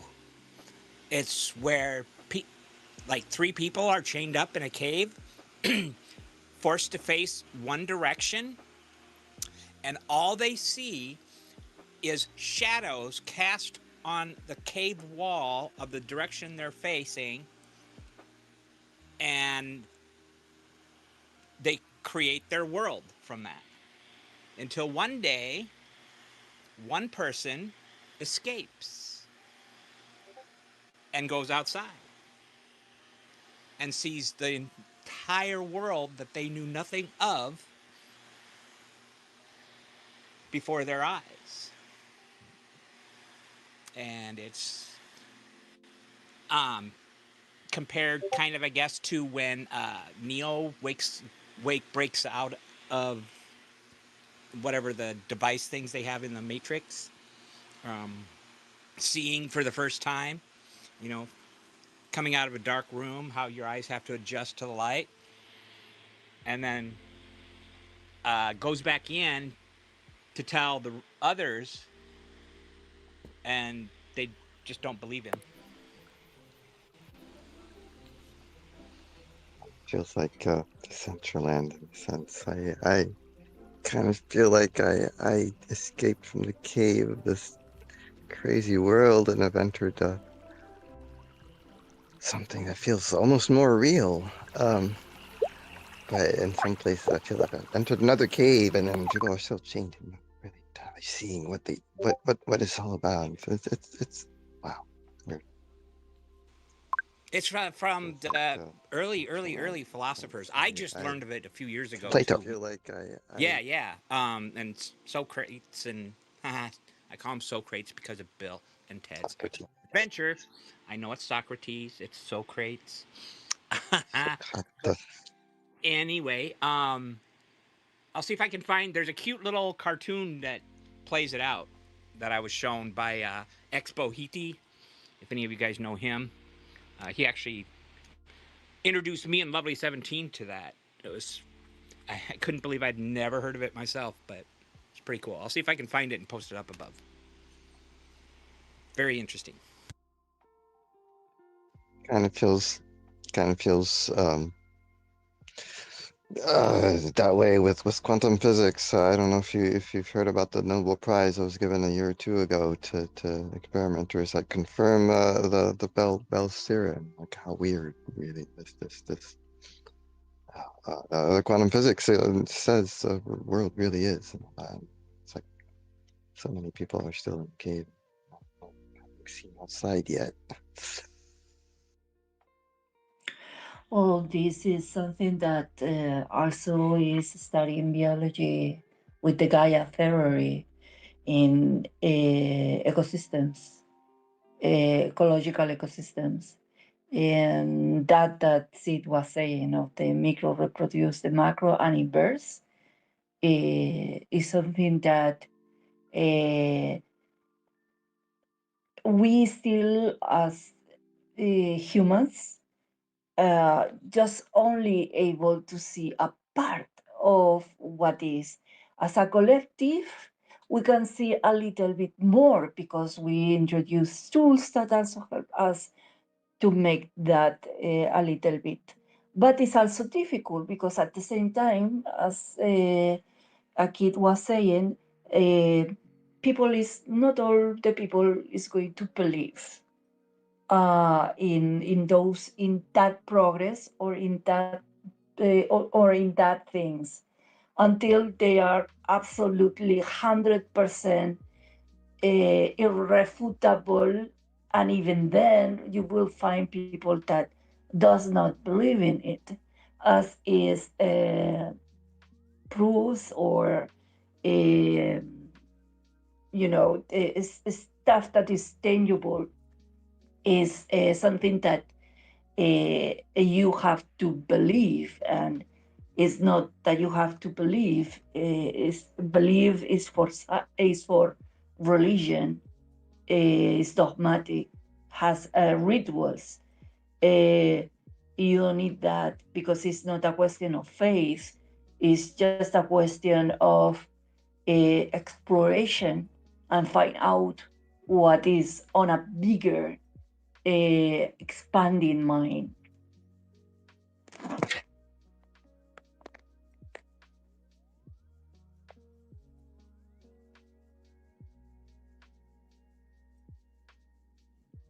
I was just processing it. It's like sounds. Oh, I don't know. Is Sin talking? I can't see his mic, so hopefully I wasn't talking over him. But, okay. Now I'm like afraid that I'm gonna talk over somebody because I can't hear their mic. But yeah, I love the conversations, and I love like this is my dream. Like for Decentraland, I've always just thought like if it doesn't make our real life a better place, then what is it like? What's it even worth? And so just these are the kind of conversations that I love, like seeing take place after many, many hours of talking that we're actually talking about like bigger things, not like, oh, what brands are going to come to the metaverse, but like, how can the metaverse like enrich our own human existence? Like, that's what really matters. Brands will go when we do that, because what brands want is a public audience, the thing is that we right now still very limited with the thing of audiences, unless you make something that tricks it. For example, it has not to be an event only. It has to be a series of events, but also something that stays there. For example, if you're having, it's not the same time. It's not the same to have a fashion week, okay, than having a fashion week where you have already the brands with their stores selling inside all the year, you know, or at least for 3 months or something like that. that is something that it may rethink that those stuff, because if you have a brand there, and this brand is always, for example, each weekend or whatever, doing an event, yeah, you will know that for an event maybe only can be 50 people or 100 people connected. But if you stay doing, if the brand is still there and it's involved, you have more probabilities to achieve. And it's not only, the brand in there. So maybe you have a mini game or something there, or an art installation at the same time, something that makes people want to repeat the experience and go there, not only by curiosity one time. You can, at the end of the month, have more visits than only if you do a fashion week, for example. It's a combination what we have to do. It's like in real life. In real life, you will have the brand doing the fashion week of Paris or New York or Milan, and then you will have the brands on the website that you can go, or the store that you can go.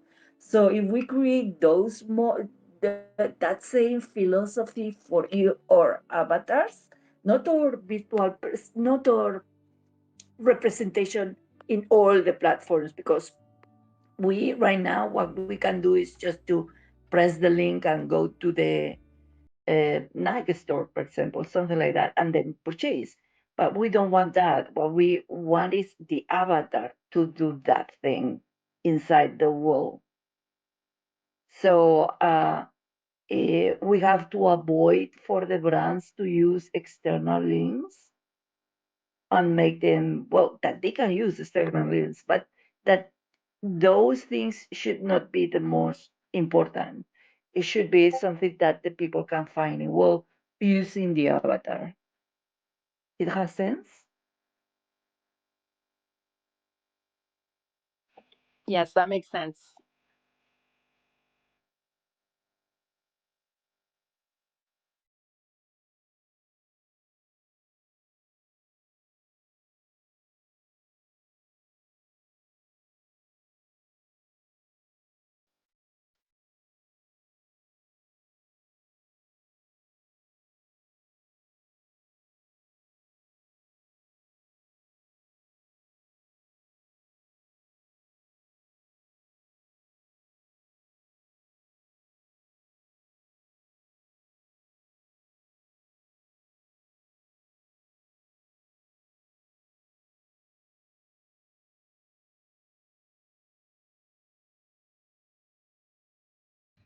Sin, you got really echoey. No, you got really Yeah, it echoey seems all to of a be. sudden. Yeah, there seems to be an issue with You went into cyber mode.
think of it. Maybe it's not that feasible a solution for this.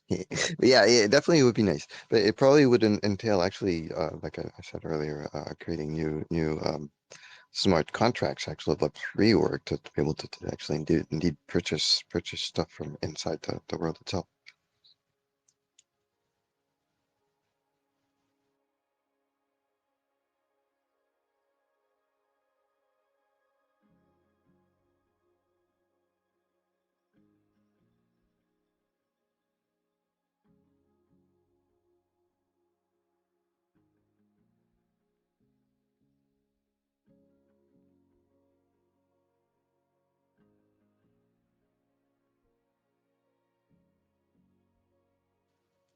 So,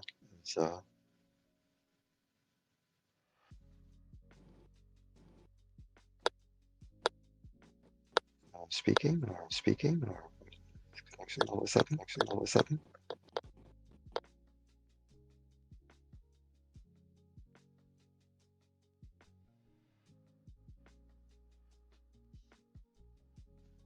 I'll say something.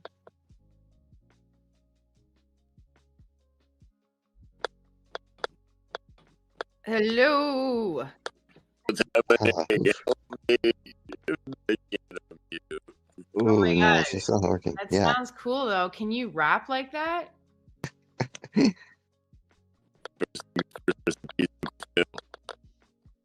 For real.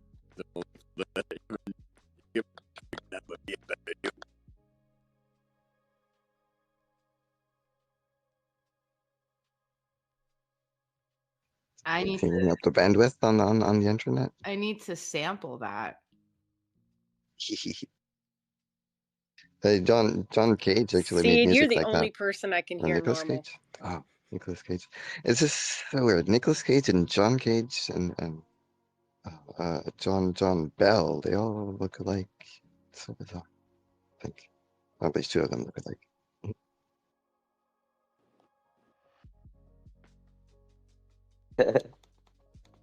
Okay. So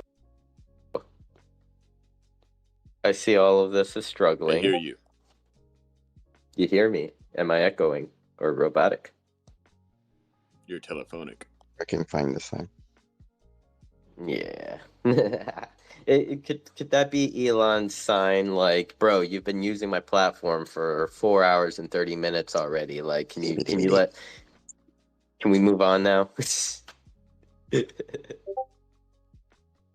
Hey, Brandon, can I tell you something? Yep. So I told my squad mate in Fortnite, I showed them your video where you got 23 kills, and you know what their response was? What's up? That's all. Yeah, motherfucker, I'm in college. Okay, I'm busy. I do anime. Yep, 23 kills, not enough, brother. So just if you feel like if your ego starts getting big, nothing like some a dose of reality to just bring you back down to earth. So Nothing anyway, like some I thought random 12-year-old. oh man, yeah, no, I won't give the age because then you'll really feel bad. I was at a hockey game last night and there was like, obviously like kids running around. And I just told my girl, I was like, I wonder how many of these kids I've fucking blasted through in Fortnite. Like, what are the chances that I've Oh or yeah, one I of love them it. have like or one of them have blasted you. Go ahead, Okay, we Ganessa. don't talk about that. Yeah, I was gonna say I love it when people are like, "Oh, those 10-year-olds killing me." I'm like, no, they're not 10, they're 7. So it's just like, oh god. But anyway, Brandon, I thought that was a great game. The one I saw, I thought you did really well and nice aim, nice control over your firearm. Definitely. Things. I've been gaming since I was a wee lad. Fun fact, I have a ray gun tattoo on my bicep from Call of Duty.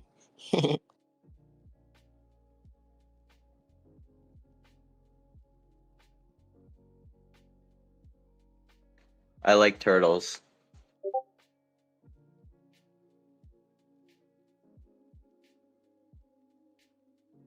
The awkward silence. Alrighty. I think the awkward silence is kind of our signal to shimmy on out. What do you think, Vanessa?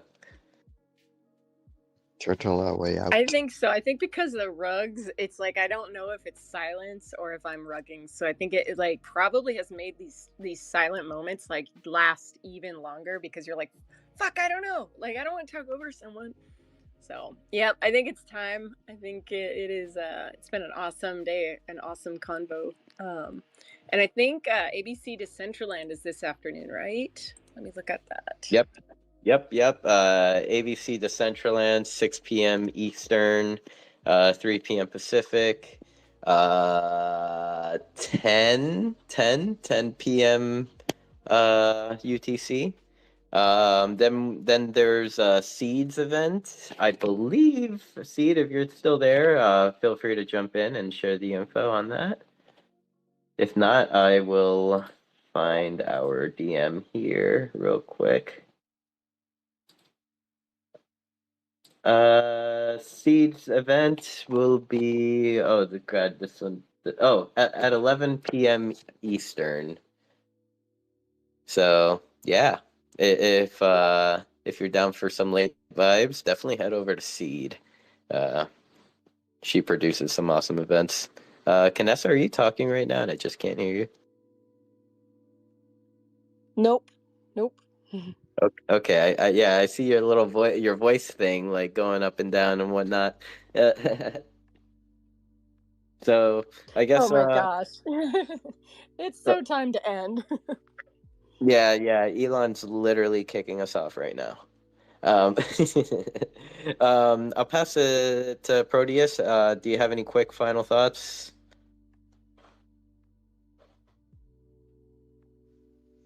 The app here. I guess regarding, let me go back to computer screen. Regarding the cut off for just a few seconds.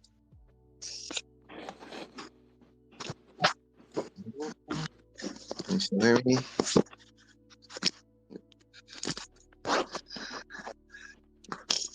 I'm always having those issues, right? When I have this. Can you still hear me? Yep, I hear you. It's not turn the microphone though. Is it working? I just. Yep. Sorry, never mind. Yeah. So quick, yeah, some quick final the I feel like the Decentraland being a country, being a world, the DAO is actually composed of landowners, like landowners of this world, and really this is how I think people should be thinking of themselves, and this is really a country, and if you have land there and you want stuff to actually happen, then you have to realize it's not a platform, it's not a company or whatever. It's like really a new thing that just never existed before. So yeah, that's what I think. Like if you want to stream the town hall meetings in a very public place, that's a good idea. But like the main thing to explain to people is that this is a new country, and if you want to, this is a new country. Basically, it's something that never existed before. That's right. Thank you, Proteus. Appreciate your final thoughts. Seed, I will do another call on you for your final thoughts. If you're not there, I'll pass it over to Brandon.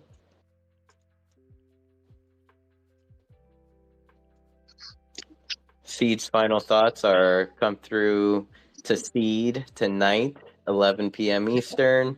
Coordinates -104, -95 if you want to party.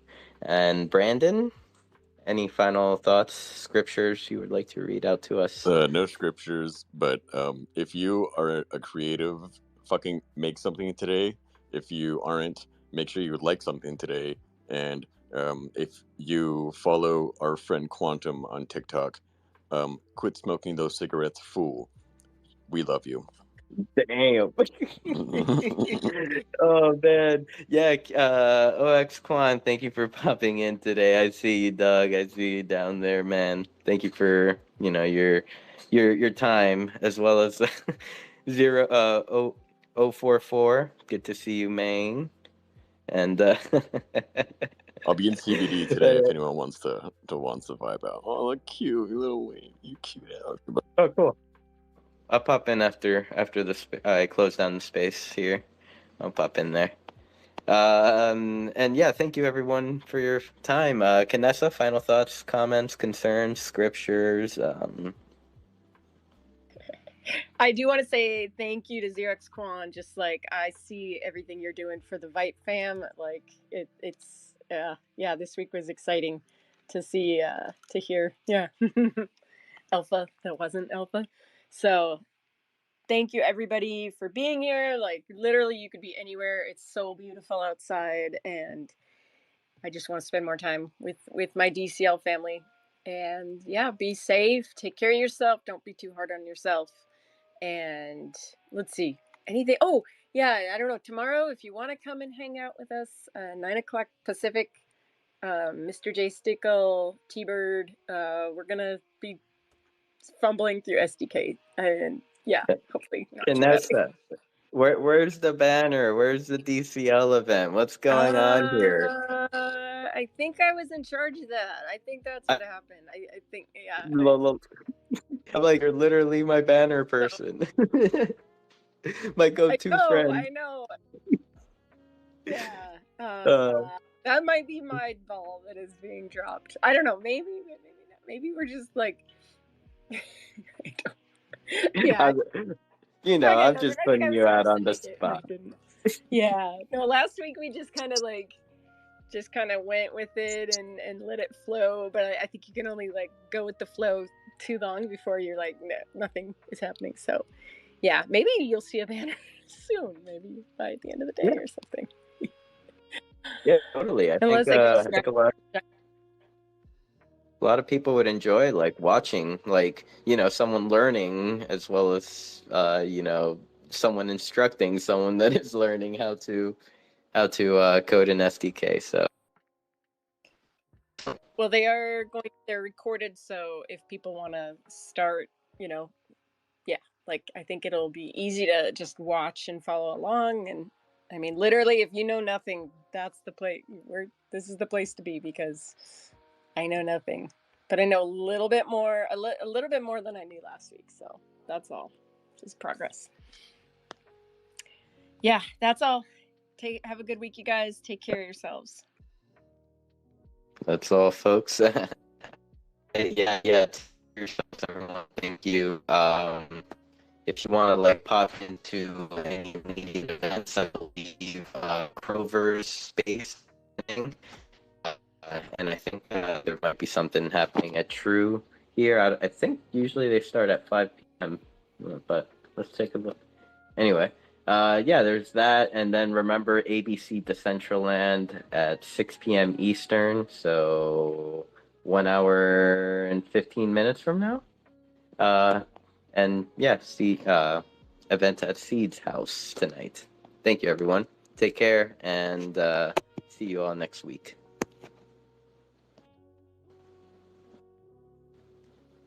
Damn, Kanessa, we need some outro music. Like, how Joe Rogan has like the music. Like, yeah, exactly. Yeah, here I'll do it. I'll find some. Oh, you got music? Yeah. Yeah, hold on. Hey, I fucking love you. Actually, can we get it produced by Brandon? Oh shit. Yeah, we should. I got you. Hold on. Let me make sure this is it. My SoundCloud's got some bangers you can go check out. Check out Sinful Meat Stick on OF if you want cat feet pics. Brandon 10 Wish Your Vodka. Yeah, Brandon 10 Wish Your Vodka. Have a good day, guys. Go learn something. Okay, here it is, guys. My outro. We got a #1 victory royale. Yeah, Fortnite, we about to get down. On the board right now. Just like that Tomato Town. My friend just got down. I revived him, now we're heading southbound. Now we're in the Pleasant Park streets. Look at the Now I map just on want to the listen. sheet. Taking you to your Xbox to play Fortnite today. You can take your musty wire, but not Loot Lake. I really love to chug jug with you. We can be pro Fortnite gamers. Goodbye, everyone. See you next week. You got some heals in a shield pot. I need healing, and I am only at 1 HP. Hey, dude, sorry. I found nothing on this safari. I checked the upstairs of that house, but not the underneath yet. I didn't know it went this long, I'm gonna be honest with you. I can sing the whole thing by myself, so if YouTube cuts out, I'll just continue. Next week, you're doing the intro to this. I may have written my own song. You can take your musty wire, but not Loot Lake. I really love to chug jug with you. We can be pro Fortnite gamers. La la la.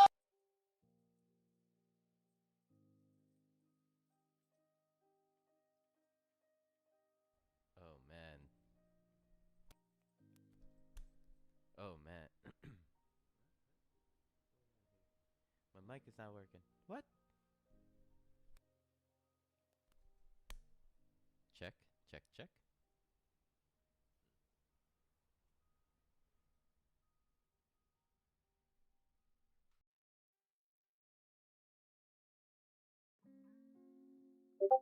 Check, check. No, this mic is so low right now.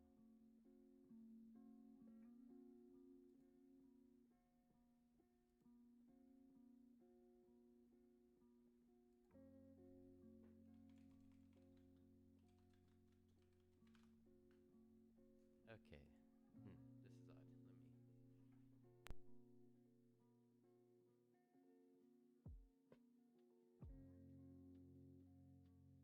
odd. Check, check.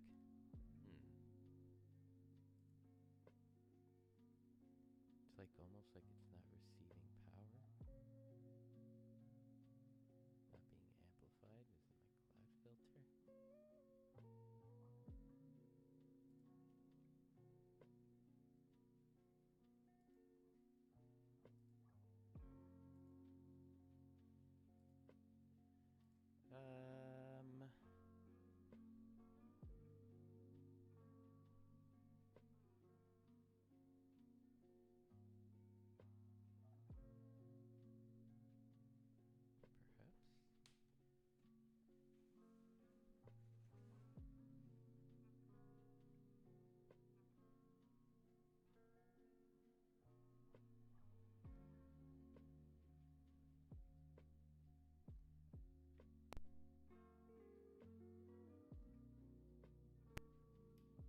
Check, check.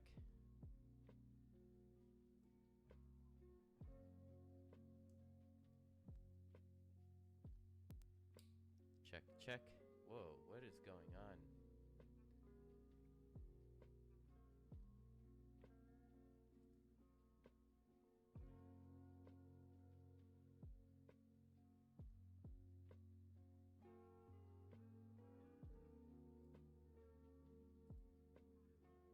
There's no filters. Alright, thank you everyone for hanging out. I'm sorry about that. I'm gonna close down here and, or maybe if anyone wants, I can play some music. Let me know.